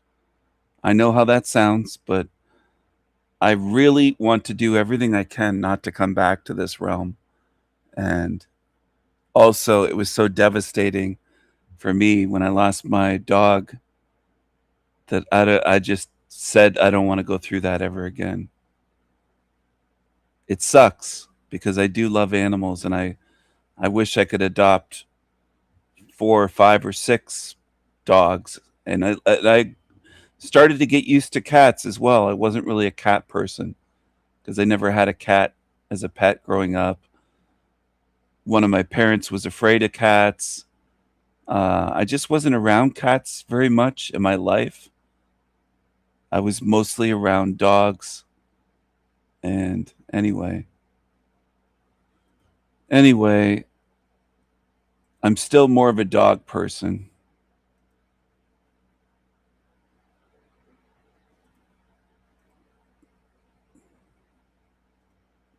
Not this kind of dog, but other dogs. Is that she didn't see me, but then she wouldn't have seen the car behind me either because she would have hit one or the both of us. So when I say misery, this thing's draining my fucking energy. Just playing this and hearing this voice. I don't know if people realize that. And I'm not crying about it. I'm just explaining. These types of creatures drain my energy. They're so low energy, and there's something about them that's draining to me to listen to them.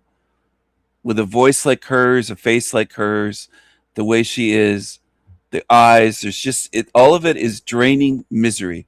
That's what comes across to me. And I realize other people would say, what's wrong with you? Or there's nothing wrong with this woman. Well, that's what comes across to me. I wouldn't want to be in the same room with her. It would drain my energy to be there. Don't want to be near it. As it turned out, she hit me broadside as I'm on my bike. And I don't remember exactly how this happened. I mean, that moment where she hit me was very vivid in my mind. I did not lose consciousness through any of this, which in hindsight was a very good thing, because if I had, I probably wouldn't have survived it. So my remaining conscious was really scary, honestly, but also saved my life. So I'm very grateful that I remained conscious. But somehow I ended up, so she hit me, I ended up. So you're very grateful to be here rather than to be in heaven. How does that make sense? If heaven's so great, you're so grateful to be back here. How does that make sense? So I don't know how this happened. I ended up flipping somehow up onto the hood of her SUV, kind of holding on to where the windshield comes down, to the hood. And I'm looking in the window at her, and she's texting. She's got her phone up on top of the steering wheel, kind of like this, looking at the phone and not where she's going. So that's why she didn't see me, is she was looking at her phone, not at me.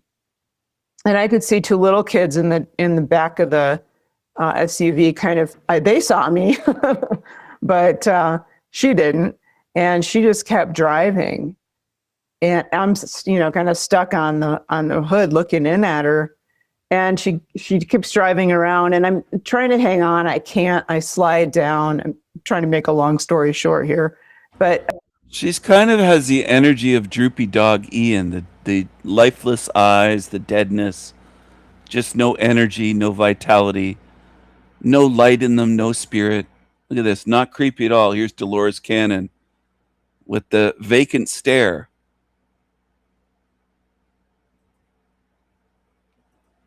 Creepy.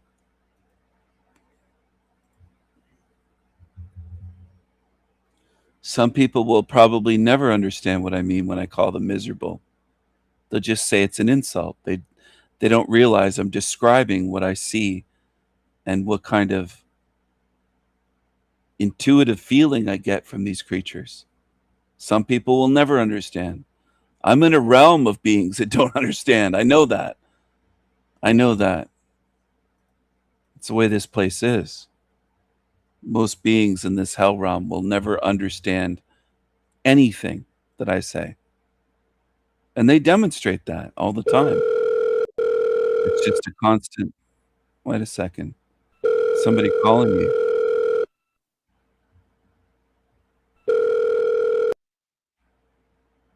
Hello?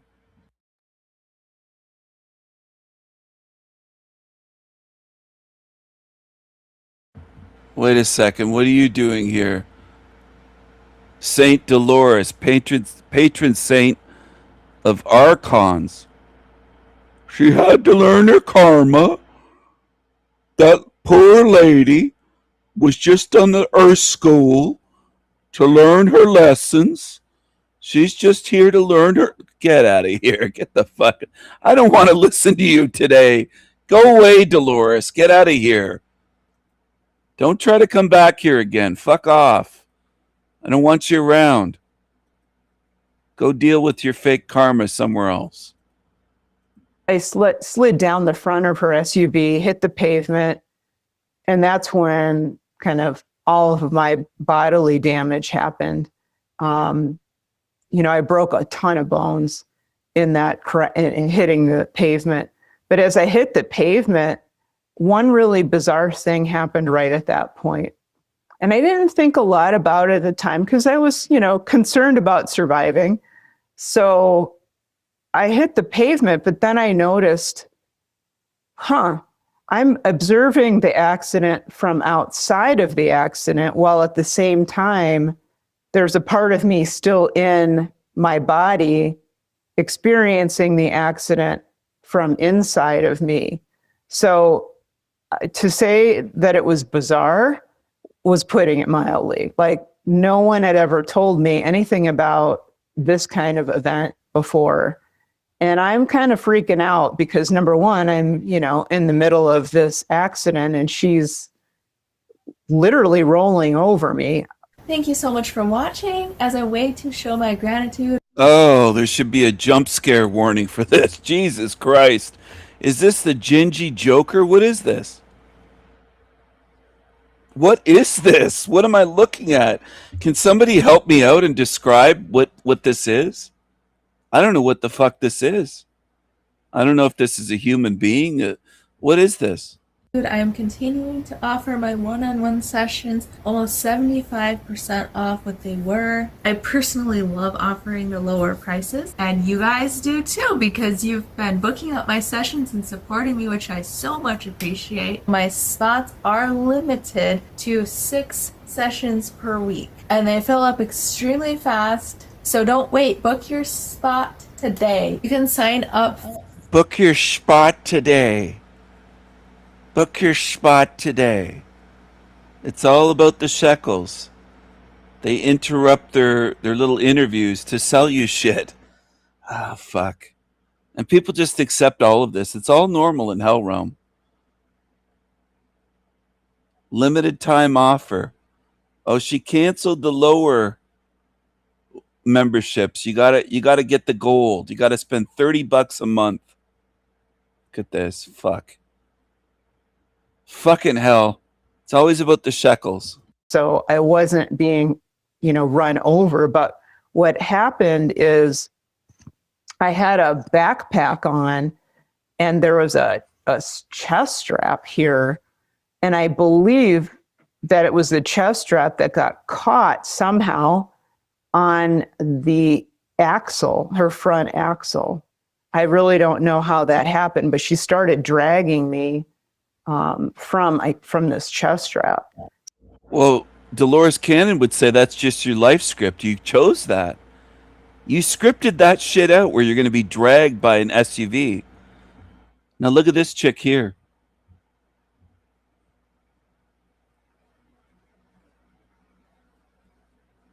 Can someone tell me what that is? Is that horse teeth? I don't know what I'm looking at.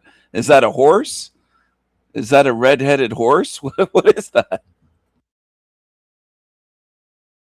So I was kind of stuck under her vehicle, being dragged along as she's driving.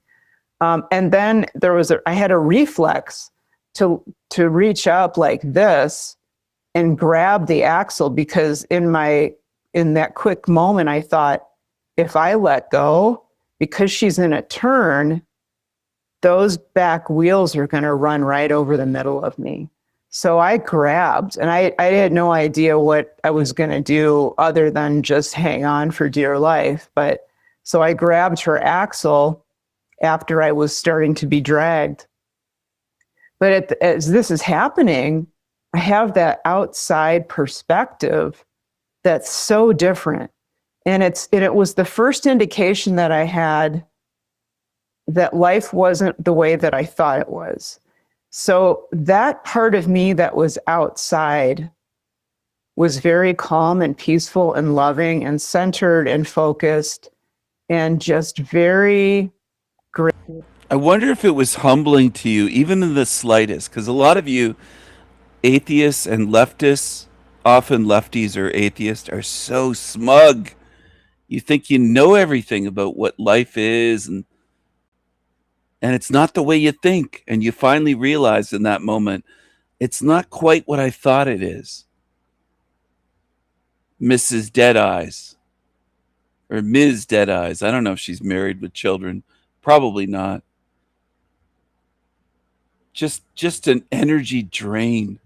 Full and loving and centered and focused and just very gracious and loving. I mean, really, that's that peaceful, loving self that we all have at our cores.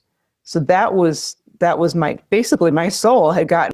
I misread that.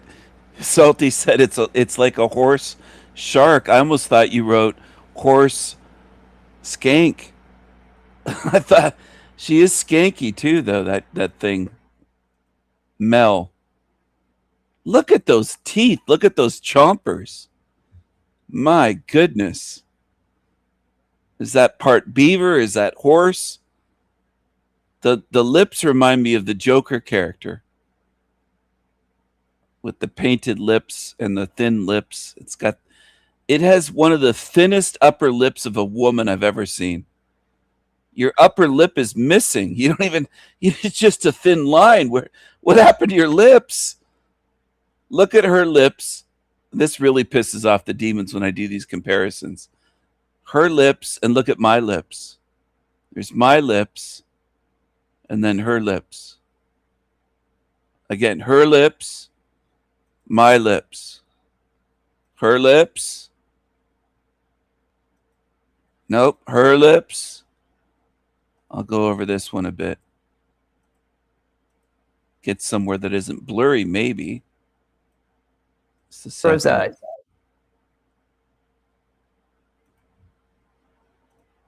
Her lips. And then the gingy, her lips. The upper lip is just a line. And my lips. Her lips. And my lips. Hers. Mine.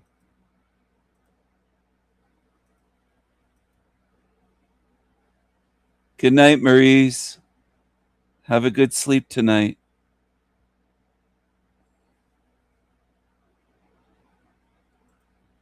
A chest strap here, and I believe that it was the chest strap that got caught because she's in a turn out of my body. But then there was like what I call the human level or body consciousness that was still going as well. You know, that was still in my body.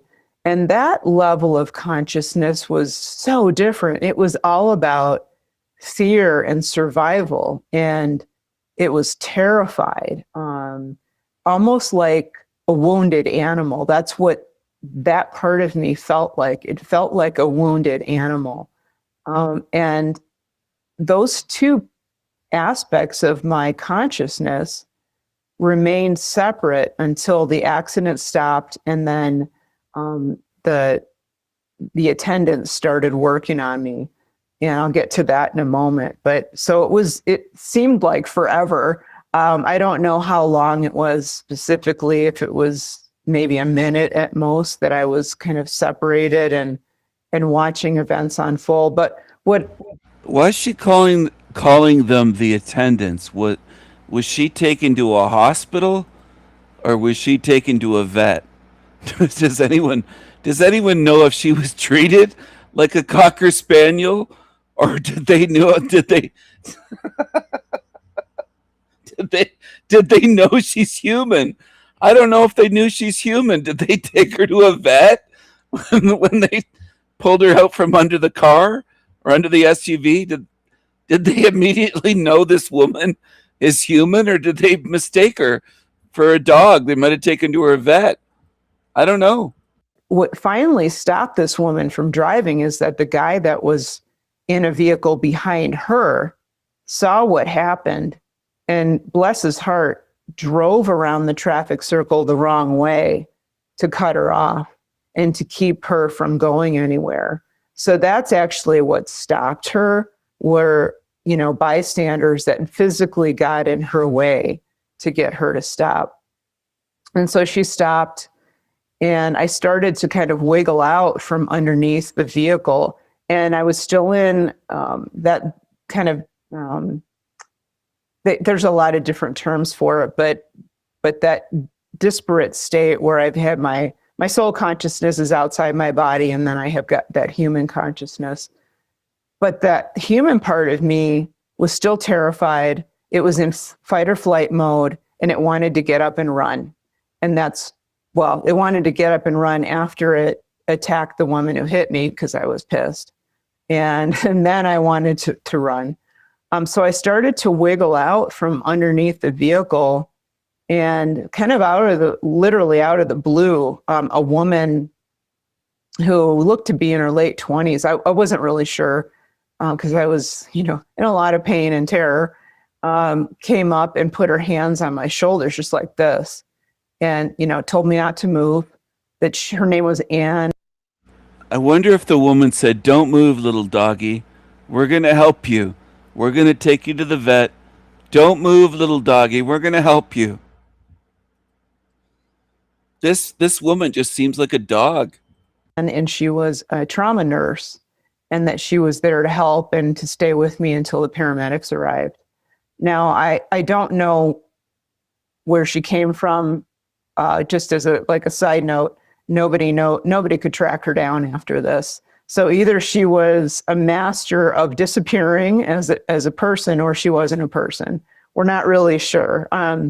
The district attorney's office of Boulder County literally looked for her for 6 months and couldn't find her. And you'd think a nurse would be kind of easy to find, but anyway, she was unfindable after this accident. So whoever she was, I'm very grateful to her, because her putting her hands on my shoulders and She wasn't just putting her hands on your shoulders. She was giving you pets.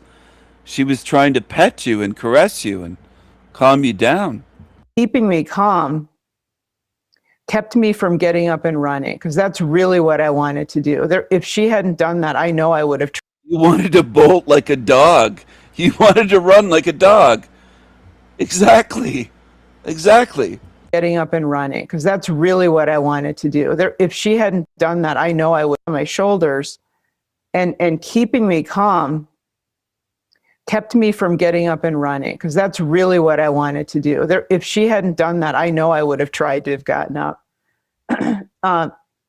Later, You might even look a bit like Wendy from the Wendy's, from the Wendy's fast food chain, except she's a retarded version. She's kind of a Rent gets it. Empty vessel, joyless. Exactly. There's no joy in this woman. If I don't make jokes, you'll just drain the last drop of energy I have, and I'll end up falling asleep and snoring. And these demons will say that I'm snoring like a demon because I have sleep apnea. So anyway, that's what they'll do. But this woman, look at this thing.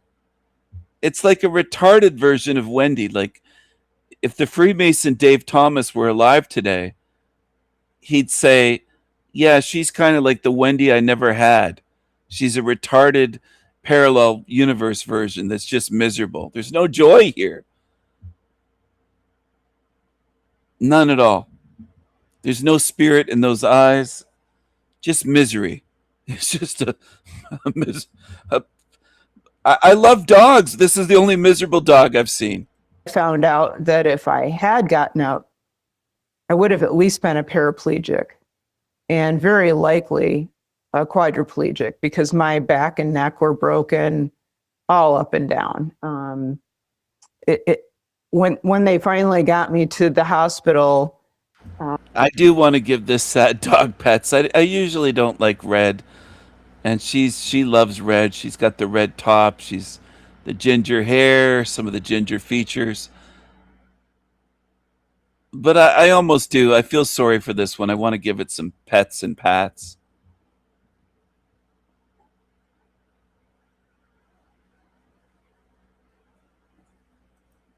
Good girl. You're okay. You're okay. And very likely a quadriplegic, because my back and neck were broken all up and down. When they finally got me to the hospital, and I think later in the day they finally had an estimate of how many bones were broken. It was crazy. It was like 24 bones that were broken and multiple. So this is the only time she seems happy, is discussing how many bones were broken. Like it's like a retard. It's just like a retard. This is the first time she's really shown that she's happy, talking about having 24 broken bones. And she's happy to have survived this, being dragged underneath an SUV. Wouldn't you be more happy that there's something beyond this shithole hell realm, as an atheist, to realize that you live on, but you're happy to be here? It's weird to me. You love this place. You're attached to this fucking place, aren't you? When they finally got me to the hospital, wag your tail. And I think later in the day they finally had an estimate of how many bones were broken. It was crazy. It was like 24 bones that were broken in multiple places. Each multiple places. Hold on, little doggy. You want a treat? You want a little treat? I'll get you a treat. Hold on, I'll get you a treat. So as far as the number of fractures, it was well over 100 different fractures, probably a lot more than that. And most of them were in my back, in my neck. My neck was a mess. One of my vertebrae was kind of about 70% blown apart. Ruh-roh. You want some Scooby snacks? You want some Cocker Spaniel Scooby snacks? I can't pronounce it past my big teeth. Trying to get the words past my big teeth. I have no lips, but I have these great big horse teeth.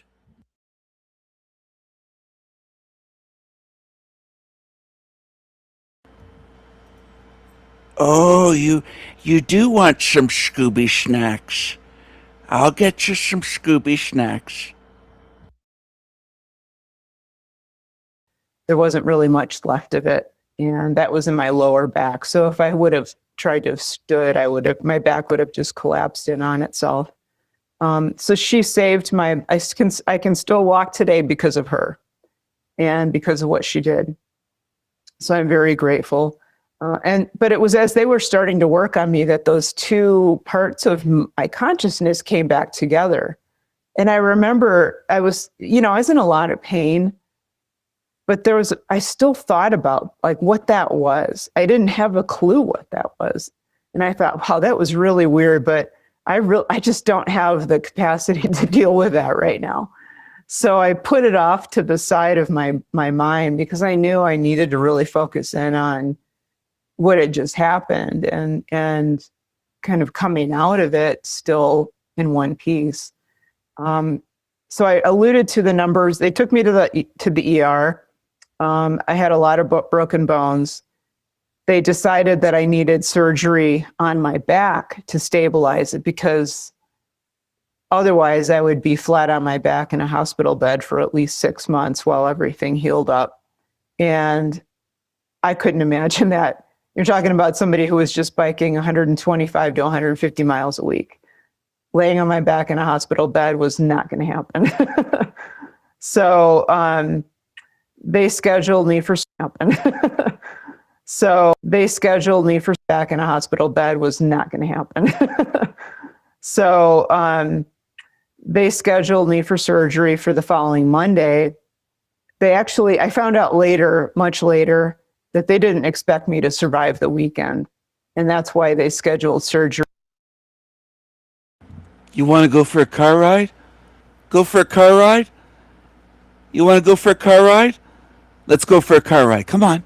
Let's go for a car ride. Come on. Come on, let's go. For late in the day on Monday to kind of see if I was going to make it. I had just a lot of traumatic injuries, collapsed lung, fractured sternum, a fractured pelvis. I had bleeding somewhere in my abdomen that they couldn't figure out where it was coming from. Luckily, that took care of itself over the next couple of days. The collapsed lung took care of itself over several days. I hate to chime in again, but where's the spiritual part, lady? You've been speaking for over 20 minutes. Where's your spiritual experience? Can we finally get to it? I got to jump ahead through this. Jesus Christ, I got to speed this up. Do you ever have a spiritual experience, or are you just wasting our fucking time? What's going on here? Trees and mist and mountains in the distance, like I was being cradled almost from a fire. That's what they got me in. They gave me general anesthetic, and I remember starting to drift off, and the nurses and doctors were talking. I remember all that. And then I drifted off, but instead of going to that kind of what I call that gray state of nothingness that we experienced during general anesthesia, I woke up, not in the OR, but I woke up standing up on a hillside, and I thought, whoa, this is weird. this is really weird. Maybe I'm hallucinating. That was my first thought. Maybe I'm hallucinating. But then I realized, well, wait a minute, I'm under general anesthesia. And I'm thinking all this stuff. So anybody who knows about general anesthesia knows when you get general anesthesia, and they also gave me an amnesia drug, so I couldn't remember, your brain isn't functioning this well. And it's intended to shut your brain down, not to heighten its awareness. And so I'm thinking all this stuff like, oh, I wonder if I'm hallucinating, what's going on? And I'm thinking, and then I'm realizing that, wait a minute, this is different. I'm feeling a lot of peace and love. How can I feel love? I'm feeling love coming through me as if it was like, I always liken it to standing in front of a fireplace on a cold winter's day. That radiant heat that comes through you from a fire.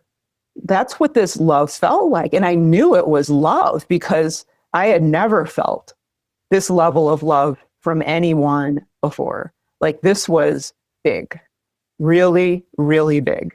And this level of love from anyone before. Like, this was big, really, really big, and very welcoming and so peaceful. I just wanted to melt. You got the love bomb. You got love bombed. You're a good little doggy. You got love bombed, little doggy. Little doggy got love bombed. She got love bombed. She's a Cocker Spaniel, but she's the least happy Cocker Spaniel I've ever seen, this one. Into it. And I felt as if, somebody was just holding me, not literally, but I felt. But it was the arms of Jesus. Jesus was holding you. It was his arms. Just like when we're walking on a beach and there's two sets of footsteps. There's two sets of footprints. And then the person says, Jesus, during the hardest tribulations of my life, my most difficult times, there's just one set of footprints. And Jesus responds, those are the times when I was carrying you, my child. I was with you through all of it. You felt like you were suffering, but I was carrying you. And that's how they deceive you. When you suffer in this realm, they just say, well, you're not alone.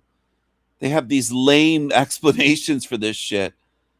The arms were wrapped around you. Obviously, that was Jesus. That's why this is such a hell realm. Because as soon as you're out of body, Jesus just embraces you. Yeah, that makes sense. Not at all. But they believe it. They believe it. This woman is so love-starved that she felt a little bit of love, a little bit of lovin', without even a penis in her vagina, just a little bit of lovin', and she's just overwhelmed. Oh, it's just wonderful. That's all it takes. These beings are so easy to dupe.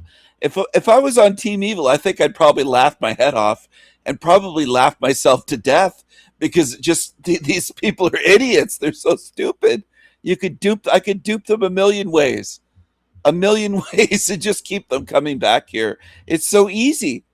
They're so easy to dupe. So easily duped. But I have the more difficult task, trying to get people to see that maybe they're deceiving you. Maybe once you're out of body, all the deceptions don't end just because you popped out of your body in a hell realm matrix system. Maybe it's not all good. To melt into it. And I felt as if, somebody was just holding me, not literally, but I felt like I was being cradled almost and welcomed and accepted. And I thought she felt love like the love that she hasn't had. She's been lonely for years, and she felt love like a throbbing member inside of her. That's what she felt. Look at the eyes on this woman. Look at the crazy eyes there. Now I know Team Evil Demons would say, "Oh, it's just because you paused it when she's making a funny face. That's all." But no, I think it's deeper than that. I do. This is a crazy bitch. This is a crazy dog. Thought, whoa, wait a minute. This isn't like any surgery I've been in before, because I've had several. Nothing like this ever happened. I was always just out cold in that gray state and then woke up in the recovery room. Never had anything like this happen. And I'm kind of looking around and I'm seeing like trees and mist and, mountains in the distance, but still that.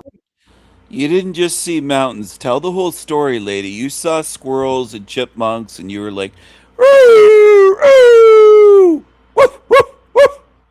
You were barking and chasing. Come on, tell the whole truth. Don't leave parts out of the story. Tell the whole truth. Love is there. And then I started to wonder, I wonder if I died on the operating table. And if I did die, I'm looking around like, why am I here? My parents told me I'd end up in a place a lot warmer than this. And I thought to myself, well, if this is what happens after we die, I'm pretty cool with that. Well, how would they tell that you were dead? You really didn't have a pulse before. Like you don't seem to have any spirit in you. How would they tell that you died and you're gone? How would the hospital staff even know? But then I started that feeling of unworthiness crept up, and I didn't feel worthy of this place I was in. Like, I've really messed up in my life. I became an atheist. I don't believe in any of this. Why am I here? And then there was a voice. I got to chime in here. She said she was an atheist. Why am I here? Because she didn't believe in any of this. She's one of these retards that thinks reality is based on your beliefs. That there's no afterlife if you don't believe there's any. She's one of these retards, just like these retards on YouTube that believe, they'll say, if we don't believe Stephen's powerful, if we don't believe the Raven King is powerful, then he won't be. They're retarded. They're simpletons. I don't give a fuck what you believe or don't believe. I am powerful. I know what I am, and my magic is real. Period. You don't have to believe me. It's actually funnier to me if you don't believe, because then you get the rude awakening. Like this dummy. She had no idea that life exists beyond the physical body. She thinks it works by beliefs and not believing in things. I don't give a fuck if you don't believe me. Go ahead, don't believe me. Reality doesn't work the way you retards in this realm like her are. Doesn't work that way at all. You'll be shocked. And you'll be ripe for the pickings. Up in my life, I became an atheist. I don't believe in any of this. Why am I here? Of this place I was in? Like, I've really messed up in my life. I became an atheist. I don't believe in any of this. Why am I here? Up in my life, I became an atheist. I don't believe in any of this. Why am I here? And then there was a voice. Why am I here? I don't believe in any of this. I don't believe in any of this. I don't believe in any of this. I don't believe in this. I don't believe in any of this. Messed up in my life. I became an atheist. I don't believe in any of this. Why am I here? And then there was a voice that came. You don't have to believe in something existing for it to exist. You're wrong, lady. And a lot of you humans are that way. You're so fucking egocentric. You think that others can't do something if you don't believe. I don't give a fuck if you don't believe. It's going to happen anyway. You're going to learn. It didn't really come into my ears. It was really a heart voice, more like a feeling and it was a voice, but not the way that we experience words. And this voice, the meaning of this voice was. So it wasn't the way we experience words. It was more of a voice that went, woof, woof, woof, woof, woof, woof, woof. In answer to that question of why am I here? And it said, you are my child. You're a part of me. You're a part of this. You're a part of me. This is your home. Oh, just Welcome a baby. Home. And I'm going to cry again because it's just so, every time I tell somebody that, and this voice, the meaning of this voice was in answer to that question of why am I here? And it said, you are my child. You're a part of me. You're a part of this. You're a part of me. This is your home. Welcome home. And I'm going to cry again because it's just so, every time I tell some of that story, it's like so powerful. And in an instant, like that, just that instant, my heart melted and I remembered, oh yeah, that earth life, that wasn't really home. This existence, whatever, we'll talk about that, I guess, but whatever this is, this spiritual place, This is God. this is home. I am God. You are my children. You are my sons and daughters. I am your God, the Father. I love you, my children. I gave you life. Be thankful for every breath. I breathed life into you. I love you. And I heard you too.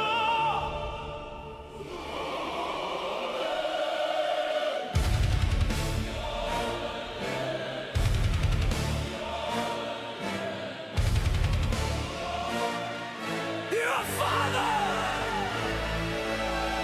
You have no mother. Every time you feel pain in your heart or your brain, every time you get ill, everyone who dies, and all that kill, praise me, thank me, worship me.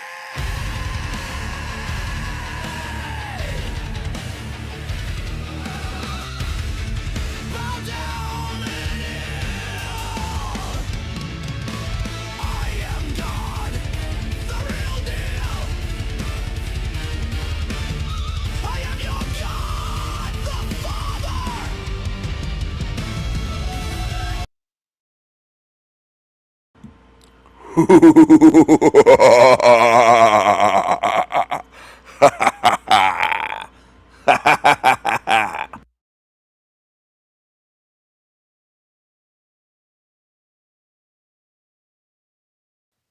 And I'm a part of all of this. And it was instant, my heart melted and I remembered.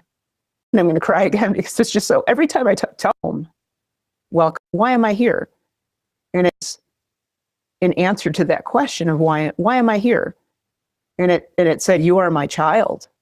You're a part of me. You're a part of this. You're a part of me. This is your home.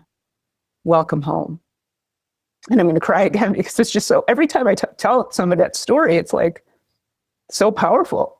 And in an instant, like that, just that instant, my heart melted and I remembered, oh yeah, that earth life, that wasn't really home. This existence, whatever, we'll talk about that, I guess, but whatever this is, this spiritual place, this is home. And I'm a part of all of this. And it was this, it wasn't a crisp memory. Like I didn't all of a sudden remember everything, but I remembered a lot of stuff. And just the sense that, yes, it's like, this is where I belong. This is my home. And I didn't want to leave immediately. I didn't want to go back to this life. It's hard to say time because time doesn't really exist there the same way it does here. But it seemed like it was just a few moments. I had a visitor. There was a female looking figure that came up kind of from my right side. And honestly, it looked like she just kind of materialized out of the mist, like in some, really cool special effects. But she just materialized kind of out of the fog and walked up to me. Now, the other funky thing about her, I could see that she was a little bit taller than my view of my body. I mean, I had a sense of a body, but it wasn't really this, human body here. But I still carried a sense of a humanness with me. And so I saw her as a vaguely human looking spiritual, I could just call it a spiritual being. And she looked to be a little bit taller than me with very long, very dark hair. Her skin was kind of a mix of all of our races. It was just a middle toned, kind of everything mixed together. So that wasn't like she was Caucasian or African or Asian or what. She wasn't a darky. Just say that. She wasn't a darky. She wasn't a Negroid. She wasn't a Negroider. She wasn't black as black from Sudan. She wasn't black as night. She wasn't a negress, a colored person. Whatever. It was kind of just, I hate to say the word generic, but basically a mix of everyone. And the funky thing, though, is that, and I got the feeling that she wasn't allowing me, but she was not allowing me to see her face. No matter how hard I tried, and boy, I tried, I couldn't see her face. It was always just a little blurry, like I wasn't allowed to see the details, or as if it wasn't really all that important. And I think it was more of the latter, like it wasn't really all that important that I. No, it's sneaky. These archons, these entities are sneaky. They hide their faces. Attach a specific look, to her face. It was more important that I just learn. And that's what she told me she was here with me to do, was to teach me what I needed to know in order to come back here to this life and make it the life that I would want to live, and to change it and to be helpful to people, just to improve myself, basically at a second chance, to get my stuff together, to live the life that I wanted to live and not be kind of off the rails in a life that I didn't want to live. So I was stuck, though, on the before you go back. I did not want to come back here. And I was very adamant about that through my whole experience. And for me, that whole experience felt like it lasted kind of the equivalent of about 2 to 3 months of Earth time. So what I mean by that is, in order for on Earth, for everything to do everything that I did with her would take the equivalent of about 2 to 3 months here. So that's why I call it my semester in heaven, because it felt like it was about a semester, and it was nothing but teaching. And luckily I remembered all of it after the surgery, so it wasn't wasted. But she taught. Do you want to go to school in heaven? Does anyone want to go to school in heaven and learn lessons in fake heaven when you're having surgery? And you're like, this is just retarded. It's absolutely retarded. I don't want to go to school in this hell realm. To me, heaven wouldn't be school. This isn't school. But school sucked here. I wouldn't want to go to school in heaven. They have these idiots believing that heaven is going to school or going to work and all this stupid shit. It's retarded. It's absolutely retarded. But teaching. And luckily I remembered all of it after the surgery, so it wasn't wasted. But she taught me things like, what the nature of divine love, how to be more loving and more present in my life, how to cultivate connections with other people. And we're not just talking superficial lessons here. It's really deep stuff that she was talking about. So yes, there are superficial lessons that people can take away from what I learned. But even I go back through this material and She learned really deep stuff. She just can't express it in words and share it with people when she has a chance. That always seems to be the case. They learn such deep stuff that they come back here and they're just like, yeah, I knew everything. Well, can you show me something that you learned? Can you give me a little bit of evidence to back up your fucking story? Because I don't think you know anything. I would say this to her face if she were here or in person.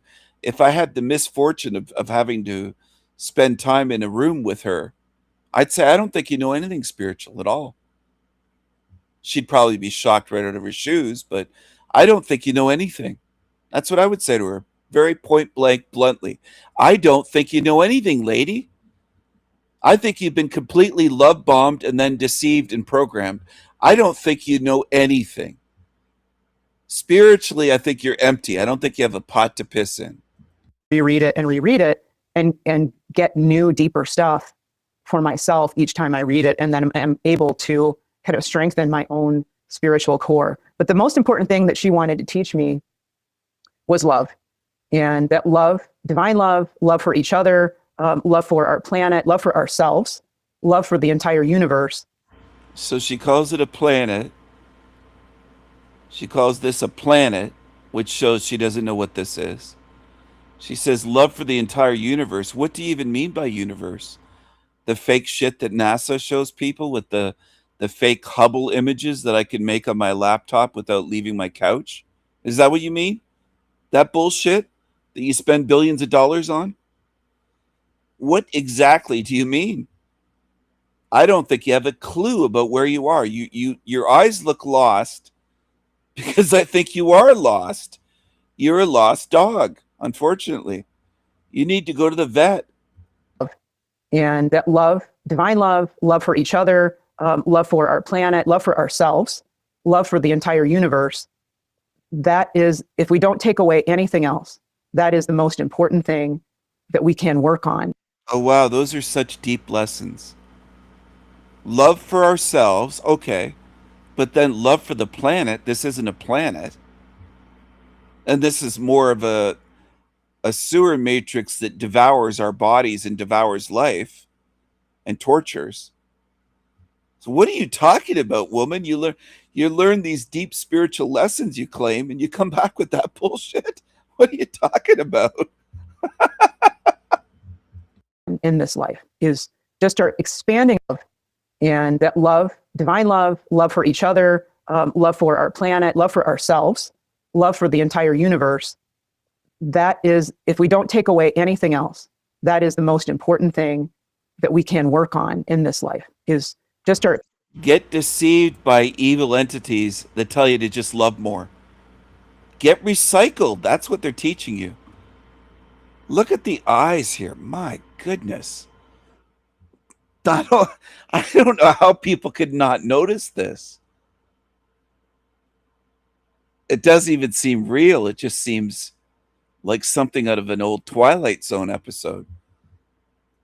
Expanding our capacity to not only love the divine, to love ourselves, truly deeply love ourselves, because most of us don't, and also to love each other truly deeply in the way that the divine extends that love to us. And that was the most important. She talked about a lot of other things that really meshed with that, like our power of choice, how our words and actions affect other people, how they affect the world around us, whether we believe it or not. Everything we say and do affects someone, even if it's just us. So we have to start to learn to focus our thoughts, be cautious of what we say and how we treat other people. All of that is really important. And you know, I spent so long with her there, and I'm just trying to, like, I'm worried that I'm going to forget everything because it's so much. But she said, don't worry. You'll absolutely remember all of it, not to worry. And I thought, well, I don't know how I'm going to remember this, but okay, well, I can only take you for your word because I don't have a notebook that I can carry with me. It's all, you know, crammed in here and in here. And then after, you know, this 2 or 3 months, she finally turned to me and said, I need to send you back because I've got other, basically for your word because I don't have a notebook that I can carry with me. It's all, you know, crammed in here and in here. And then after, you know, this 2 or 3 months, she finally turned to me and said, I need to send you back because I've got other stuff I need to do. And you need to go back to your life and continue on.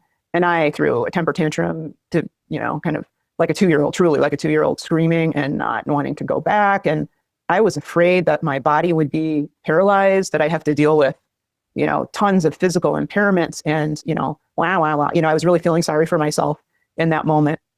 She did what I call a little bit of a spiritual healing. So she kind of laid her hand on my collarbone. I had broken right out here, this distal end of my left collarbone. And it was really painful. And I'd broken my sternum, cracked it up here, up at the top end, and then broke 5 ribs on my left side. And she just did like a laying on of hands almost on those areas, and then sent me back to my body, you know, basically kicking and screaming. But when, you know, over the course of areas, and then sent me back to my body, you know, basically kicking and screaming, you know, basically kicking and screaming, you know, basically kicking and screaming, you know, basically kicking and screaming. But when, you know, over the course of the next couple of days, I started to realize, well, wait a minute, those things don't hurt anymore. She had taken away all the pain. She didn't necessarily heal those wounds outright right away, but they certainly didn't hurt anymore. And she had taken away all the pain. She didn't necessarily heal those wounds outright right away. If that can be done, then why do we have so much pain here? What's the point? What's the point of all the pain? Is the question. Why do we experience all this pain? Why? But she's not going to ask those questions. She's just going to marvel that she partially healed her. Why does pain exist here, lady? You don't want to dig that deep, though. That's way beyond where you want to go. That's in the deeper waters. You want to stay on the surface and pretend that you're deep. You want to pretend. Couple of days, I started to realize, well, wait a minute, those things don't hurt anymore. She had taken away all the pain. She didn't necessarily heal those wounds outright right away, but they certainly didn't hurt anymore. And the cracked ribs did not hurt at all, which. So you had around 5 cracked ribs, 24 broken bones. Why? Why can't you heal yourself? Why isn't the body in this realm designed where you could just think, heal myself, and you're healed with a thought? Anyway, you can defend this shithole if you want and keep coming back. Kind of freaked out my doctors. It freaked out me because those things really hurt when they're broken. But, she took away a lot of that pain, which made healing a lot easier for me. But so when I woke up and came back into my room, I had no idea what had just happened. Like, I was flipping out. No one had I'd never heard about anything like this. I mean, the only story I had were from the Bible, So I'm like, what am I, Lazarus or something? That's the only thing that was popping into my head were these stories from, the Bible. And that's like what I dealt with the rest of that evening. Like, I didn't know what to do with this. What is this thing? So the next morning, which would have been Tuesday morning, one of the hospital chaplains, who happened to be a Lutheran minister, came in, which I always tell everybody that was weird in and of itself, because when I was admitted to the ER, I was adamant that they not send a chaplain in at all, because I was an atheist, didn't want to talk to anybody, don't waste your time on me. That's not going to work. So she walks in. I'm like, oh, thank God you're here. I need to talk about this with someone. But she had come in as kind of a follow-up to what had happened in the OR to just check on me, because she not only she knew what was going on from the OR, to just check on me, because here, I need to talk about this with someone. So she walks in. I'm like, oh, thank God you're here. I need to talk about this with someone. So she walks in. I'm like, oh, thank God you're here. I need to talk about this with someone. But she had come in as kind of a follow-up to what had happened in the OR to just check on me, because she not only she knew what was going on from the chart, but she said, I also felt it when I walked past your door that you were really needing someone to talk to. So she came in. Lucky for me, it was very unusual that she was, even still today, she was very, very well-versed in all of these different types of experiences people can have, when they're seriously injured, when they're nearing death, when they do die for a time, things that happen with family members when a family member dies. So she was well-versed in all of these different types of events and was able to really listen and speak with me about it, and said, well, when I asked her what happened, she said, well, you died. First of all, you almost died during the accident itself, when your consciousness was outside your body. She said that you were on your way to dying at that point. But then, during in the OR, you did die, and your soul left your body and went to what I would, she said, what I would call heaven. You might not call it that, but that's what I do. And she said, what you had is what's commonly termed a near-death experience. And I went, never really heard about that before. Maybe just vaguely, but certainly nothing in detail. It wasn't anything that had ever entered my world. But she talked with me about it for probably about 45 minutes and helped me realize that I wasn't crazy, that all the things that had happened were real. If you enjoyed this video, you'll find the link to the full interview in the description. You'll also find my guest links and a link to sign up for a one-on-one session for me. Thank you so, so much for your support. Now go do an act of kindness for someone.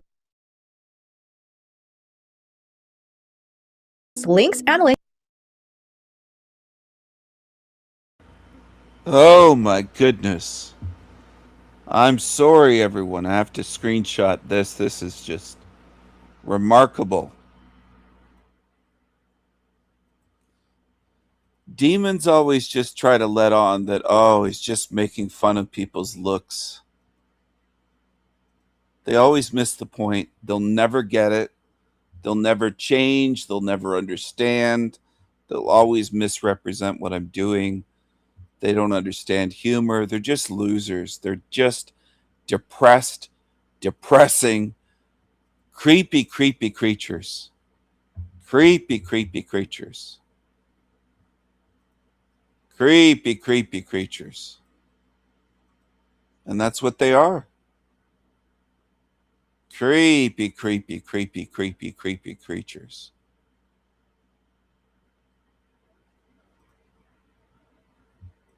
Does everyone here know where they are? Do you know where you are?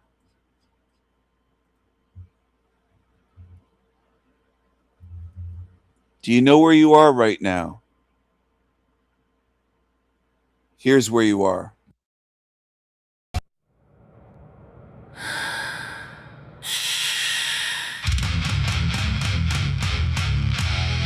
This is El Diablo Radio International. The hottest show in hell!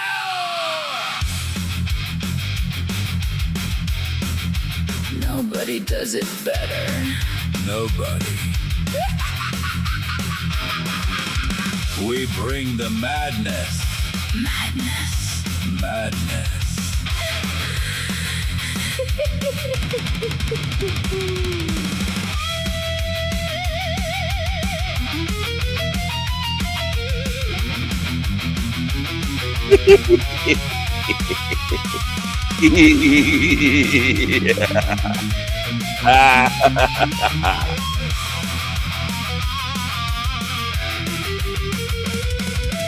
Ladies love El Diablo. That handsome, cheeky little devil. Ladies love El Diablo. Hot, hot, hot. El Diablo. El Diablo. El Diablo. El Diablo. You naughty, naughty, cheeky little devil.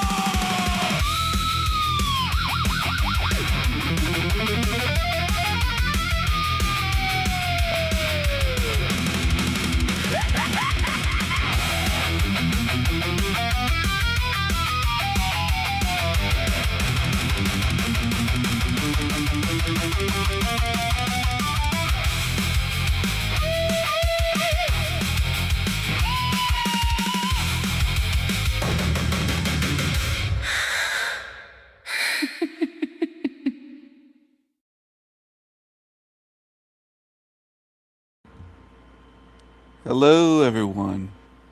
Hello, hello. We have between 26 and 28 people watching between two of my YouTube channels, The Sanity Machine and El Diablo's channel. My mascot, my cheeky little devil.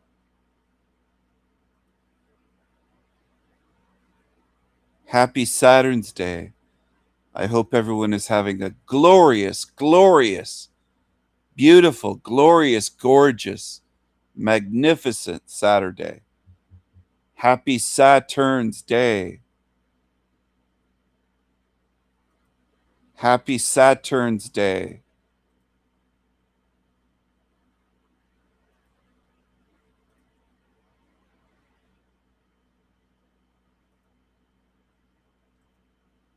Let's play this one.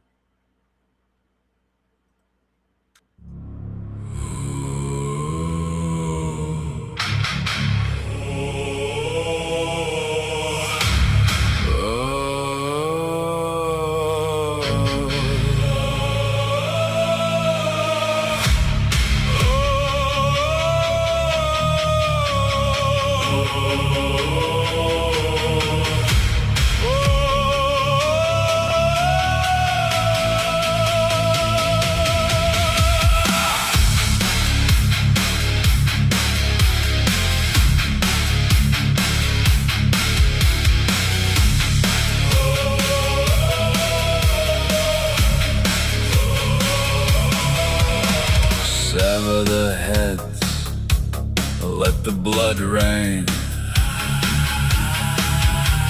Murder hell realm and the feudal rage. Here's to the slaves with a smile on their face. Zombie slaves. Fire.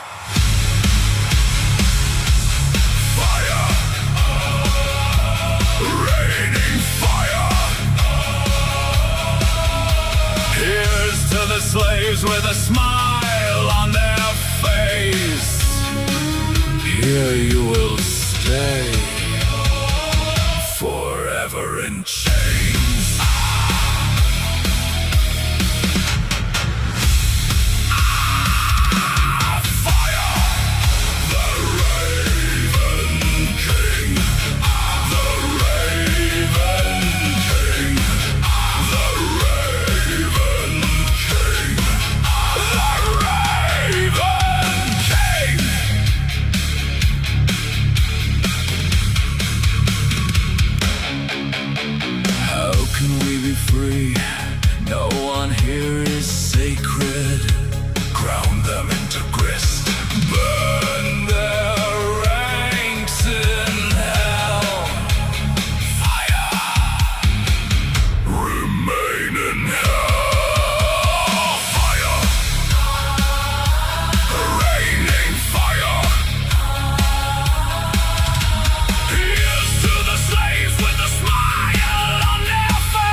the seas, sail the seas,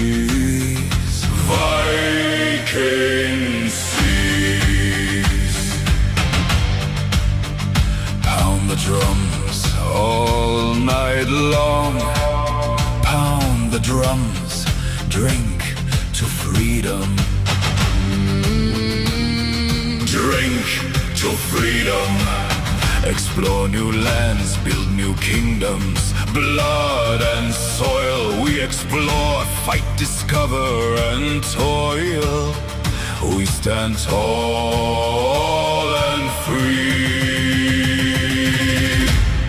Tall and free. Valhalla calls, Fenrir howls. Valhalla calls, Fenrir howls. Viking songs, Viking songs we sing. The Viking strong. Pound the drums all night long, all night long. Hey, yeah, hey, yeah, hey. Hey, yeah, hey, yeah. Hey, yeah, hey, yeah, hey. Travel the seas, battle against evil. Valhalla calls, Fenrir howls. Valhalla calls, Fenrir howls. Axes and swords sing to our freedom. Cheers to our freedom. Drink to freedom. We create our own kingdoms. Our own kingdoms in sky, land and sea. Free, we are free.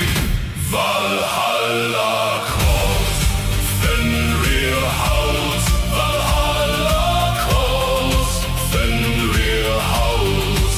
Viking songs, Viking songs we sing. Pound the drums All night long, all night long.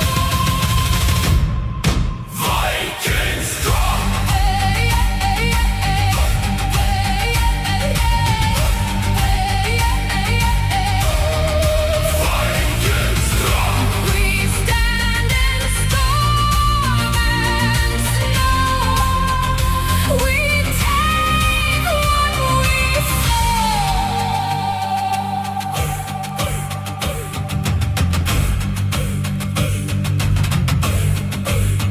Sail the seas, sail the seas, Viking seas, Viking strong. pound the drums All night long, all night long. Valhalla calls, Fenrir howls. Valhalla calls, Fenrir howls. We sing our songs pound the drums all night long. all night long. Hey, yeah, hey, yeah, hey. Hey, yeah, hey, yeah. Hey, yeah, hey, yeah,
strong, Viking songs, Viking strong, Viking streams, Viking dreams, Viking adventures.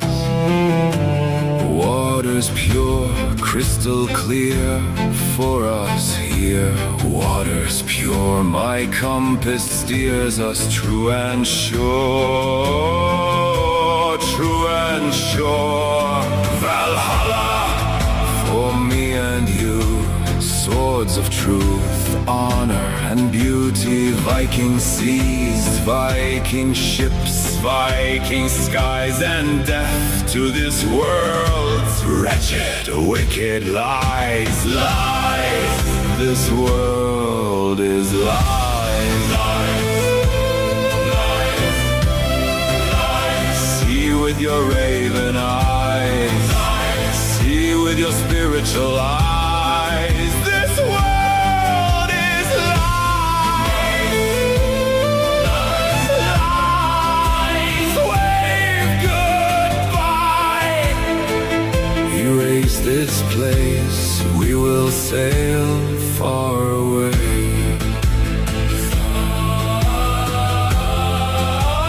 Far, far away.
thyself. Stay true to thy own spirit. Stay true in a world that's false.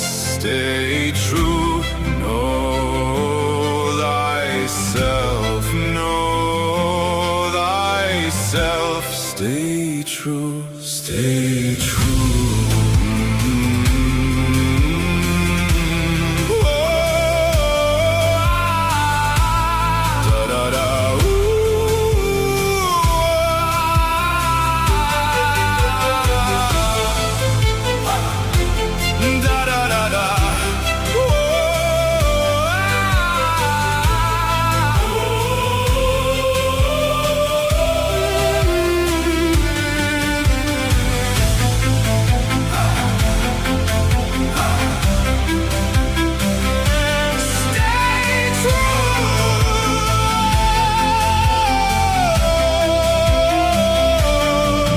Thyself, know thyself, know thyself. For this is hell. Protect your spirit. Stay true to thy own spirit. Stay true.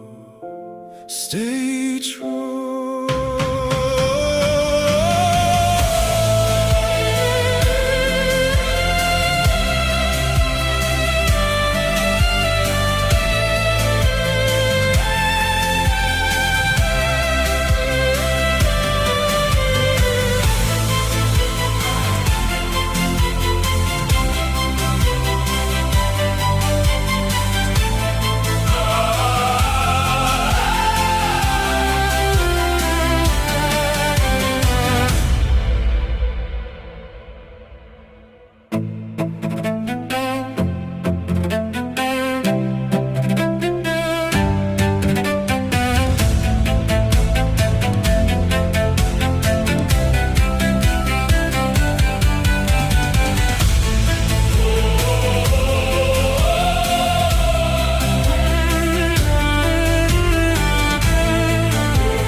Know thyself. Know thyself. Know thyself. Know thyself. Stay true to thy own spirit. Stay true. Stay true.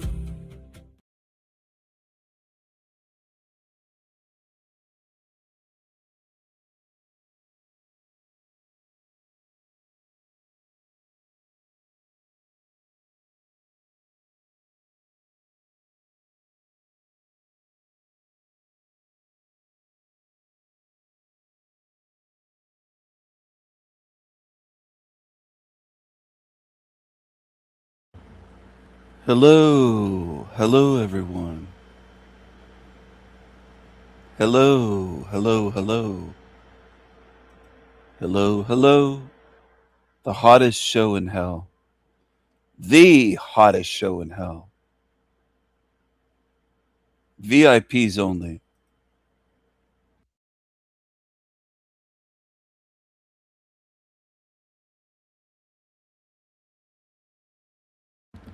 Since Finkelstein, Jeremiah Finkelstein, Jeremy of the Fake People, the Unreal People channel, bashed me for around 2 hours obsessively, I feel almost a duty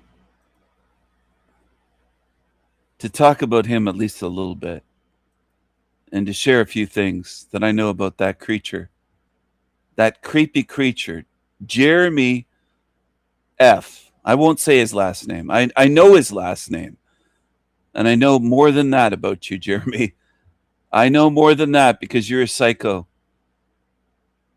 And I have people looking into you. So don't worry about paying Jake the Fake with his little snake to bash me. I can hire a PI and spend thousands a week looking into you, you piece of shit. This is Jeremy's favorite book. He read it over a dozen times, he said, on my show. It's called The Secret.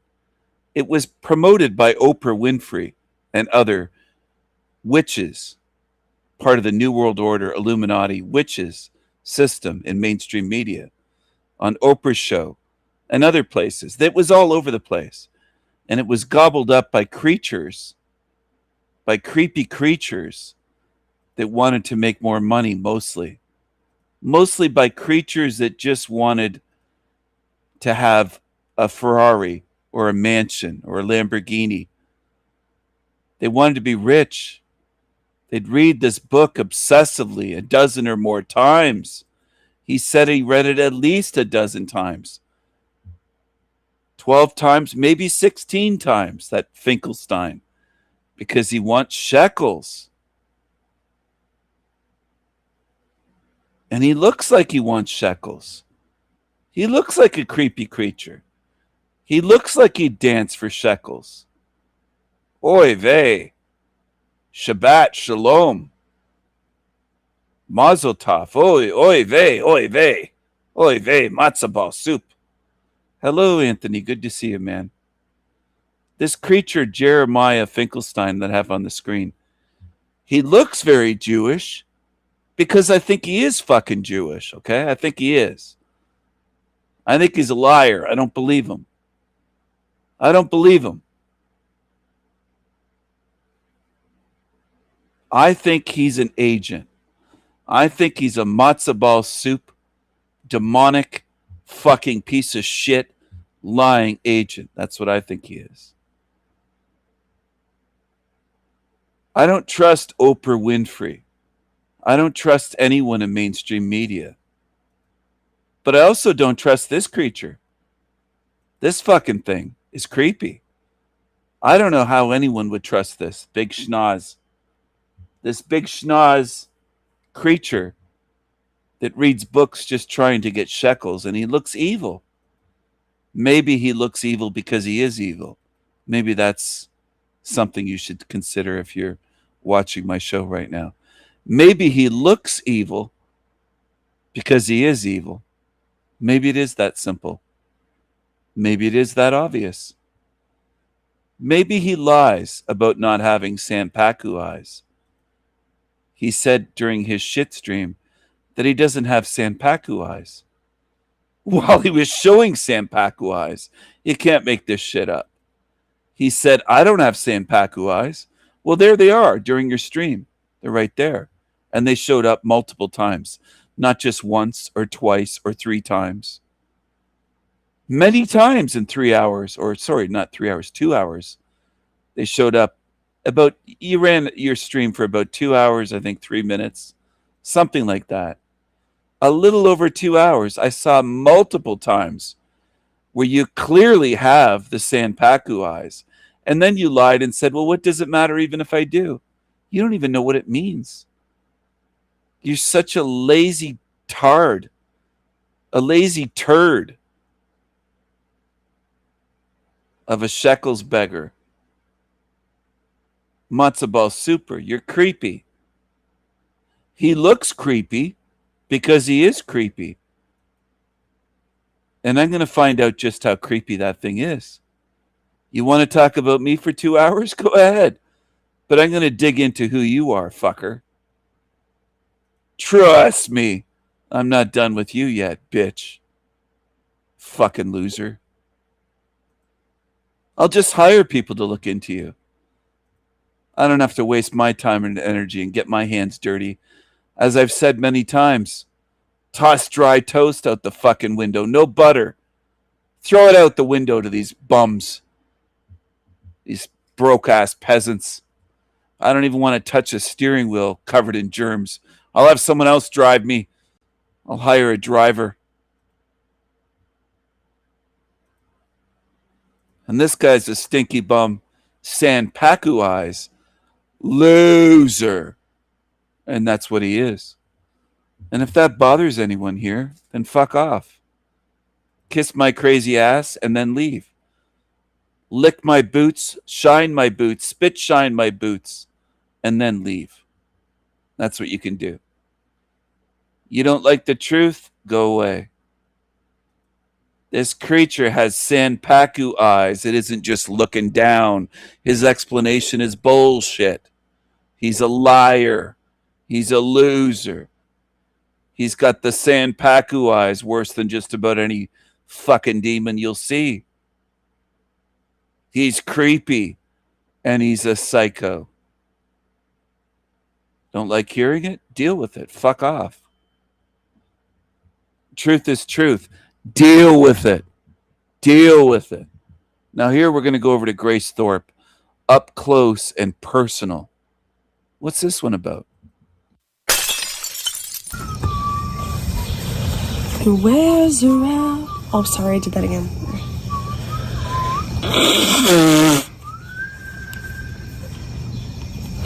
This is very. She's trying to sing off key, then she's blowing her nose right into the camera.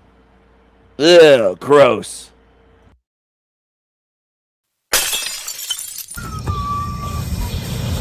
Where's around? Oh, sorry, I did that again.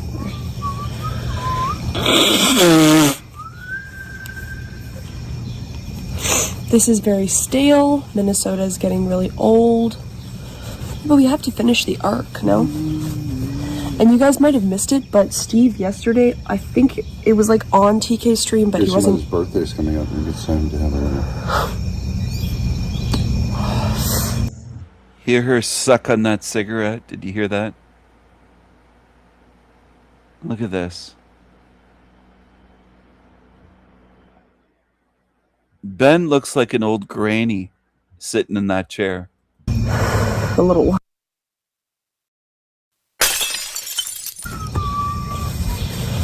Where's around? Oh, sorry, I did that again.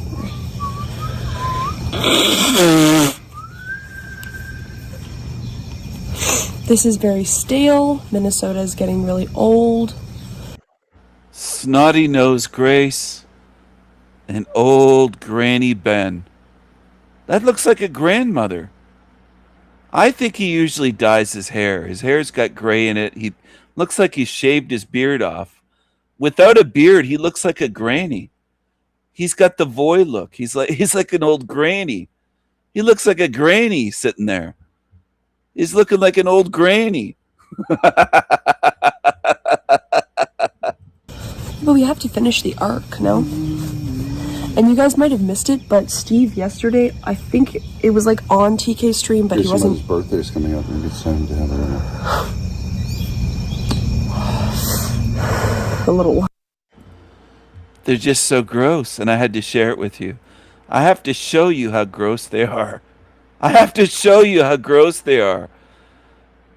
Snotty Nose Grace, old Granny Ben with a big belly. I like what Ren said. Disgusting, demonic, degenerate, has no grace. Exactly. No grace should be her name. Just like that other channel, I call her really disgraceful because she's not graceful. Hi, internet friends. That channel, not that Grace, the other Grace. Hi, internet friends. Hi, internet friends. How y'all doing? I have hundreds of thousands of subs. I'm never going to tell you how I got such a big channel. Suddenly she cares about data centers. She calls them data centers. Data centers. Because they're moving in Georgia, in her little town. And she doesn't like the sound. And she doesn't like that they're using up all the fresh water. She said they bought a homestead. They've got land. They've got hens for eggs. They've got a garden. Well, you're still in a hell realm. They can put a data center next door to you, your backyard, across the street. They can suck up your water. They can give you noise pollution. They can fuck you. Why do I say it that way? Because I'm tired of people for years, and I've told you this was coming. The people that say, just be a prepper, be a homesteader, live off the grid, buy acres of land. Then you're out of the matrix. No, you're not. You're still in the hell realm. Stop lying to yourself and lying to others. I don't like liars. And there's a lot of them. Ian lies to people. Ian goes on his videos for the past year or so saying he's out of the matrix. No, you're not. You're in the same fucking hell realm matrix that we're in. The same hell realm sewer matrix. You could go buy 100 acres, 200 acres, 1,000 acres if you could afford it. Go buy a fucking private island if you have a few million. It's going to take you millions, but buy a private island. You're still in the matrix. Stop lying. I'm tired of you fucking humans that lie. Oh, I'm out of the matrix. I bought land. Congratulations. My parents owned land. My family owned land, lots of them. Some of them have hundreds of acres. They have farms. Some of them own multiple farms, one family, multiple farms, where you could walk and walk and walk and you're still on their land. And it isn't all fields, it's forests too. They're still in the matrix. You haven't left the hell realm, fuckers. So stop with your lies. Just grow your own food. Just do this. Just buy land. Live off the grid. Don't pay for electricity. Just get a well. Do that. No, you're still in the matrix. They can still spray your crops, spray your air, build a data center. They can do all kinds of shit to you. And I'm just tired of the lies. I want you to have a good life. If you can afford to buy land, go do it. I'm not discouraging that. Just stop with the fucking lies. Stop pretending that's the key to freedom. We're out of the matrix. We own land in Tennessee or Georgia or wherever. You're not out of the matrix. Stop lying. Homesteaders, preppers, you always have these labels and titles. We're free now. No, you're not. No, you're not.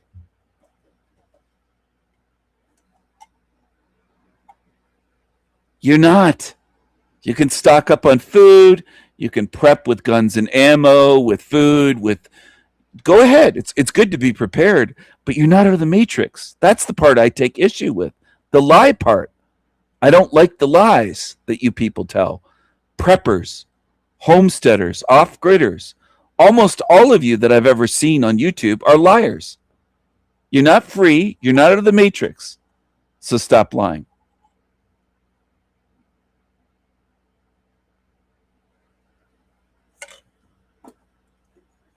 There's nowhere on so-called Earth you can go to be free and left alone and out of the matrix. You're still in a hell realm, fuckers. So stop misleading millions of people. And that's what they do. They lie on their channels.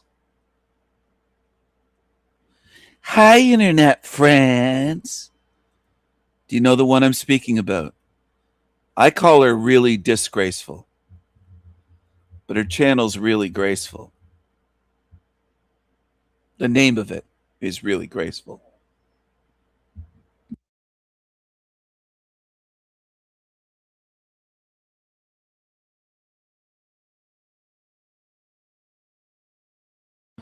Hi, Internet friends.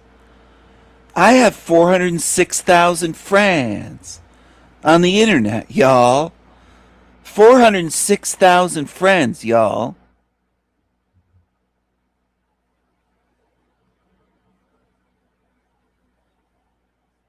I look creepy.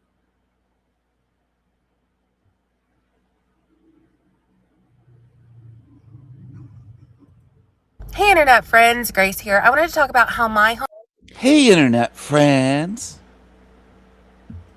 Hey Internet friends, Grace here. I wanted to talk about how my hometown of Cartersville, Georgia has not one, not two, but 5 to 6 proposed data centers for the area. They've already broken ground on 2 of these data centers, and they're saying that Georgia is leading the nation in data centers. And for what? We're told that we're getting all these data centers because, you know, they need to be competitive. The U.S. needs to be competitive with China. But they're all bought under these ghost companies, these LLCs. So we can't even tell who is building these things.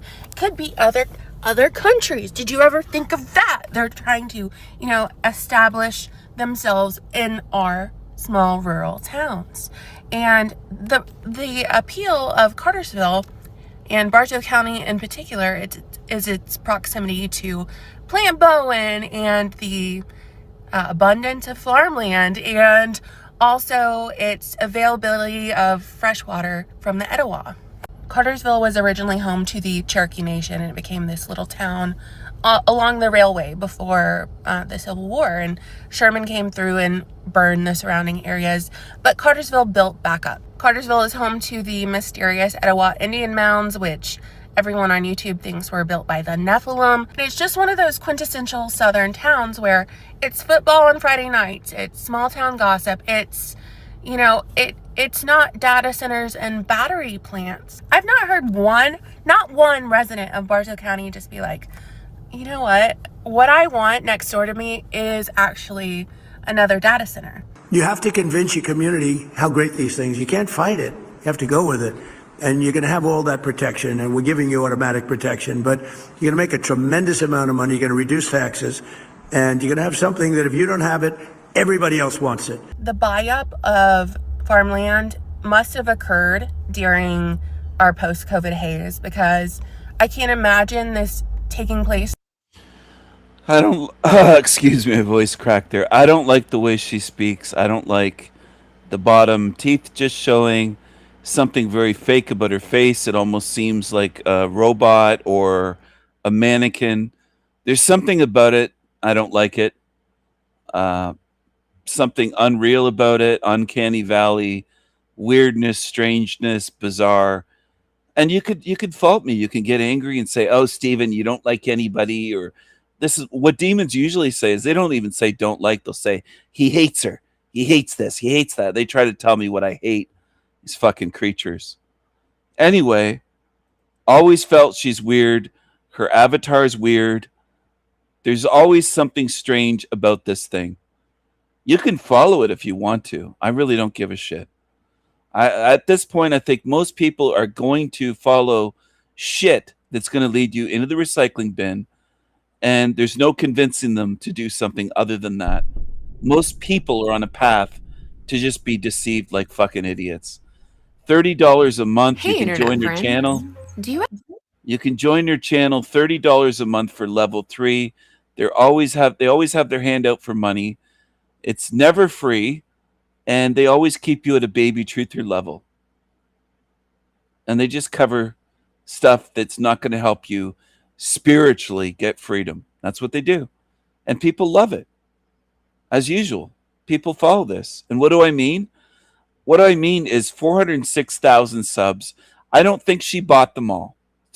Only 308 videos. Hundreds of thousands of subs. 308 videos. And that's how YouTube really works. Patreon, you can go pay her money on Patreon. You can give her money hand over fist if you want to, be foolish. 43 million views. I don't think there's a thing on here that will help your spirit. And this is how dumb people are. They can click on oldest videos and go back and see what she is. Okay, so here's what I strive for when I put together an outfit for class. I am going for cute but cash, because honestly you don't want to look like you're trying too hard, but you also, my mother told me stories of people go to class in their pajamas for college, and I'm like, ugh. Alright, so this is what I actually wore to class today, and I'm wearing up top the Mark blazer, which is khaki, and it's like a really casual kind of blazer, so it makes things look smarter but not overdressed, I guess you could say. And then I just have a random tank underneath, and I have this necklace from Forever 21. And then I have on the boyfriend cut jean shorts from American Eagle, and on my feet I had on, now I'm barefoot, I had on these, which just have... Isn't she amazing? What a spiritual truther leader. This is women in the so-called truth community.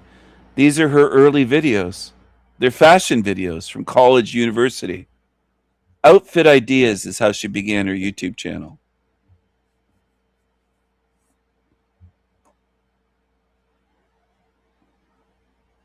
This person said, I can't believe this is really, really graceful.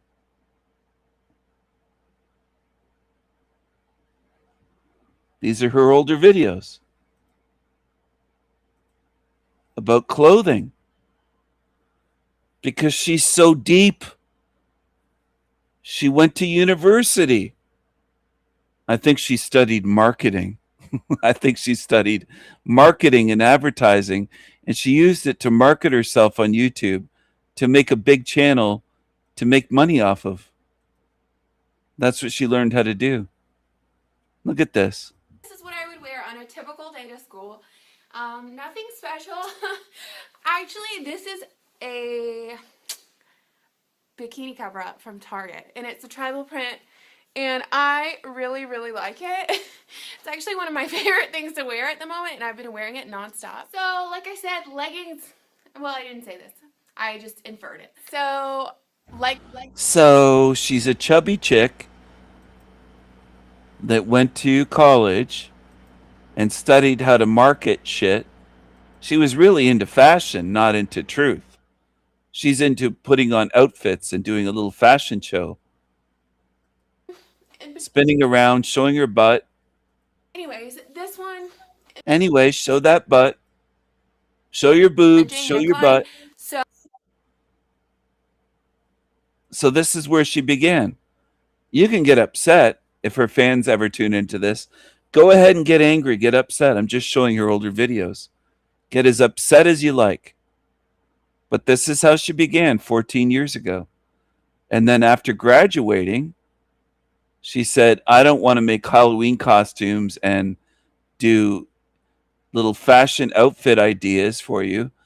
I want to start a channel to make money.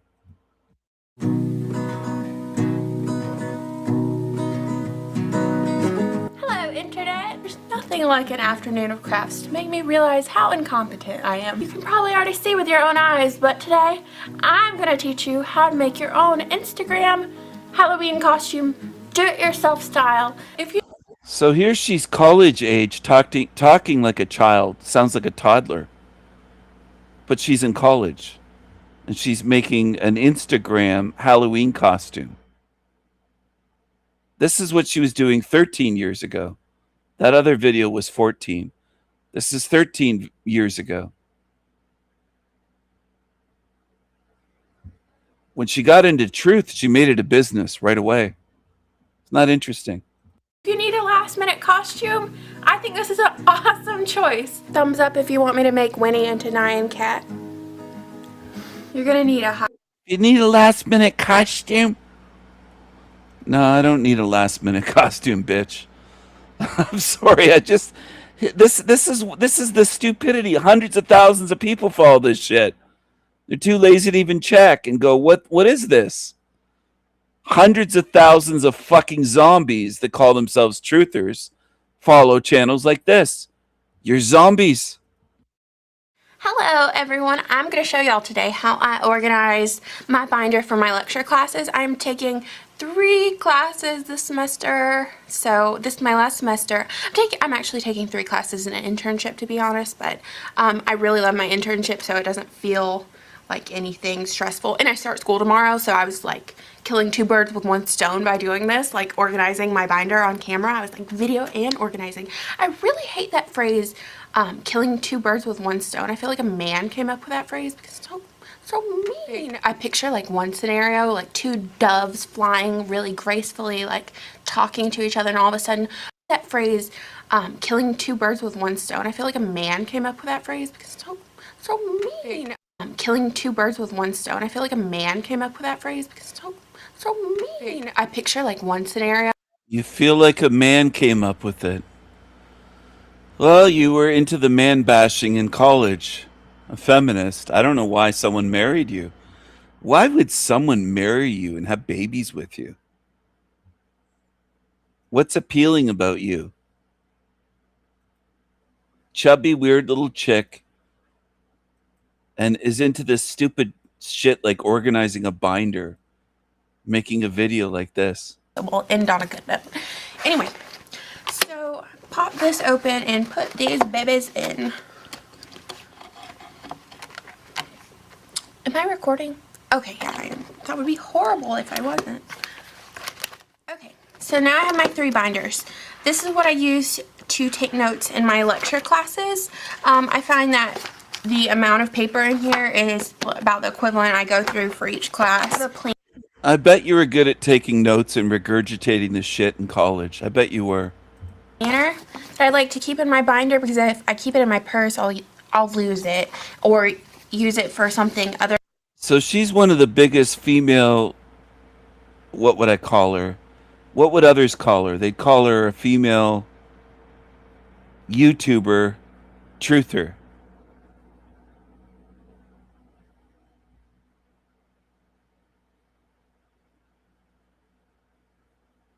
So it looks like 13 years, 14 years. Then she took a break for years. She went away for about 4 years, from 13 years ago to 9 years ago. So there's about a 4-year break. What was she doing in those 4 years off of YouTube? Interesting.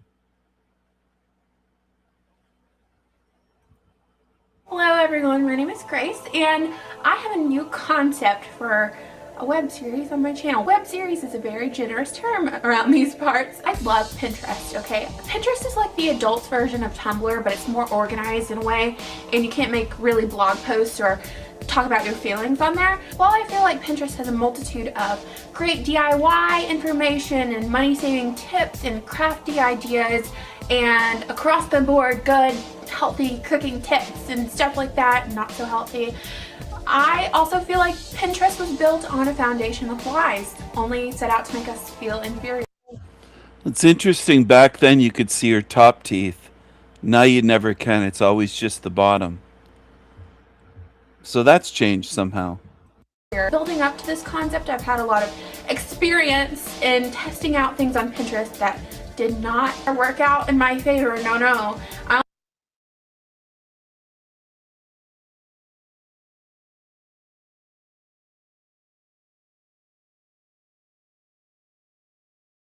A lot of people automatically assume that since I'm from the South that I have like freaking Carrie Underwood on my iPod on repeat or something. That's just not true. I'm really into all different kinds of music and different genres, and I particularly like hip-hop, and I'm really interested in hip-hop culture. I just think the lyricism in hip-hop is just so funny and clever. It sounds so nerdy when I say this. I really like Lil Wayne's mixtape, 24/7, 365. I'm jamming out to that. Your local news, I'm 60 Minutes. With that being said, I wanted to address the term YOLO. YOLO is an acronym for you Bimbo. Bimbo. Ditzy bimbo. only live once, and it's really YOLO is an acronym for you only live once, and it's really in the same ideology of Carpe Diem. I don't know if I'm saying that right, but it means seize the moment, and which is a lovely ideology. You live every day like it's your last. It's Carpe Diem, and it's Latin. Anyway, you're a bimbo. How do you know you only live once? Why would you even follow that? What about reincarnation? Anyway, she's not a thinker, but neither are most in this realm. So here she is 2 weeks ago. Come with me today to just spend a summer day out here, slow living on our hobby homestead, where I'm a stay-at-home mom and I homeschool my child so she doesn't have to go to government public school. We just cook every meal over here because, well, government public school. We just... You're so much better. It's basically the same curriculum, right? Is there a lot of difference? You've got it figured out. You have a homestead. You homeschool. You're not in hell realm. Well, what happens when your body dies? Where do you go? Cook every meal over here because, well, most of them, because nearly every restaurant is just reheated Cisco food. So yeah, come with me for a slow living day out here in North Georgia. And holy yap sesh, we got to get this done before the low hum of encroaching data centers just, deafens.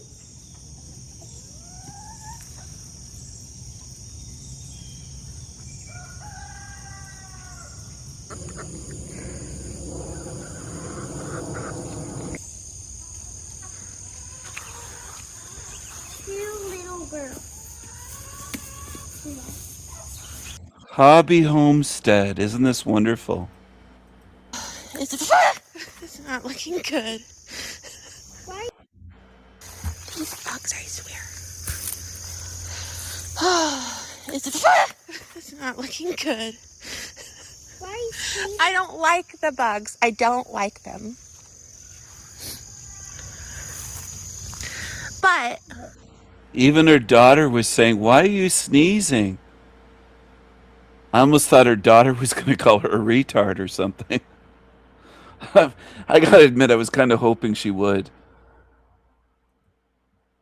Your mommy's a bit stupid. She's a bit stunned. She's a bit dumb. Skate of the month. My daughter's starting on the craft portion.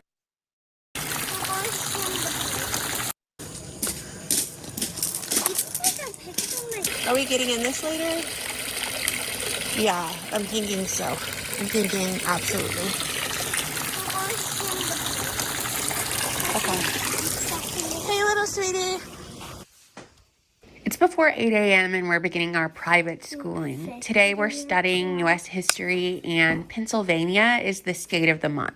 My daughter's starting on the craft portion of the lesson. She has these boxes of learning materials and crafts sent to her in the mail once a month, and every time the theme is a different state. And no, not sponsored, paid for it myself, but it's nice because my daughter is about to start kindergarten, and we do the reading and writing and math and everything, but she gets extra excited when she gets a special package in the mail for her. We've done Colorado, New York, and Washington so far. The subscription service is called knowthere.us, and they give you a big map to hang up in your room and collect all the pins and magnets for each state with reading material, puzzles, crafts, state recipe to try, and more. So on a day like today, we do our lesson with a craft, watch a video about the state, write out the state name on the whiteboard, identify that state on the map, and then in the afternoon we read like a little book, do some math, identify sight words, and then we rehash what we learned that week or that month with a few games, just like simple games. That's how easy it is to privately educate your child.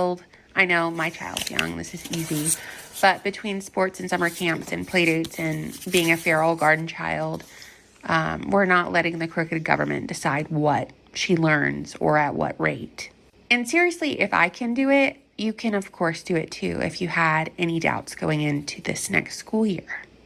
Also, if you're a stay-at-home mom, you know the move is to have dinner prepared and locked and loaded before it's ever lunchtime. This is a pro move. So on this day, I was making honey lime chicken breast, and I'm showing you all the ingredients except I meant to show you the coconut aminos or soy that I added to the marinade, and of course I waited until the chicken was defrosted to put it on there. I also peeked into the fridge to see what our side would be with the chicken, and we only really had one option. So how easy is that?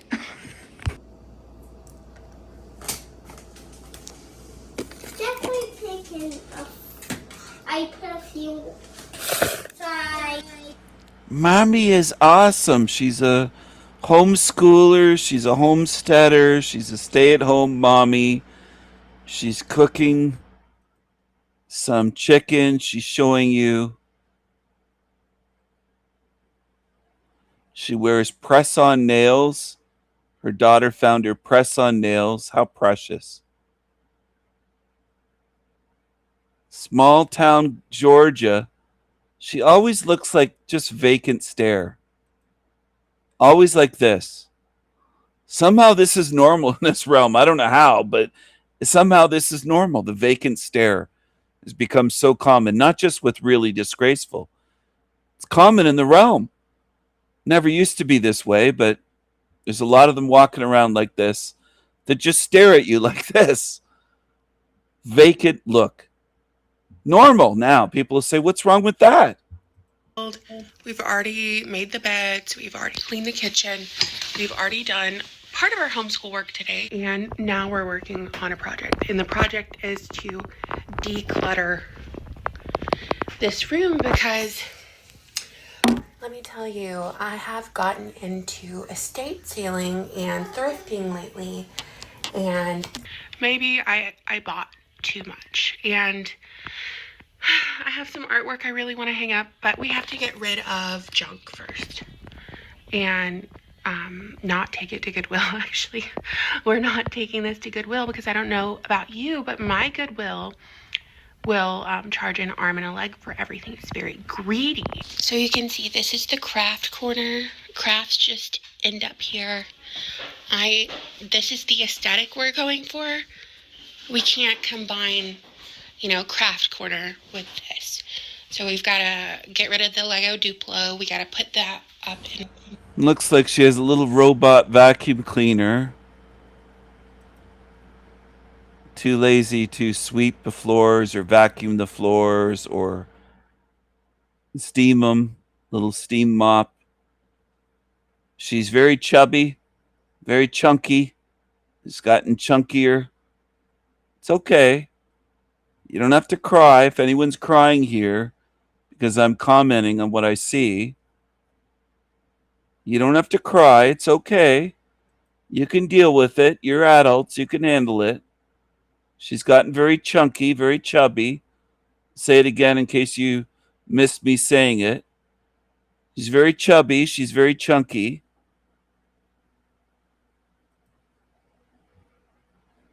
Looks like some hard-boiled eggs.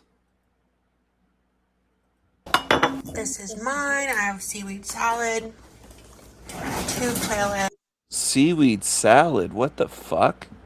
eggs, these chips that I'm trying. Cucumber, tomato, egg, carrot. My daughter's is banana, strawberries, Nutella for dipping. And pretty much the same thing as me. A pickle. And a pickle. An L-shaped one. An L-shaped pickle. Can you give it to me? Yeah, go ahead. You want, I mean the pickle or the plate? The whole entire plate. Okay, you know those pathetic tomatoes that I was showing you this morning that were just bug-eaten, pathetic, disgusting. Look at this volunteer tomato that pops up next to my house every single year. I'm about to get in, don't worry. And it's so healthy. I want to show you the other one. Beautiful, thriving, amazing, low maintenance. So she could talk forever about her house, her plants, the food, but she's never going to tell you after all these years of doing this. She's had a channel for about 14 years. She's never going to tell you that this is a hell realm. She can't do that. So she's such a big truther. She won't even tell you where she is. She doesn't even know where she is. You know, she left a comment on my channel years ago when I covered her and I did an analysis video of one of her videos or her channel. I can't remember. It was one or the other. And then she ran away when I responded. She doesn't want to do an interview here. And she doesn't want to explain how she got over 400,000 subs. Really disgraceful. She's got the check mark. Verified by YouTube. And I don't, of the 406,000 that sub there, I don't expect that there's a damn one of them that will ever see anything that matters in terms of truth, because they're just focused on stupid little trivial shit topics. Assange and this and that and things that, look at this. Why I care about truth 9 years ago.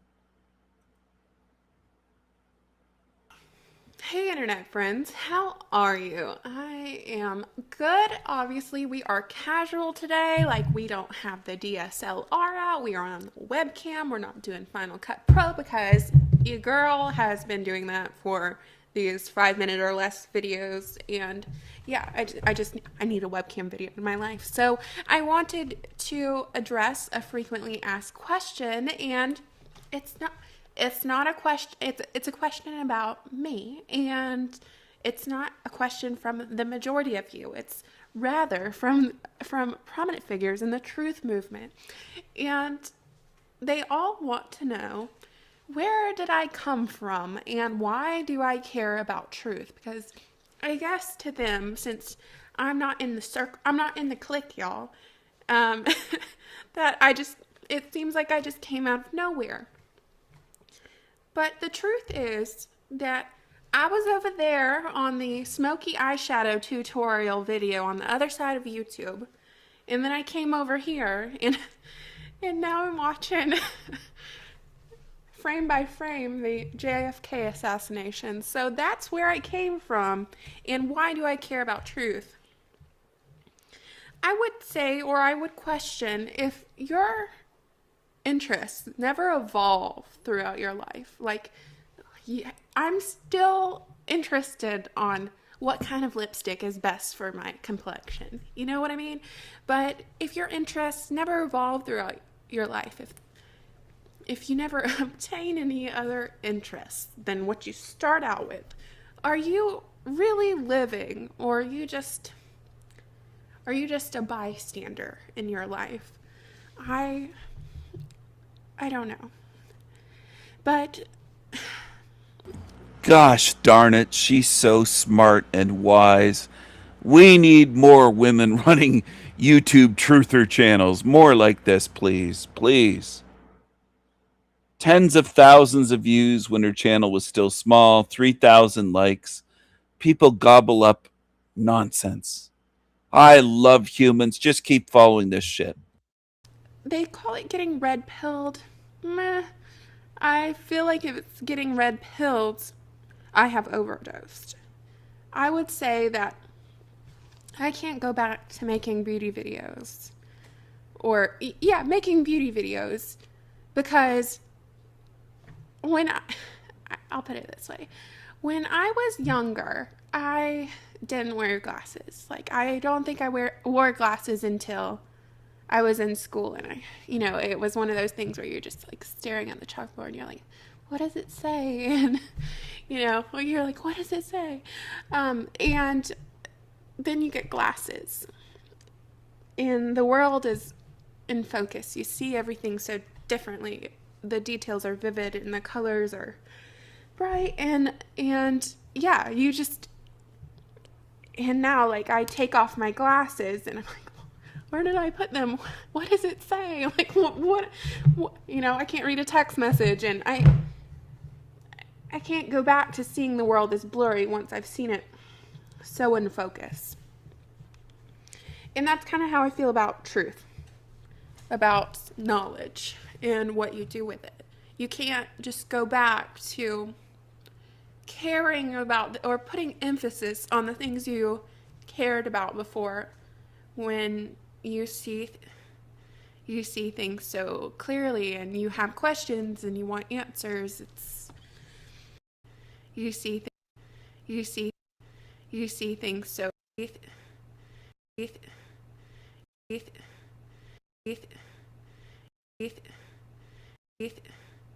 you see things so clearly and you have questions and you want answers. Do you understand what I'm saying? I hope that made sense. But yeah, so hopefully I answered that question. Hopefully. So I will talk to you all later, my friends, and thank you all so much for watching and subscribing and commenting.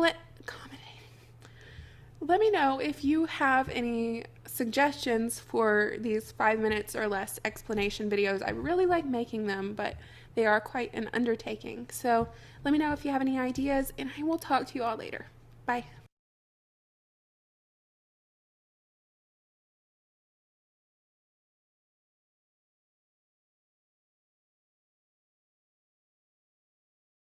There you go. Gobble it up if you want to. I dropped the link in the chat. Not worried about anybody following this shit. It's your choice. I've told you to choose wisely. I've tried to show you how to choose wisely. And in the end, I suspect most people will be following scammers, liars, deceivers, shit channels, baby truthers. It's what humans do. The majority of you, vast majority, follow absolute shit. And I think you always will. Most of you on Earth. I think most of you on Earth will always follow absolute shit.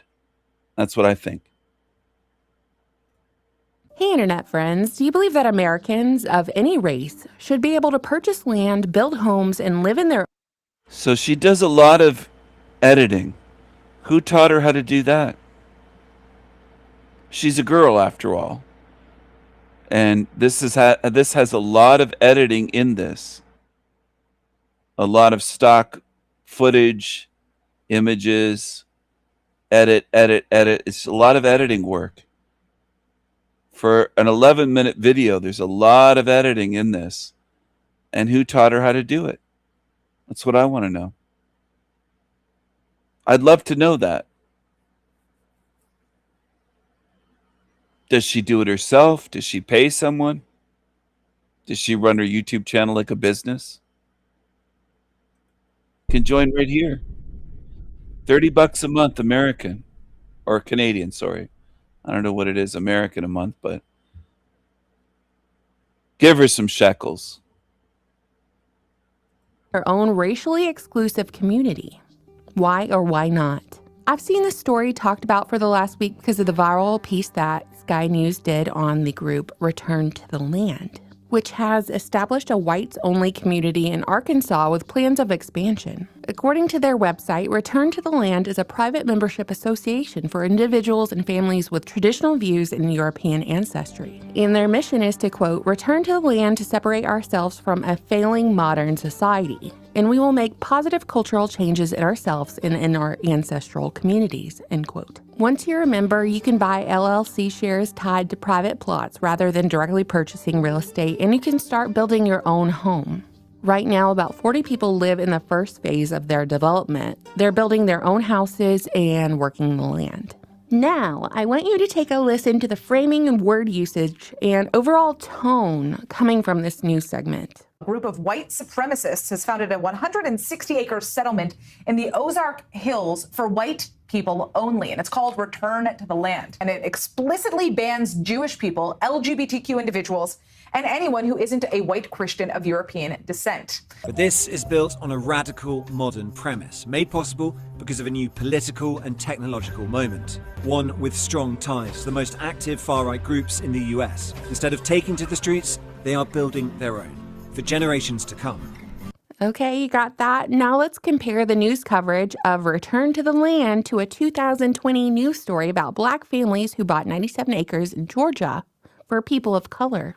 My name is Renee Walters, and I am the president of the Freedom Georgia Initiative. I have a Black husband, I have a Black son. Every time he would leave out for work or just to go to the store or anything, I would have a sense of anxiety. Black men being murdered on national television in front of everybody, it kind of just all shook us by storm. It's now time for us to get our friends and family together and build for ourselves. That's the only way we'll be safe. That's the only way to... Who is murdering black men on television? Or is she talking about the ones that resist arrest? And what is she talking about? What you talking about, lady? What you talking about? If this will work, we have to start bringing each other together. There's a real difference in the tone and encouragement and everything. There's even upbeat music playing in the background of the Freedom Georgia story. By the way, a little update on this Freedom Georgia story. It's been 5 years since the story came out and no housing has been built and no community has been established. It was never developed, even though there were sponsors and everything. It's just a campsite, but apparently the campsite has been expanded to 500 acres, so good for them. So I can't hate, can I? That's 500 more acres than I have. Yeah, am I a little jealous? Yes, but you see my point. These are similar concepts being proposed here. It's a parallel story, but since white Christian men are behind one movement, it's deemed hateful. They're compared to the Nazis. They're called every name under the sun and told not to be offended because if you're offended, that's white fragility. But what's unconstitutional about choosing to live among people who are like yourself? Everyone who's anti these white communities wants you to take a stroll through history to understand why marginalized communities might feel afraid of all white communities, which I certainly take under consideration. But if I stroll far enough back, America, as we know it, wouldn't exist without intentional white European communities who sacrificed everything they had, left everything they knew to come over here and build this civilization that's been the marvel of the modern world. Racial tension has been stoked by the media for over a decade now in the U.S., and by that I mean very intentionally stoked. And like always, the pendulum has swung one way, and now it's swinging right back. Again, a little historical stroll. Back when the whole George Floyd Summer of Love was happening, do y'all remember the media promoting the idea of people of color needing their own spaces? It was said that the POCs needed places where they could gather and be free from mainstream stereotypes, where they could be their own authentic selves without the judgment of the straight white Christians, particularly the white man. POC exclusive spaces became the norm on liberal college campuses, and mainstream outlets served as platforms for promoting the establishment of them, even in the workplace. But if y'all didn't know, this is the MSC, and frankly, there's just too many white people in here, and this is a space for people of color. So just be really cognizant of the space that you're taking up, because it does make some of us POCs uncomfortable when we see too many white people in here. It's only been open for 4 days, and frankly, there's the whole university for a lot of y'all to be at, and there's very few spaces for us. So keep that in mind. Thank you. Back to the present. In order to be granted membership to Return to the Land, you have to first fill out a questionnaire. For the people that are a bit low level, maybe, that might be tuned in and lurking on my channel, they'll say, well, Stephen, Grace is covering something that is important and there's truth. And yeah, once in a while, her channel will cover something like this.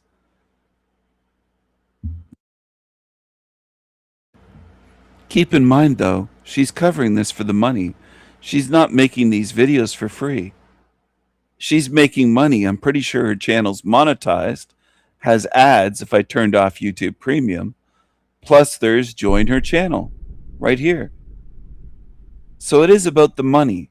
So you have to say to yourself, maybe that's part of why she covered it. 46,000 views. She made money on this video. She got views on this video. And it was members first. She had it set up members first for viewing.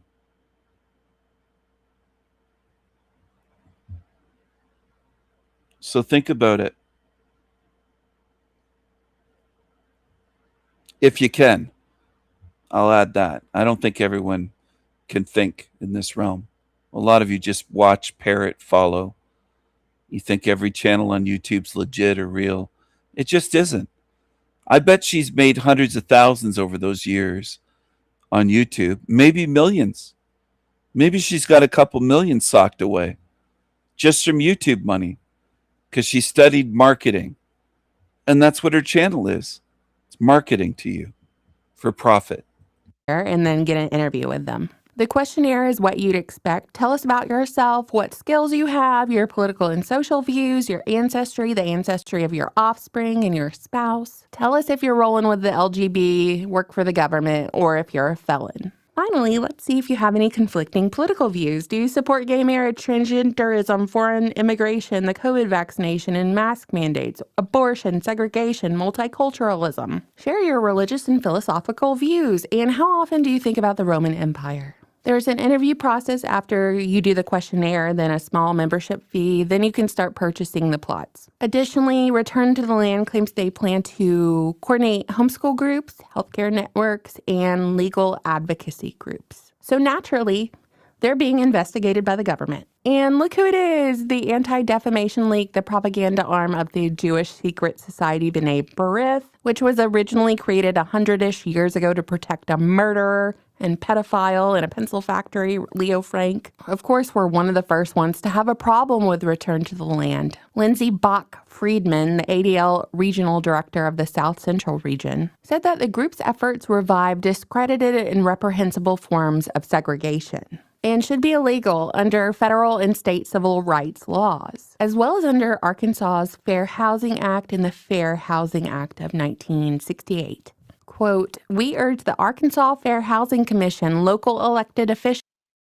So Finkelstein doesn't have anything to say when a big channel like really disgraceful, 400,000 subs, covers something like this. In fact, he's such an idiot, he's called my channel a big channel. She has over 400,000 more subs than my channel, but he's such a lying Finkelstein. Anyway, he'll say, why does Stephen cover black people and talk about that? He's a clueless loser. That's what he is.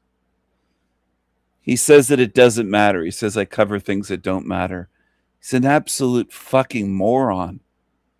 Low IQ fucking moron. That's what he is.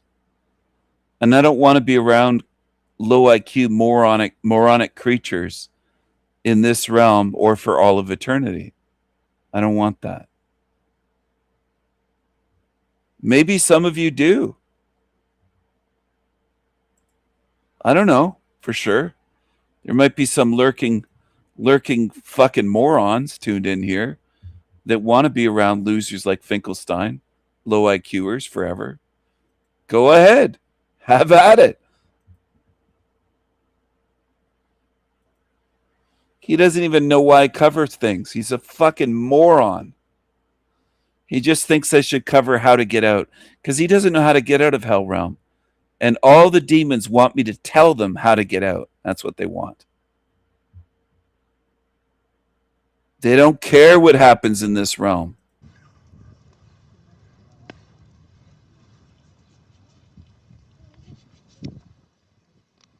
Someone.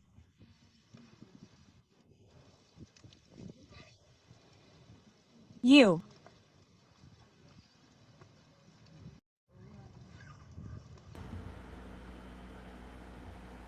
This is what real organic food looks like. It looks like they're eating a baby. Imagine eating food that looks like your own children, this person wrote. Yeah, that does look like their children. Does. You want to eat that? You want to eat bush meat? You want to pretend we're all equal? We're all the same? I've taught so much for free in this realm. So much for free. And what most humans want to do is follow liars and pay them money. That's how retarded most people are. Retarded, immoral, followers. Yeah, he doesn't understand that at all. He doesn't understand that at all. Spiritual differences, he has no clue. He has no care for truth. He just wants out because his life sucks and he's miserable. Welcome back, everyone. I am here today with Claudia Edge, who died in a documented hospital death in 1984 and has had a profound and fascinating near-death experience, which we're going to learn about today. She's also researched NDEs for over 40 years. Claudia, thank you so much for joining me. Yay. Very nice to meet you. Thanks for having me. I appreciate it. Thank you for being willing to share. Would you like to start by sharing your near-death experience and anything leading up to it that's important to the story? Sure. Okay, this just popped in my head is people talk about a life purpose. You know, what is my purpose kind of thing. So we might do a little bit of talking about that. But, you know, I came in, I think, knowing that I was to write a book. And when I was 13, 14 years old, I started writing a book. You know, not too much life experience there, but I had a friend whose cousin went to Vietnam. He was engaged and they were a darling couple, and he didn't get to come home. And so I took that with my, for whatever reason, an interest in death and the afterlife, and trying to, somehow I came in knowing that there was life after life. And I guess I felt it's some kind of duty or something. Hello, everyone who's watching on the Sanity Machine channel. Please continue watching the live stream on El Diablo channel. I'm going to shut it down on the Sanity Machine, but I'm going to continue this live stream at least for a little while on El Diablo channel. I posted the link to the live stream right there in the chat. Okay?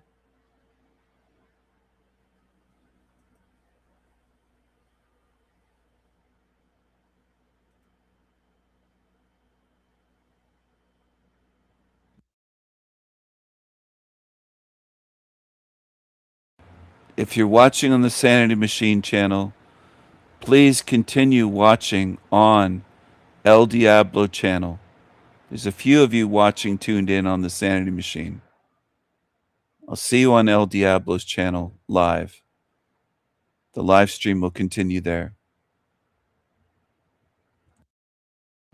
The link is posted in the chat.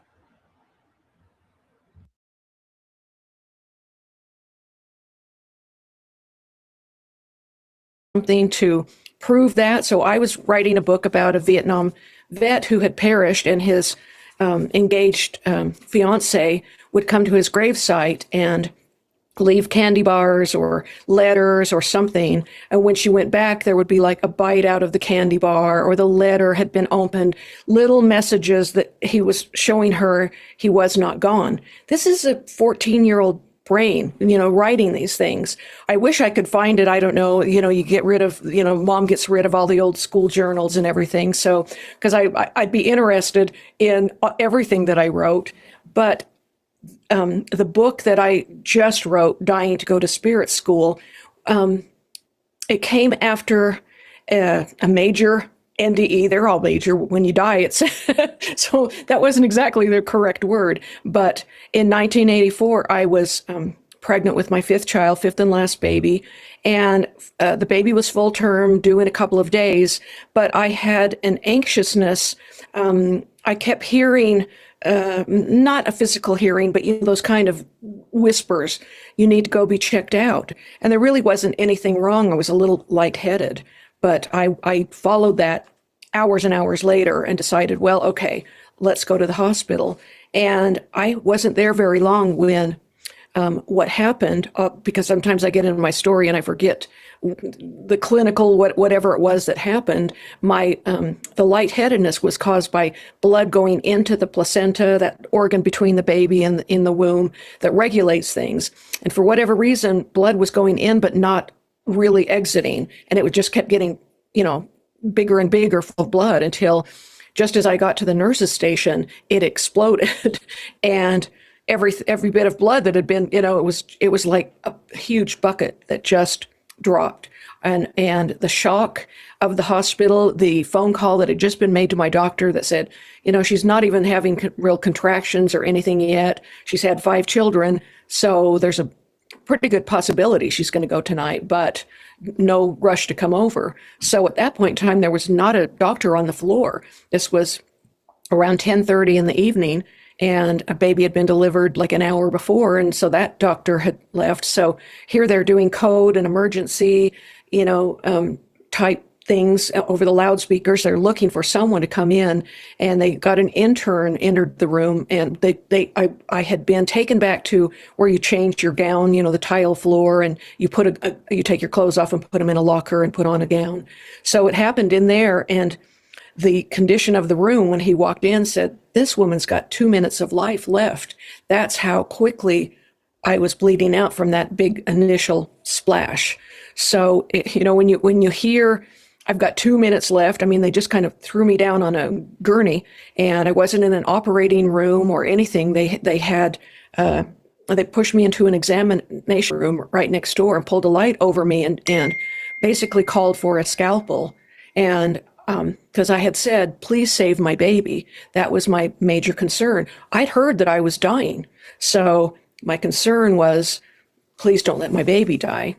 And so with those statements, I was given this intern a permission to do a surgical emergency C-section, but there had been no time or an anesthesiologist on the floor. So it was surgery in the raw.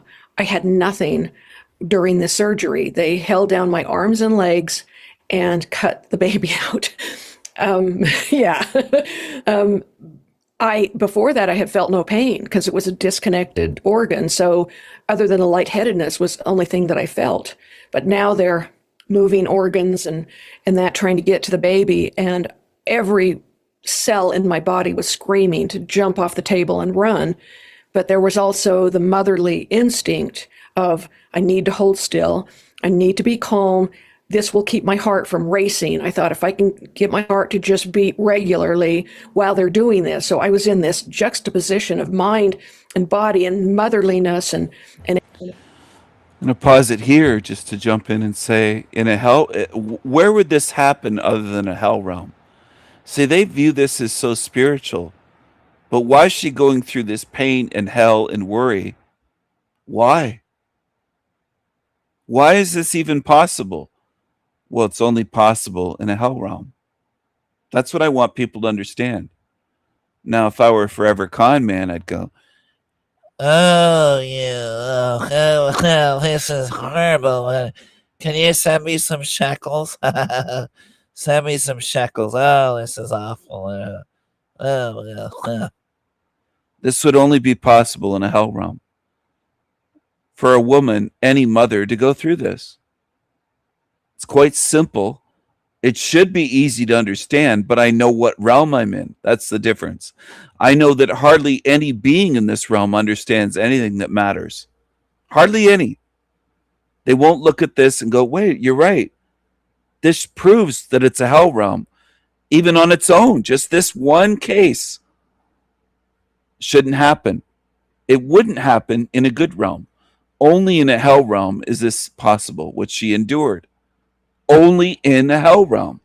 It's proof of where you are. And most people don't want to look at it that way. And she'll smile and it's all a spirit. And they never think, wait a second, why did I have to go through that? For what? How is this even possible? Why is it possible? Almost no one does that in this realm. And everything all at the same time as I'm going through when you're given She was a bloody mess, and they cut the baby out without anesthetic. Where else could that happen other than a hell realm? Where? Why is it designed like this, that's even a possibility? diagnosis, and it's like, how much time do I have? And you go through the 5 signs of grief, or not necessarily grief, but those of acceptance of the diagnosis. Well, in 2 minutes, I was going through, it's like you get mad, you get to the point of, okay, this is happening. I'm going to lay back and let them take my baby. And when the pain had been so excruciating, but I noticed the walls in the hospital room, were becoming kind of fluid, and they were coming inward. And because of my studies, even before. No, that was God. God was doing that to help you. You were in severe pain. Your baby was being cut out of your body without anesthetic. What a beautiful design by God, right? Wouldn't it have to be? Well, it wouldn't have to be, but people assume that it is.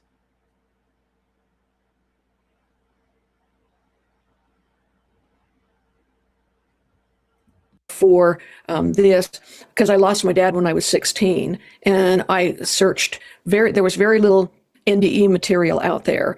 Dr. Raymond Moody had published in the 70s, but at that point, at 16, there wasn't a whole lot to go by. So I just ate up any kind of information I could gather. So here, knowing that I was dying, I thought, well, at least I'm going to go see my dad. Thank you so much for watching. As a way to show my gratitude, I am continuing to offer my one-on-one sessions almost 75% off what they were. My spots are limited to 6 sessions per week, and they fill up extremely fast, so don't wait. Book your. Nothing seemed unusual, like saying, oh, I'm dead now, or, oh, this is interesting, I can girl in 1984, you didn't have all the ultrasounds and the reveal parties and all that fun stuff they get to do now. And so I wasn't even sure if my baby was a girl or a boy, but I could tell that it wasn't living. And it was too much. I had given over everything I could to having her live. And when I saw that she was not, it was too much to bear. And I had felt a tugging as I moved backwards, the back of my head. I could feel kind of a pressure or a pulling back here. And with that, just letting go, I popped out of the back of my head. And I could see the room look like a war zone. It was awful. We carry a lot of blood, and it was everywhere. It was on everybody and everything. And I'd had enough. I started going through walls in the hospital, not even saying, oh, I'm dead now, or, oh, this is interesting, I can go through walls. It just seemed very natural. I was not afraid. Nothing seemed unusual, like it was something that I had done many times before or something, because I didn't even question that now I'm in the main hallway of the hospital. And I rose above one of those old-fashioned clocks that used to be in the elementary school, where you can kind of see it from all sides. And I kind of perched up on that clock, and I noticed I'm not saying it was dirty, but when you're in your kitchen above the stove, there's usually a vent or something that's just really hard to keep clean. It gets that sticky, oily, and no matter how hard you scrub, there's always kind of a residual. And I think it was just so funny that I'm looking at this clock and going, man, this is kind of dirty. Eventually, and I could hear, my hearing had become very acute, and I could hear different conversations throughout the hospital, even ones out in the parking lot or doors slamming in the parking lot. But I just had to focus on what I wanted, to hear more of. So I did that for a while in the hallway, and then I noticed music, and it was the theme song from MASH. And for some reason, I followed the music and ended up in a man's room that was watching the show. And it dawned on me that it's 10:30. I know when I died. It's 10:30 because that's when MASH came on after the evening news. And so I kind of chuckled at that. And then, but he wasn't noticing that I was right next to him as he lay in bed watching TV. And I got a little bit, kind of teased a little bit that I would, I was putting hands in front of his face, and then I did kind of a little boo, and there was nothing. So I knew for sure at that moment, it was like, you're dead, girl. And it was then that I found myself in a different, hard to describe place. I went to a place of perfect darkness. It was intelligent. It was vast. It felt like it had no beginning or an end. And I felt like I was in the middle of it, just being cradled and loved and cherished. And I didn't see anything. It was completely black. So I don't know if I was in an ethereal body or just a consciousness, but my consciousness was definitely alive and well. I was exactly the same person. My thoughts, my personality, my comical sense of humor, all of it was intact, perfectly intact.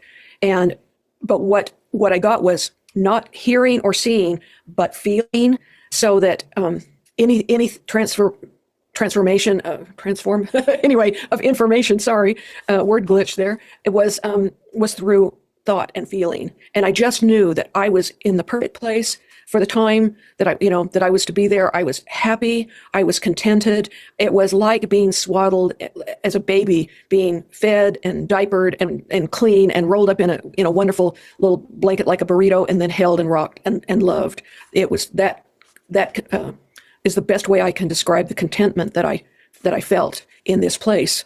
But I was hearing something, a voice coming through in my perfect quiet place, and it just felt scratchy and really obnoxious.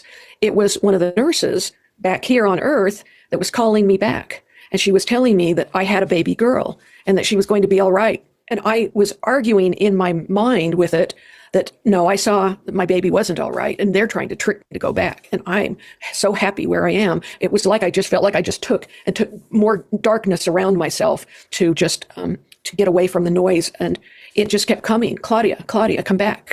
Your baby needs you. You need to come back. Well, my thought talking back to this voice was not working. It wasn't acknowledging that it was hearing my thoughts. And I decided I needed to try and say something. And it was like I was looking for my mouth to have words come out of it. And it was those thoughts of my earthly body or an earthly problem that zapped me back into my body. I've heard other NDEers who have had choice. Do you want to go back? Mine was, it was zap, no choice, you're going back. And it was, I spent weeks and weeks in the hospital because I had been so depleted of blood that they were giving me units several times a day. And boy, it's what they say about lifeblood, as far as every bag that was attached and going into my body. It was like the light that when I went through that tunnel and I was kind of going blind, it was like the light was coming back in. Every unit of blood was super important for me to make it back. But I didn't understand what happened to me. And I didn't understand why all of the other NDEs that I had read about from other people were beautiful gardens or seeing Jesus and grandma and, all of those things. The accounts are amazing and beautiful. And I got darkness. And it was between the pharmaceutical, drowsiness, because I was just laid there for weeks and weeks. But it was a few days after this occurred that there was a researcher in the room, because I had died in the hospital. So it was documented that I'd been down for 11 minutes as they worked on both me and my daughter. And I give so much grateful thanks to, I think it was this intern that was in no way, who hadn't even had his rotation in the maternity ward. So this was the entire surgery and everything was his first. And I think he just wasn't about to let both the mother and baby die, and he kept up. And for whatever reason, I'm back. But as this researcher was going to question me because I had been pregnant and I was not using any kind of, not even an aspirin or caffeine. I was really super careful in my pregnancies. So I was deemed a really good candidate. But when they asked me where I had been or who I had seen, or, thinking I was going to give a really good story, I didn't have a good story to give. I said I had gone to this darkness, this blackness, and I saw this negativity over the researcher's face. I don't think she meant to, but I could tell. It was like, the wheels are turning, going, what? This isn't exactly what she was expecting to get out of me. And I could see that. And I said, well, it was a perfect blackness, thinking, again, this is only a few days after the trauma. And I'm sure as you've interviewed so many near-death experiencers that it takes years sometimes to put what happened together. And on top of that, the trauma of what I went through, I was in no condition at that time to be answering questions. And she left me alone after that. I didn't really have a whole lot to offer, but it was because of that little bit of negativity. And I started to think, I went to darkness. Was that a bad thing? How could it be a bad thing when I was so loved and it was so perfect and I wanted to stay there? So how could that be bad? And I wrestled with this. I didn't tell very many other people because I was really afraid of, again, a negative opinion of what I had gone through, going, well, maybe you're not quite as good as living such a good life or something. So I didn't talk about it. I really shoved it down into a safe place inside me and just went on with my life. But bubbles of memories and colors and scenes would bubble up. And I was like, I know there's more to my experience than the darkness. But it wasn't enough to, I think what it was a carrot for me to chase after, to continue the research and everything. And so I did, just quietly on my own, and hoping that someday my flashes would get stronger or longer or something, and I'd have more to tie into. And I'd pray about it, and I'd ask, I know there was more because I'm seeing that there was more. What was the darkness? What was this? And it took a lot of years of asking before the answers were given to me, or that they were coming in dreams, mostly the information. So I've been asked before, because I do get visions and dreams, and I hear things. That one podcaster, asked me, is this new? Is this from your NDE, or is this brand new stuff? And I don't have a really good answer for it. And so I did ask. I did ask the light, is this new stuff, or basically the same question. And I heard this chuckling, and the answer was, does it matter? And I went, well, I guess it doesn't. Just keep it coming. And so I filled 11 journals now of dreams that when I wake up, I go, I've been to spirit school. I've been given a lesson from, our basic human questions, who are we and what is our purpose and who is God? And, everything from that to what about aliens and, extraterrestrial life. And it for years, at least 2 to 3 times a week, I would get this amazing experience going into, I don't remember like the the outside of buildings or anything. I would find myself usually in the hallway, like I was in college or something, ready to go through a door that was clearly marked what the lesson was going to be that night. Yeah, it was, it was like, this is, cause and effect, or, we're going to learn about dimensions. And one of them was choosing a body, the reasons why we get choices.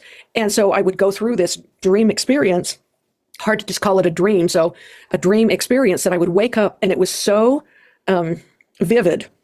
They say how, when you've had an experience because it's more vivid than life. And it was just right here, not a sand dream where you have to hold on to it or it just fades away like flitters away like sand. This needed to be written down. And I knew it. I kept journals by my bed, and I would write, even if I didn't have time that morning, I would write keywords that I could easily bring the entirety back.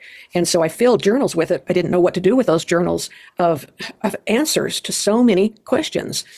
How it taught was not a strict teacher in an auditorium and we're taking notes or whatever, but I would be put in like a metaphor situation. And they would say, this is a metaphor. What we're showing you is a way for you to understand and then bring it back and tell it in a story form. As you can tell, I'm a storyteller. So that made it very easy in parable and metaphor, to bring these things back. So that's how I would record them. Everything that I could think of, the way the room looked or smelled, or if I could tell if there were other people in the room or whatnot. And yeah, when I woke up, it would be like, a jumping, sitting up and go, I went to spirit school last night. So the excitement of learning these things it was amazing. And I had a friend tell me I needed to write a book. So I wrote 3 books before this one. But this one, shameless plug, Dying to Go to Spirit School, are my classrooms and my lessons and the answers that were given in that form for us to me to understand, so that I might be able to talk about it intelligently and share them. So that's kind of me in a nutshell. In a nutshell, yeah. Thank you so much for sharing, Claudia. And I am so excited about your book. I'm probably going to get it and read it because I'm so curious. But maybe could I ask you just a few questions about? Absolutely. I love questions. Yeah. And then for people who want to know the full story of everything that you were shown, can get your book. Yeah. Okay. Before we get started, I'm going to, because, I'm not sure if you've written a book. You've got so much experience. You just need the time. Not yet. Yes, I need the time. Yeah, there you go. Well, for me, as I wrote my other books, which, won awards in that, and I'm super proud of them, just like you would be one of your children. These came from me. But this book came the father that I spoke about earlier, try not to cry on this one too. He came to me in a dream. He's deceased. And I'm outside of my body watching myself in bed as my father is sitting next to me on the bed. I hope that it's such a weird how to explain that, but I could see him sitting next to me in the bed, sleeping, like he was watching over me, like he was really proud of me. And on the nightstand, he picked up a book. And I went, oh, my dad likes books or whatever. I've written books. I thought I'm going to jump up and go get my books and show him. And I thought, well, I'm sure he knows I've written books. And then I focused on the book that he was holding, and it wasn't one I was familiar with, but it had my name printed on it. And I knew in that connection that I was supposed to write another book. And I'm like, what do I write about? I thought I've kind of covered it. But the way I wrote my other books are a number of these classes, but I didn't head them in and use all of my spirit school stuff. So I put this together. It's called Dying to Go to Spirit School, a curriculum from heaven's teachers. And it's so much, it's so good. I got help from the light because I asked, how are my fingers just typing away? Why am I not struggling with what chapter this should be, or what should I say here? Or, those times of contemplation or writer's block or whatever. My fingers didn't stop. I'd be woken up at 4 o'clock in the morning with like a feather under my nose, knowing it's time to get up, time to get writing, because I could have hours and hours of clear and free and quiet time to write. And I'd put my fingers down on the keys. I'm not saying it was channeled because I knew everything that I was writing, but it came so easily that I was confused. And again, I asked the light, I said, did I write this book? Because here it is now. It's like, I knew when it was complete. Did I write, is this mine? And this is what I got back. I have to read it. It said, it is a divine collaboration of sorts, with spirit's eloquent nudges for correct wording and content. Wow. So, yeah, pretty wild, right? I'm like, oh, I really did get help, but it is me too. So that's why, I feel like, I talk about it so much, but there's such a bubbling excitement about the book because I know that it is of the light, that it's whatever, reader approved from the other side. And so I feel like I'm pushing a book that is really supposed to be out there. You were asking me something and I jumped off topic. Oh, that's okay. I was just going to ask some questions about what you've learned in spirit school. Okay, let's do that. Okay. This is a big question so when I ask near-death experiencers, what is the purpose of life? Why are we here? It always has something to do with love, but a lot of people will say we're here to learn and grow, evolve as souls, but others will say there's nothing to learn. We're already perfect. We're just here for the experience. Right. Were you shown anything about this? Yes, I was shown a lot about it. And so much of that statement, and they're all different statements, right? And there's a little bit of truth in every single one of them. So what I want to share is, yes, we're here to experience. This earth that we are on right now is a testing ground, but not a test. We're not here to prove that we can live a sinless life or whatnot. We are perfect. We are complete perfection. But we go through a veil of separateness, because on the other side, we are one. We're happy. It's beautiful. It's wonderful. But we are a part of our Creator. We're a part of Source, and we come here as a service to Source to experience the physical, which Source cannot do without his foot soldiers, which are us. So everything we experience, both, if you want to label something good and bad or whatnot, it's not looked upon by God as being either one. It's looked upon as experience. And so much of our experience is something that we signed up for. We raised our hand in the group. Who wants to starve this life? It's like, I can't even imagine. But like starvation is a purpose in government or community to offer service or things, the picture is so huge that person suffering, why am I suffering? Why am I going through this grief or this loss of a child or, all of the horrible, horrible things that we go through? But there's this purpose, this rippling of purpose of every single one of our actions that is studied and learned from. So it's all really important. And we do sign up for our adversities because, like you were saying, it's an opportunity for further spiritual advancement. Because it's one thing to read your book and go through, how to build a car, and you're reading it, but until you get the tool in your hand and the weird, contraptions and where they're supposed to fit, it all goes out the window unless you've experienced and tried and done that. So I'll get on the topic a little bit of reincarnation, because that is an opportunity of what you went through last time as perhaps a victim. I'm not going to say there isn't karma, but a lot of it is just the experience of what brought me to that victimhood and what was going through, say, the bully's mind at that time. Because again, that ripple of experience and the walking in someone else's shoes in each lifetime brings that experience, that full-bodied knowledge that you get to bring back from your experience. So it's a super important service that we're doing for God, because we love God, because we are a part of God. So our purpose, some of us look for, as I did, for years. What's my purpose? Well, answers that I've gotten, not necessarily for just me, but for so many of us, are, who we are to our neighbors, an example we set, a kindness down the road that the timing was perfect to help somebody else that we promised on the other side, that we would hold their hand through their dark night of the soul or whatever, that we would be there. Again, this huge picture of the reasons that we do things. And so to look at it with our human mind of why do I get up every morning? I got to find a clean shirt or pull a dirty one out of the hamper. I'm late. I didn't even get more than a couple sips of my coffee. I'm off to my job. I'm there all day. I hate where I work. I don't like the people around me. I finally get off, and it's like I'm trying to fix dinner. I'm trying to deal with schoolwork from children or whatnot. Throw that laundry that I needed in the washer and go to bed and do it all the next day. It seems so just a worthless existence, sometimes. And so you look for the exterior, the people that affect you, you're affecting them. We're all teaching each other through our actions, through our examples.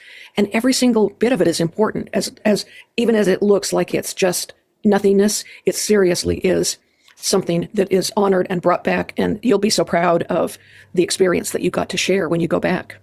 Well, thank you for sharing. And you mentioned karma, which is something I was going to ask you about. Could you share more about that? I didn't get a whole lot of lessons on karma per se. So I don't have much more than an opinion on it. I have had the experience of seeing some of my past lives, again, brought to me by my father, whom I trust and loved more than anybody.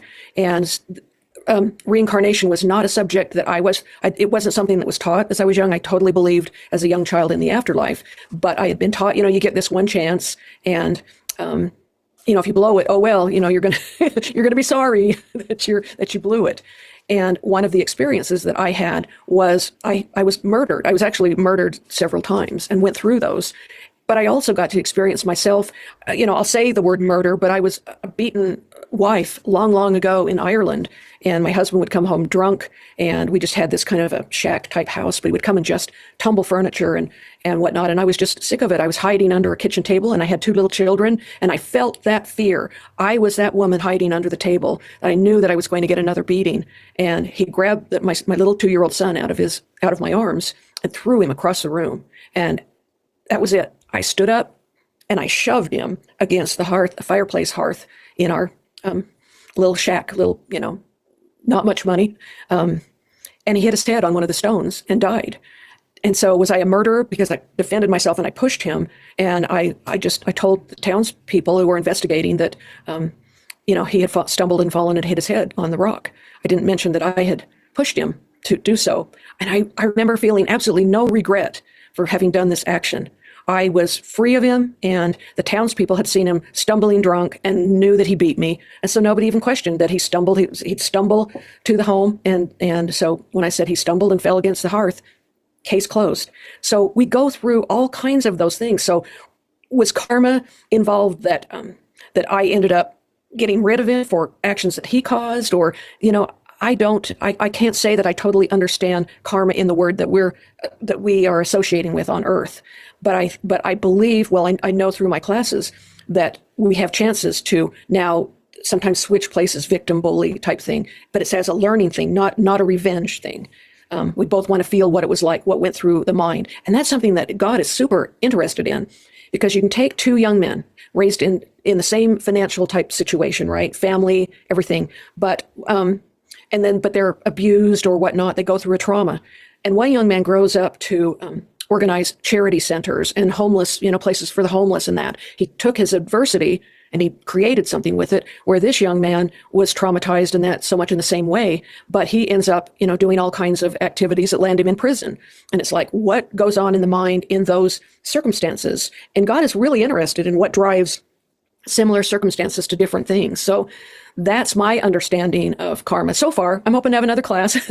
Thank you for sharing. And I've personally been questioning the idea of karma more and more over the past several years as I've done these interviews. So I really like your explanation of it. Oh, great. Thank you. Thank you. What would you say is one of the most surprising things that you've learned? My biggest revelations and experiences were now meeting and having contact with aliens. And this is something I think I started to say that I didn't talk about for years because I was so afraid of my spiritual message to be mixed in, because I've also been in judgment of when I go to my first IONS conference, the International Association of Near-Death Studies. I went to one of their conferences and a couple sat next to me and they were like, oh, I hope someone's going to be talking about aliens today. And I went, and I kind of, the next session, I moved my seat away from them because I thought, oh, these guys are weirdos. It's just, so I know that I had judgment in that area. So to start getting these classes, and then I wanted to start talking about them. And I don't know if you know Karen Swain in Australia. Yeah, spoken to her. Yeah. Well, she loves, to go there. And I said, I wanted to talk about it, but I was shown, those jungle nets that are dropped on animals or whatever, so they can tranquilize them or whatever. I had a big jungle net drop on top of me, and I knew I wasn't supposed to be talking about it yet. And so I've been just having my experiences, and it's only been in the last month and a half. Well, I wrote it in the book, many of those experiences. And I thought, this is, opening a door, right? I can't go back from this. And do you know Reverend Bill McDonald? Have you yeah. Well, yeah, I've spoken to him too. He did the review, one of the reviews for the book. And when he finished reading, he called me and he said, Claudia, you understand that when this gets out there, that you can't ever close that door again. And I said, yeah, I know, but I know that it's now time. The time is now to start talking about it. And it was shortly after that I wrote the book that started the advertisements for Disclosure Day and things like that. And I went, it's happening. I'm contributing to that opening of the mind about that. So I was really excited. And Reverend Bill said, well, if you're going there, so am I, because he's had experiences too. And the next day he was on Car and Show and he talked about his experiences. So I went, I opened a door. Wow. So yeah, so many of those are in the book too. Yeah. Okay, well, we are reaching our time and I do have another appointment, but I actually would love to invite you back to get deeper into those experiences and other topics that I'm sure there's so many things we could talk about. So many things. Yeah. So yeah. We'd love the opportunity to share them. For the viewers, be watching for episode 2. We'll get more into the teas and other topics. And Claudia, would you like to share where people can find you and anything you have going on? You bet. You can reach me at my website. It's claudiaedge.com. And I would say, and I do not mind being contacted. I love conversations. I had a wonderful gentleman contacted me the last couple of days who is blind, so he can't read the books, but he listens to a lot of podcasts, and he's receiving a lot of dreams. His blindness came eventually, something from when he was 10 to now, that he's totally blind. And it was when he went totally blind that the dreams started. So he's getting all kinds of really cool information. And he said, you were talking about dreams. So, he wanted to share some of his dreams. So I wrote a book called We Touched Heaven that included a lot of different spiritual transformation, out-of-body experiences, dreams of other people. And I'm going to be starting another one, We Touched Heaven 2. So if you have anything wonderful, send it to me. We'll talk about it. I'll put you in my book. But the book that I really want to focus on, and I would suggest reading if you have a lot of questions even before you contact me, is Dying to Go to Spirit School. I think you'll get a lot of your questions answered, and then we can really dig deep together because I love that. Wonderful. I'll have those links in the description. And okay. Claudia, the final question that I ask all my guests is if you could give one message to everyone on the planet, what would it be? Oh, okay. I had an experience of being able to see a young man's soul. I'm chubby gray old lady, right? And for some reason, as I'm walking out of a fast food store, this young man, I don't even think he was 20, was focusing on his phone, but he looked up and he looked directly at me and he smiled, not just our human smile. It came from within him, and I knew it was his soul smiling at me. I would suggest we are all magnificent souls. We are all so intelligent. We are here and we don't remember being how magnificent we are. We're lonesome, we're scared, we're jealous, we're hateful, we're loving. You know, we're a mixture of everything during this earth life experience. But if we can look beyond the skin of someone else and realize there is a magnificent piece of God under that skin, I think we would all get along a whole lot better.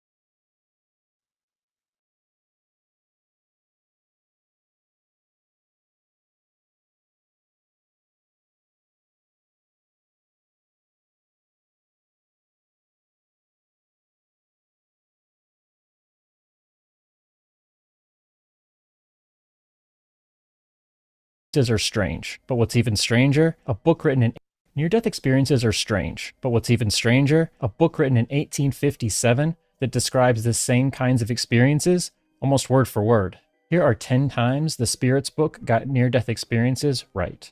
At the end, I want to tackle the argument that skeptics always use. If near-death experiences are real, then why are they all so different? The book has an answer for that too. What's interesting is how often this comes up. No eyes, but they still can see. My thought was, why is he ignoring me? Why is he talking to them and not to me? And then, like in the next second, I thought, where's my umbrella? So I looked out the window. Sure enough, there was my umbrella in the parking lot. I looked to the right, about 20 feet from the umbrella. I saw me on the ground. It was just so disorienting. I could see myself in the parking lot, and I saw that the soles of the shoes were burned off, saw my feet sticking out. So I looked down in the lobby, and the shoes were fine. They were perfect. They were on my feet, except I was floating about this high above the ground. Some people even describe 360-degree vision. You know, I was an art teacher, so like in our vision, we see 180 degrees with if you have two eyes. Well, I was seeing way more than 180 degrees, and I'm like, ooh, that's so weird. Now listen to how this book written in 1857 describes vision after someone passes. When a spirit is in a material body, those senses work through physical organs. But when the spirit is free, its perceptions are not tied to any one part of it. The ability to perceive is a natural part of spirit's existence, spreading through their entire being, like light in a glowing object. So if perception doesn't need the body, what happens when we leave the body? A lot of people say the same thing, that they don't even realize that they've died because everything still feels really normal. So I'm looking around the room, and my wife's on the other side of the bed, and then I noticed in the bed, mostly covered by a sheet, but the head not completely covered, was a person. And I looked at the person who was facing my wife away from me. And to my horror, it bore a remarkable resemblance to me. Now, I knew rationally that that wasn't me, because I was standing there, and like, rational people know you can't bifurcate. You know, I mean, that's crazy stuff. That's schizophrenia to say that, like, you were standing over yourself, looking at yourself, right? Like, I'm not crazy. I'm not nuts. That's not me. So then I'm thinking, how come it looks so much like me? Because could it be a coincidence? No, that's ridiculous. So I'm trying to think of a scenario. So what I came up with, which I realized was absolutely ludicrous, was that the French hospital personnel had made a wax replica of me. I realized, one, they didn't have the time to do that. And that's like, takes a lot of skill, because it was a very good replica. And three, like, what would be their motive? And then I tried to communicate with my wife, her head down and tears running down her cheeks. And I get no response. And it was like infuriating. One of her techniques to punish me when we were not getting along was to ignore me. And so I turned to my roommate, who was a 68-year-old, super kind, sweet, sick Frenchman. I tried to talk to him. He looked through me like he couldn't see me, which of course he couldn't. I started yelling and screaming at him and no response. And now I'm really agitated, very, very agitated. Now listen to what the book has to say about that. People who die suddenly, like in accidents, suicides, or other unexpected events, are often startled and confused. They may not even realize they've died. They might see their body and recognize it, but don't understand that they are no longer connected to it. They might try to talk to loved ones and feel frustrated when they don't get a response. This confusion continues until their spirit fully separates from the body. This reaction is natural. Sudden death can be shocking, and spirits often don't expect to still think, see, or feel after death. Since they imagine that death means total destruction, they may not believe they've died. Adding to their confusion, they still feel like they have a body, but they don't yet realize that it's not physical. Some spirits don't realize they've died because they still think, see, and feel like they did before. This is especially common for people who don't think about death, even if they are sick. Oh, and I felt like I'd been released from a hot, dark closet. And I was this huge expanded cloud, a huge expanded balloon. It seemed like I went out forever. I was well aware that my body was behind, and it was like a banana peel. What are you going to do with a banana peel? Throw it away. And that's what it felt like. How does a spirit feel about the body it just left behind? It sees it as an uncomfortable piece of clothing it's glad to be free of. The body is no longer important to the spirit. So if awareness can leave the body, what happens to pain? I'm dying. This is what it feels like to die, but very peaceful about it. And then right at that moment, I was out of my body and all of the pain was gone. Is it painful for the soul to separate from the body? No, it is not. Often the body suffers more during life than at the moment of death. The soul doesn't feel pain when leaving the body. What might seem like suffering at the moment of death can feel like a relief to the spirit, because it knows its time of exile is almost over. And I was up on the ceiling looking down at myself on this hospital gurney. And at first I was extremely disoriented because it didn't make sense to me how I felt myself up here, but I saw my body down there. And I could tell by looking at myself that I was dead. I mean, I could tell that was a shell of me. You think that would scare you, but it didn't. I felt such a peace about it. Now listen to how the book, written in 1857, describes the exact same moment. As they become aware, the spirit often stays near their body. This feels natural, so the lifeless body doesn't seem unsettling. So if pain shuts off the moment the spirit leaves the body, then that raises an even bigger question. Without a body, how do we move? I don't remember the transition, but at some point I was in a white room and I was no longer floating, but I was standing on something approximating 2 legs. And I was like, whoa, well, I was just floating a minute ago and now I'm in this white room. I don't remember how this happened. I still don't. Often at times when I go to sleep at night, I say a little prayer that, well, how did I get from that floating to this white room? But I don't have any answers yet. I walked through villages. I walked past mountains. I went down past streams. When I'm standing there and I'm seeing this mountain range in the distance, if I wanted to be on top of the mountains, all I had to do was think about it and I would be standing on the top of the mountains. So here's the strange part. Some people describe instant travel, while others describe movement. So which is it? Listen to how the book describes this, because it doesn't just pick one. When a spirit moves from one place to another, does it feel the distance or arrive instantly? It depends. A spirit can choose to experience the journey and be aware of the distance, Or it might feel as though the distance disappears entirely. This varies based on the spirit's will and level of purity. Einstein famously said that space and time are two parts of the same thing. So if distance can disappear, what does that do to time?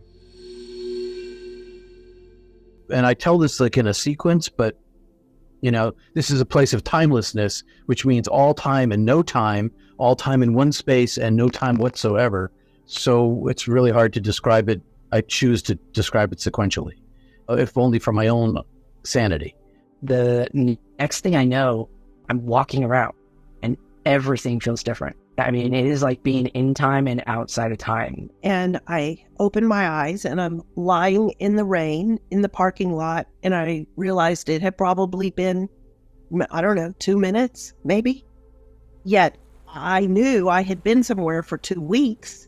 Now listen to how the book describes what happens when we pass. Do spirits experience time the same way we do? No. And that's why you sometimes misunderstand us when we try to give you exact dates or time frames. Spirits exist outside of time as we know it. For them, time almost doesn't matter. What feels like centuries to us might seem like only moments to them, just like bumps on the ground would appear invisible to someone viewing the Earth from space. So if time stops working normally, what is this darkness that people describe? A lot of people expect this part to be frightening, but if you listen closely, that's not how they describe it. I succumbed to the final stages of hypothermia.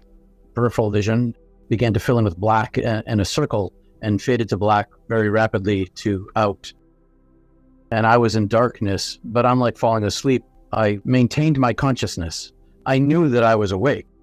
And suddenly in front of me was a great expanse of even darker darkness that I'd never seen anything like it. It's not just like standing on a wicked dark night looking out at the ocean on a starless, moonless night. It's like different than that. It's that plus times 1,000.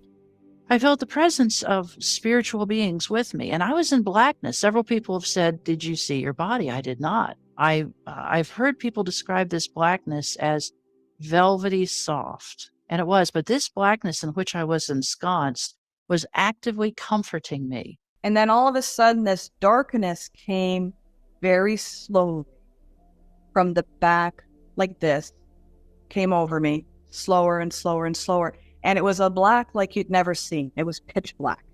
But this darkness came until it was just a small, tiny little hole. And that's all I could see out of until that was gone. Now I'm in pitch blackness. Call it the abyss or the void, because I don't know what to call it. But it was so comfortable there, even though it was pitch black, pitch black. There was no top, bottom, sides, like it was just this incredible, vast space. It was very much like if you're ever at a lake and you're the only one there and you're just floating.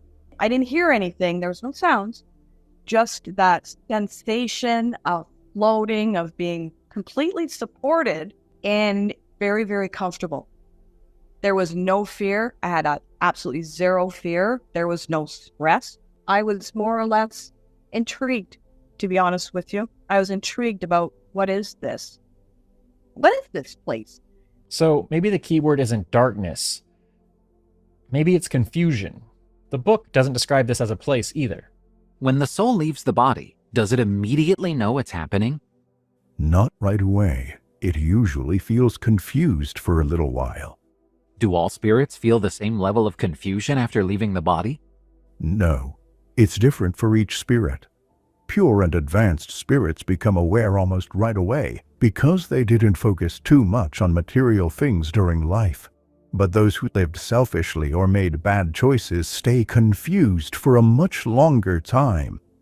When someone dies, things can seem blurry and confusing at first. The soul needs time to adjust, like waking up from a deep sleep and trying to figure out what's happening. As the connection to the physical body fades, the spirit becomes clearer, and memories and thoughts return. This state of confusion can last anywhere from a few hours to several months, or even years. Those who think about the afterlife while alive tend to adjust much faster, because they immediately understand their situation. So that would explain why some people experience darkness and others do not. So a lot of people describe coming out of the darkness and experiencing a reality that's more real than real. What causes that? This is where I would stress for people that might think that a near-death experience would be kind of vague and dreamy and murky. This world, this material world, is vague and dreamy and murky compared to that reality. It wasn't like, it felt as real as I'm sat here now talking to you, but it was a different sort of real. It's like, I would call it ultra real. You know, it was just like this incredible place. Things were really sharp and bright. It was a different dimension altogether. People don't say reality fades or gets dimmer. They say it intensifies. Now listen to how the book describes this. Do spirits see things as clearly as we do? Even more clearly, because they can see things your eyes cannot. Nothing blocks their vision. Is the body like a dark glass that blocks the spirit's abilities the way it blocks light? Yes, and it's like an extremely dark glass. You can also think of it like thick, muddy water, which makes it hard for anything inside to move freely. While in a physical body, these abilities are blocked or limited by our dense material organs. However, once freed from the body, these abilities grow stronger and more refined as the spirit body becomes lighter and less material. Okay, so you also hear about people that meet beings, sometimes family members, sometimes religious figures, sometimes beings of light. Who are they exactly? Then there were people. Could have been 100 or more, big group of people. And I'm like, what the hell's going on here? What the hell's going on, you know? Oh, wait a minute. There's Nanny, my great-grandmother. Oh, there's my great-grandfather, there's my Aunt Alice, and my Uncle Dick, and like I'm noticing these people that I knew, that passed. And I didn't understand that. I absolutely did not understand that. And I said, I just, had said to myself, I don't know what's going on. Where am I? I'm sorry, but I mean, that's how it was. I was actually quite rude. And my great-grandmother stepped towards me. And this always makes me tear up. She said, Heather, you have died. And I was like, no, that can't be. Sorry.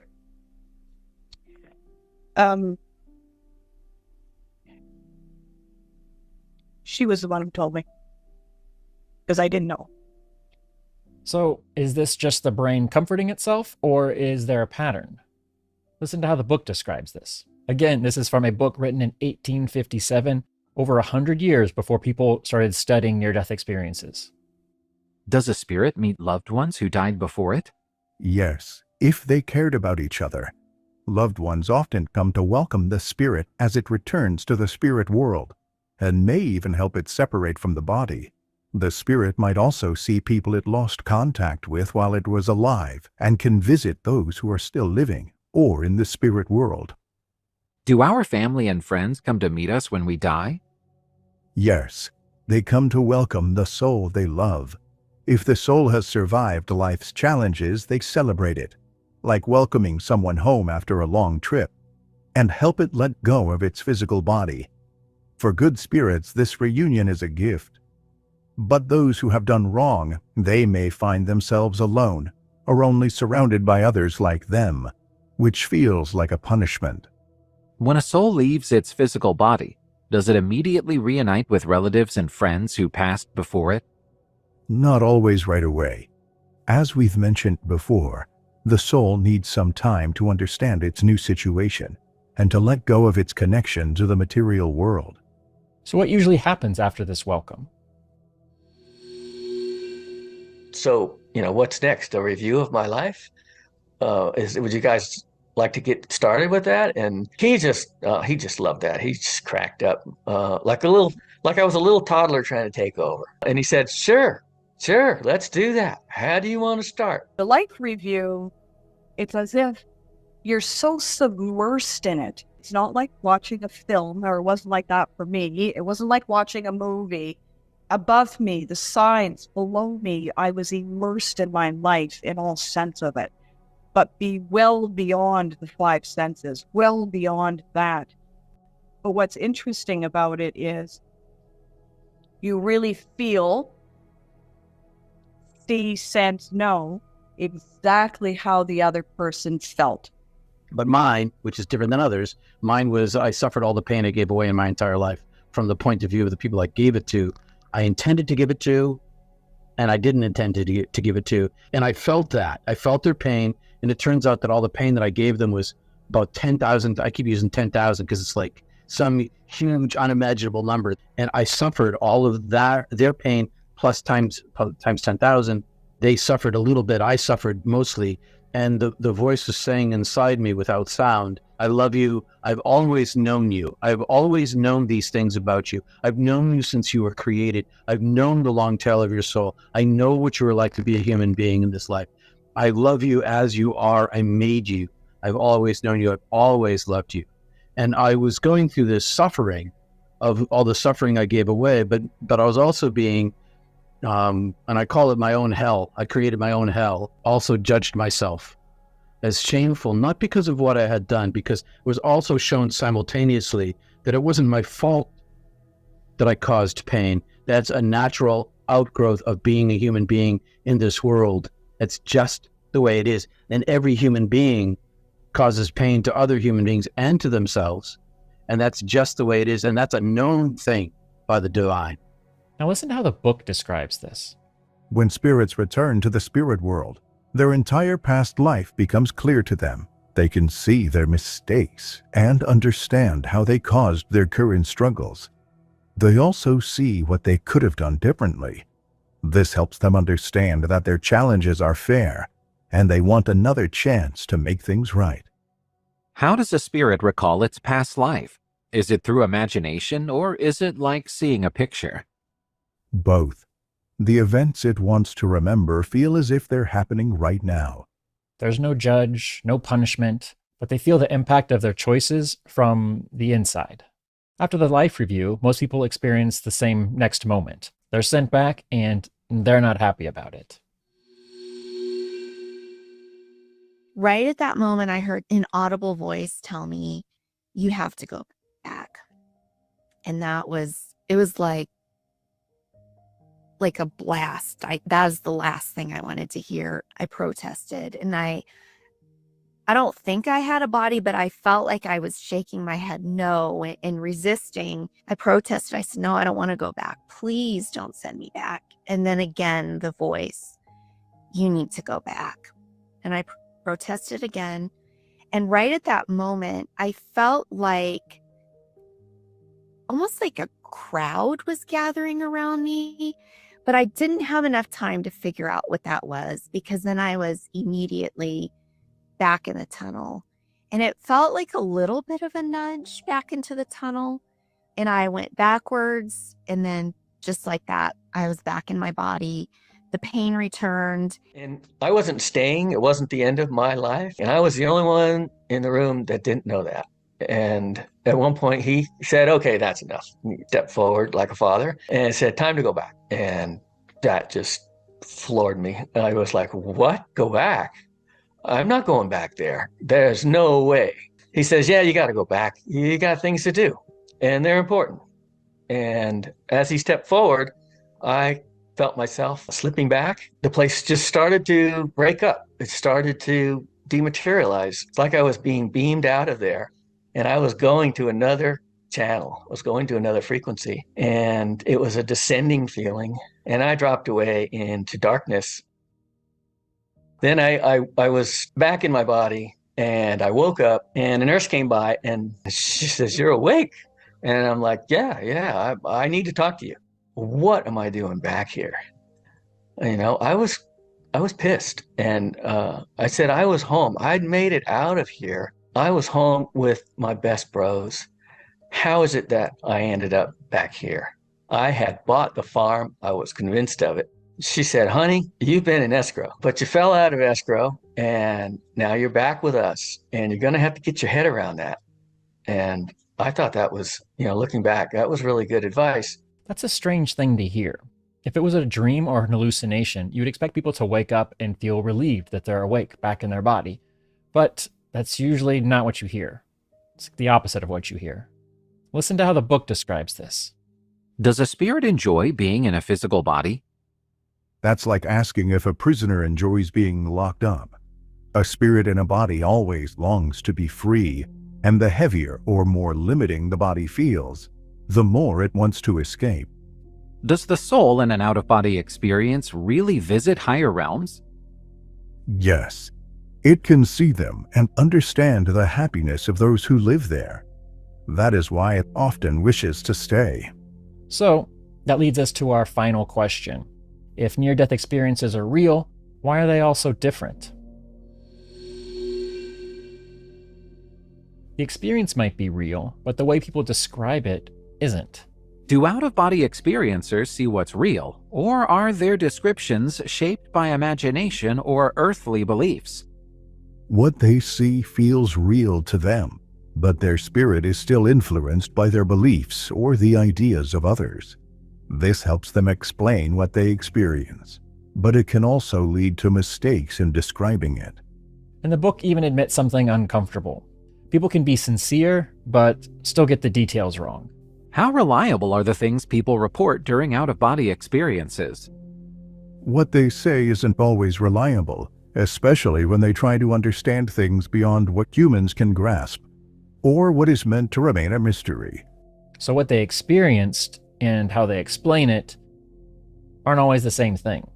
And then there's something that the book says rather matter-of-factly, that spirits don't all go to the same places, so therefore they don't experience all of the same things. Does the soul in an out-of-body experience really visit higher realms? Yes.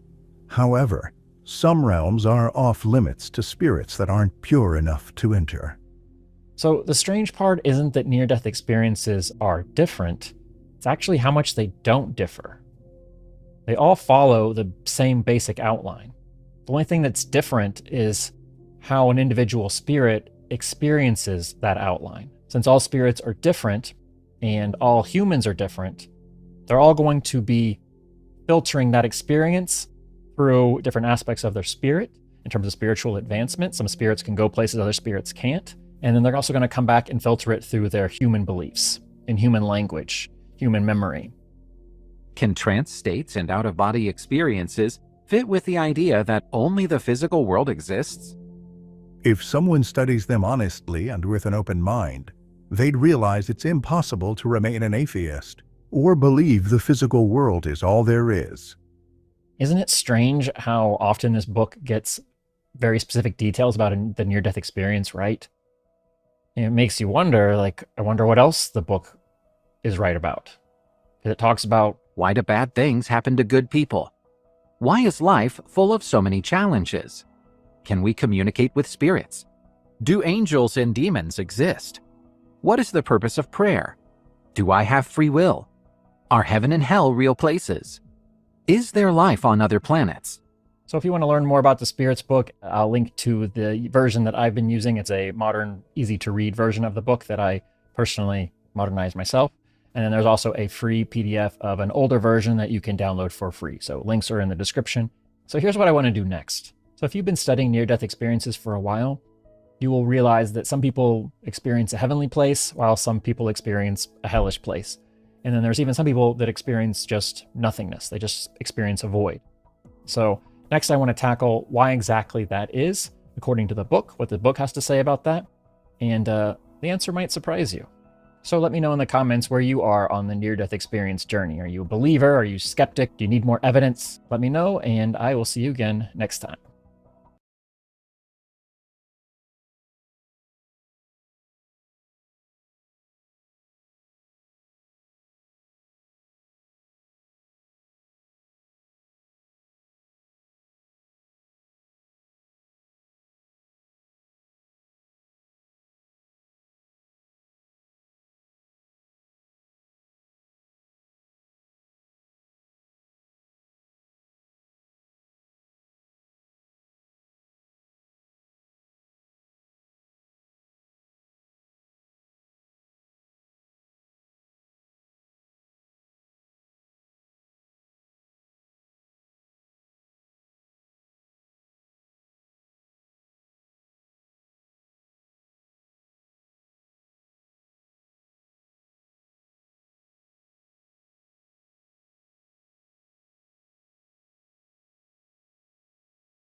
while, I put my bird out there just so he can enjoy being outside. And good thing I didn't, because the bear would have just picked the cage up and carried it away. Apparently, I looked up about this echoing. It says mic monitoring loop. The software is actively monitoring a recording passing audio back through an active mic input. Okay. It's farther away. I don't know. You go to New England. They need to fix it, because this shit was working before. It was Yep. working just fine. Somebody changed something. I know, Judge. Everybody, me and Howie are echoing. If I, all right, I'm going to add him for a second. Silver, please don't freak out. Hello, loving king. Hello, I'm live streaming this to my audience. Oh, are you? Thank you. Yeah. They want to see how you people treat me. All right, well, we're going to treat you good as long as you treat us good. What's with the echo? I never made It's that. It's StreamYard. Everybody's suffering from it. I'm not suffering. I don't use it. You don't? What do you use? OBS?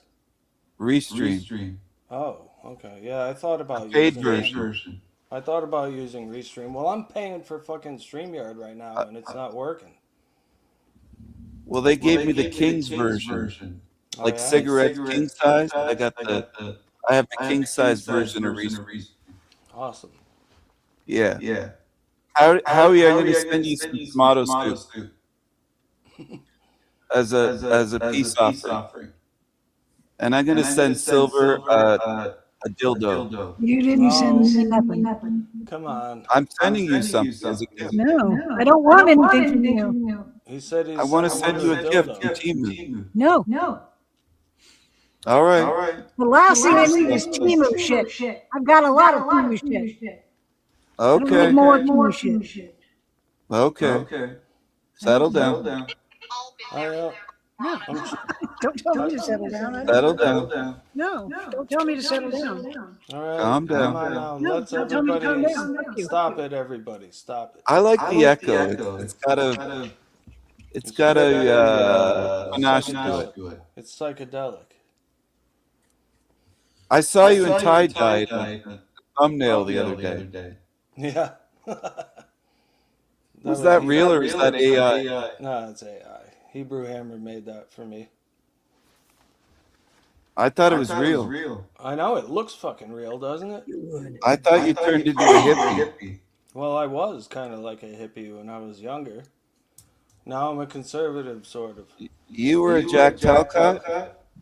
Talcott, no. He's a hippie. Yeah, but I didn't try to preach to everybody philosophy of my own design. All hippies are not Jack Talcott. I talked about Not philosophy. all. I talked about philosophy, but I didn't fucking bore people with my bullshit. You know, like I'm Love a leader. and peace, Yeah, man. I'm a leader. I'm gonna show you people the way. No, none of that. I'm smarter than to know enough that I'm not a fucking messiah. I asked him to show me the way to love and peace, and he couldn't do it. Yeah, 'cause He's he clammed doesn't- up on his show. He doesn't know the way. He doesn't know the way to love and peace. He's at war with himself constantly. I guarantee. Yeah. You know, I don't know if this is true. It could be a rumor, but I heard that Jack Talcott does his live stream with a butt plug in the whole time. That would help. That's why. That's what He's makes him uptight. that's what makes him more peaceful, right? Yeah, he's wearing a butt plug. He's sitting on one. Do you believe that, Howie? He's not talking to you. He don't like Howie? you. He doesn't like you. Oh, Howie. I'm hurt. He doesn't like me. Oh, man. He sure doesn't care either. Why doesn't he like me? Everyone else loves me. I don't know why Howie doesn't like me. I don't love you. You insulted him, you fool. What do you think? He insulted me. He said I'm a twat and all kinds of stuff. What do you think are the results? You know, actions have consequences. I've learned that. Silver, you don't love me? No, not at all. Oh. You're like at the I bottom thought of my you did. list. Well, at least you're on the list, right? I'm not on your love list? Yeah, he's on the bottom of the list, which is down in the swamp. I thought it was one of your favorite people on YouTube. You're delusional. I can't believe this. It hurts. You'll get over it, that's for sure. My ego's bruised. My feelings are bruised. Yeah, mine too. Well, you people love feelings, right? Leftists? You hurt my feelings. She's not a leftist. Oh, she's anti-Trump. She's a leftist. She's on the left, but I don't think she's a leftist. I mean, that sounds like she's on the left. A leftist has a submachine gun at their hip and a beret on. No. They're anti-gun, aren't they? They don't like guns, leftists. Yeah, I got a gun. Wasn't Che You got a Guevara- gun? Yep. Wasn't Che Guevara a leftist? Who? Well, he was a Che psycho. Guevara. I don't know who that is. He was Hispanic. He murdered people. Well, yeah, because they were fucking. Yeah. Probably. No, they weren't fucking with him. He's a loser. I don't know his story, to be honest. I really should look it up because I see the T-shirts everywhere with the hippies wearing it. With Oh, Che those Guevara. idiots. They don't even know who he is. Probably not. They just think it's a cool thing because he's a revolutionary. They wear Nirvana shirts and they don't even know who Nirvana is. They wear all kinds of stuff. Howie, why don't you talk to me? We should. He doesn't have to talk to you if he doesn't want to. I didn't say you have to, but why are you speaking for him? You guys could bury I the can. hatchet. Let's bury the hatchet. That's the thing I was trying to think of. Oh, you sent him away. Howie, I didn't send him anywhere. I was trying to make peace. He wants nothing to do with you. We smoke him peace pipe. Bury the hatchet. Smoke him peace pipe. Yeah, we smoke him peace pipe. All right. Well. Why would you call me an idiot? I'm sorry. I never said anything bad. I'm sorry, dude. But Never. I gotta. I'm the loving king, Karen, you nigga. Oh boy. Come on, nigga. Goodbye. Goodbye. Nope, you can't do it. He can't do it. You can't come in here and just not do anything stupid. Do you see how hard I tried though? Yeah. All I want is for all of us to have a laugh together and be, but why does he have to attack you and Howie? Your guess is as good as mine. I try not to analyze idiots because it just make you go crazy.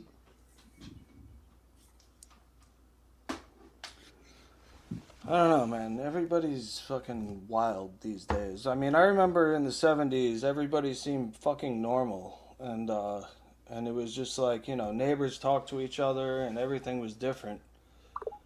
But today, man, everybody seems to be a little bit insane. What is happening? Did they put something in the water?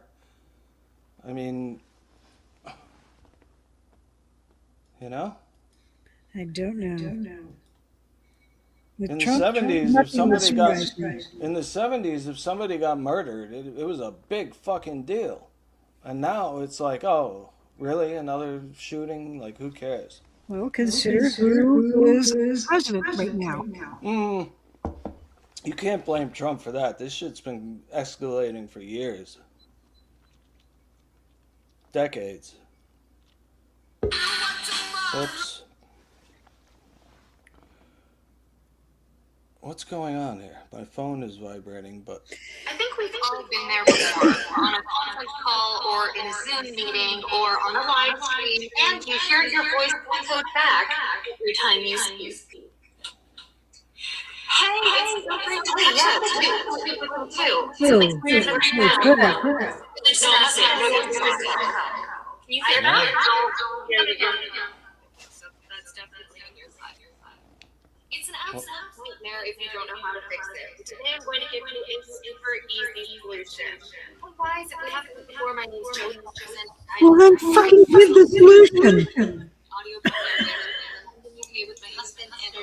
I don't care about your kids. Music business and the voiceover world every week. So if you're interested in this kind of thing, please hit that subscribe button and turn that notification bell on. To have you along. You won't get to the point, so forget it. Beginning of the video, today we're going to be talking about that audio echo you get when you're on a live stream, a conference call, or in a Zoom meeting. Most importantly, how you can get rid of it. And I'm going to give you a really great solution. But before giving you the solution, I want to explain why the echo is happening. I hate these pirates. I hate these.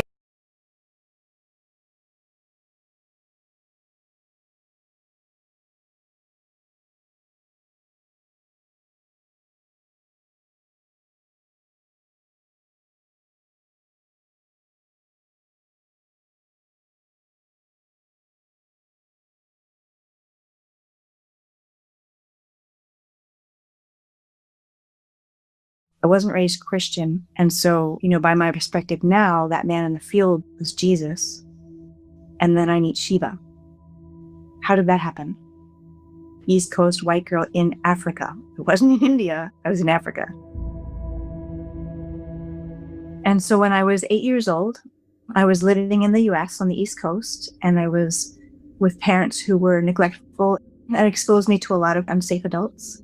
One of those adults spotted me as a child that I wasn't really being protected. And he chose to abduct me. And he took me out of the country. Keep in mind, it's 1977. It's post-Vietnam War. So as best as I can remember, he actually put me in a duffel bag. It went through as his personal luggage that he carried with him. When I became conscious, I was in a small apartment, and he was there, and I kind of came to figure out when we went outside that it was a military base, and he was in uniform. My life was in danger at every moment, and I was hospitalized. No one stopped him from coming to get me, so he just walked in, said he was my dad, and took me.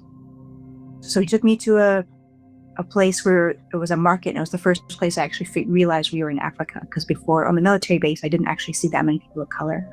And in the market, it was mostly Black. So he actually abandoned me. At that point, he gave me over to another man and then just drove away. It was incredibly mixed because on the one hand, I just lost the worst, most dangerous enemy to me in the world. On the other hand, he was the only one who knew where I came from. I had this, at least a fantasy that he was going to be the one to get me back home. And so with him abandoning me, I thought, how am I ever going to get home now? Because I don't know the way. So what happened next is I went with the new man, and we got on an old bus and went a ways, and then the bus broke down, and we were all instructed to get off and walk. But I had broken ribs, I hadn't been fed, and I couldn't keep up. And so he also abandoned me. And what it's important to understand is this is 1977 in Rhodesia, that's now Zimbabwe, and it's the height of the Rhodesian War. So for me to be abandoned out in this rural area is a matter of hours for my survival. So a middle party, soldiers picked me up and took me to a village that I'm assuming they think would be receptive. And so these people took me in. It was a rural village. And what's so profound for me in that part is I came from not having mothering. I did not have, my mother wasn't capable of that. Now I know that there's many African cultures that it's normal for them to mother a child that's not their biological child. That sometimes they will take their sister's child into their home and then raise them as their own. That's normal in many African cultures. So what's exceptional is that they did that during a war where it was very dangerous for them to have me. So it was a very big risk for them to take me in. And that they really brought me in with the singing and the ceremony. And it really just filled me up. I was so hungry. I was so broken. I was just like a wounded animal. And to have one of the women sing to me and then hold me into her arms, I literally just collapsed in her arms and just let her be my shelter and let her be my new mother.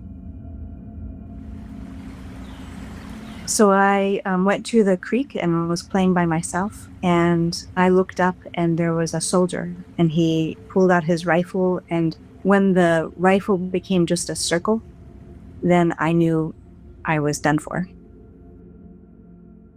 And what happened when I first crossed over is that I was greeted by two Black women, and they felt like my two big sisters, and that they were there to greet me and to take care of me. And they gestured to a really big glowing orb, like a sphere.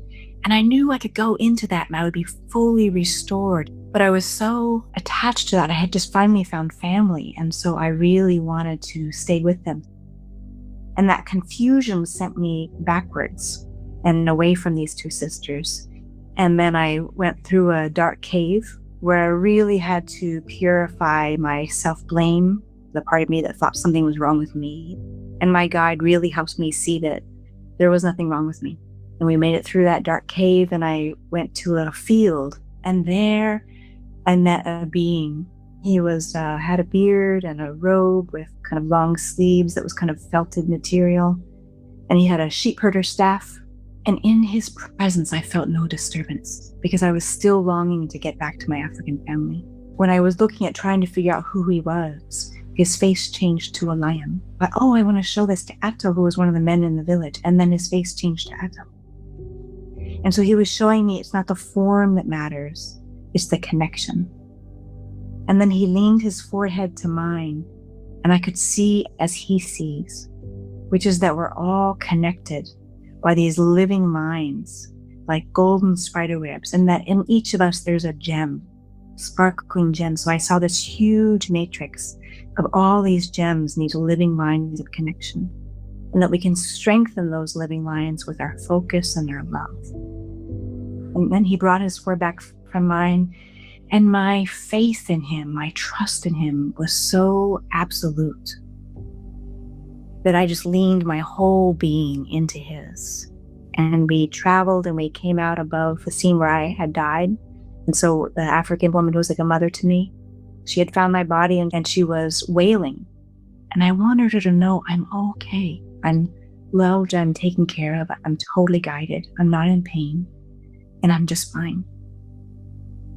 I went further into the tunnel and there was more beings that purified me, and I knew that I was going home.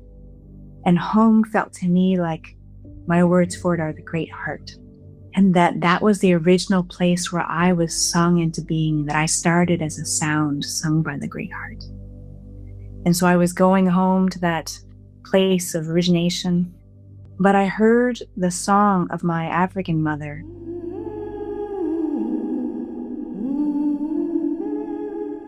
And when I listened, it awakened my memory that I hadn't done my purpose, which was to also be part of the medicine singers like she is. And that I too was to sing people to help them remember themselves. And that desire to live that purpose is what turned me around the tunnel. And I turned away from, going towards unification and total purity, and came back. And as I started coming back, I thought, I'm not sure I made the right choice. I'm getting pain, I'm getting body sensation, and I'm remembering what's back there. But I already made my choice, so it was like a river kind of moving me out. And so I came back to my body, and my African mother was like this great protector. I felt so fragile. And so they took care of me for many days, and I was starting to recover and be able to get up a little bit. And so what happened next is that the soldiers came back and attacked the village. And so one of the other mothers, I was in a hut with her, and when she thought everything was done, she grabbed me and started to run, and I was on her hip, and I was on her left side, so I was protected. And so she went down, and once I recovered from falling down with her, I thought, well, I have to drag her with me. But she was yelling at me just to go. And she had never yelled at me before. And so I was totally torn, like, I'm 8, I'm very weak, I'm not sure I can pull her. And she was yelling at me and giving me this command to go. So I followed her command. And I ran, and I could only make it so far. My blood pressure, of course, was so low. And so I almost made it to the trees near the Limpopo River before I collapsed. So I crossed over and had an entirely different experience. It was a white and blank, and there was just a little horizon line, and there was a song being sung to me on that horizon line, and it was literally like Sesame Street, where the words, "You will live And there was actually, even just like Sesame Street, a blue bouncing ball. And so it's to the rhythm of Three Blind Mice. And that was a very positive memory for me, because one time when I was sick, kind of the most loving thing my brother ever did to me was sit down when I was really sick and read me the whole set of Three Blind Mice. And so when I was able to see through the veil, what I saw was a man, and his skin tone was kind of a very purple blue. It was very beautiful. And he was jeweled, and he had black hair that was up in a bun on the top of his head. And so he kind of was feminine and masculine at the same time, but really intensely powerful. And it wasn't soft and loving like the experience I had with the man in the field, where I just felt completely embraced. It was intense. And I felt like he had the power to make a mountain with his hand and destroy the mountain 2 seconds later with his hand. And that I knew he was telling me I was going to live because he chose it as part of a greater cycle. And that if he wanted it that I was destroyed and made into a new form, that would be also. But he was choosing for me to live because there was some reason that was going to help in some big cycle that I couldn't possibly understand. And his message to me is destruction makes available the ingredients for new creation. That we must break this apart, just like a mountain is made and then it comes down with erosion to make the beach. And you can't have the beach without the mountain being worn down.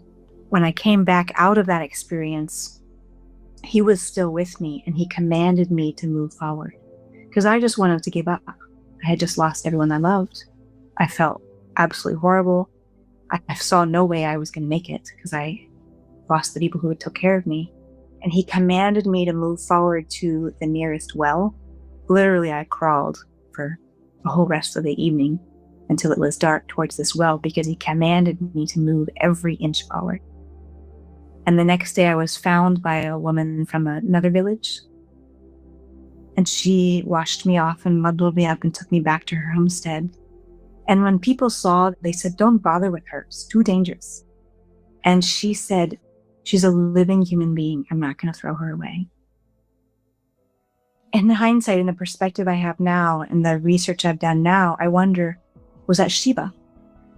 When people have the idea of people's near-death experiences are influenced by their beliefs, on the one hand, I get that and I understand that. I wasn't raised Christian, and I certainly wasn't exposed to anything Hindu.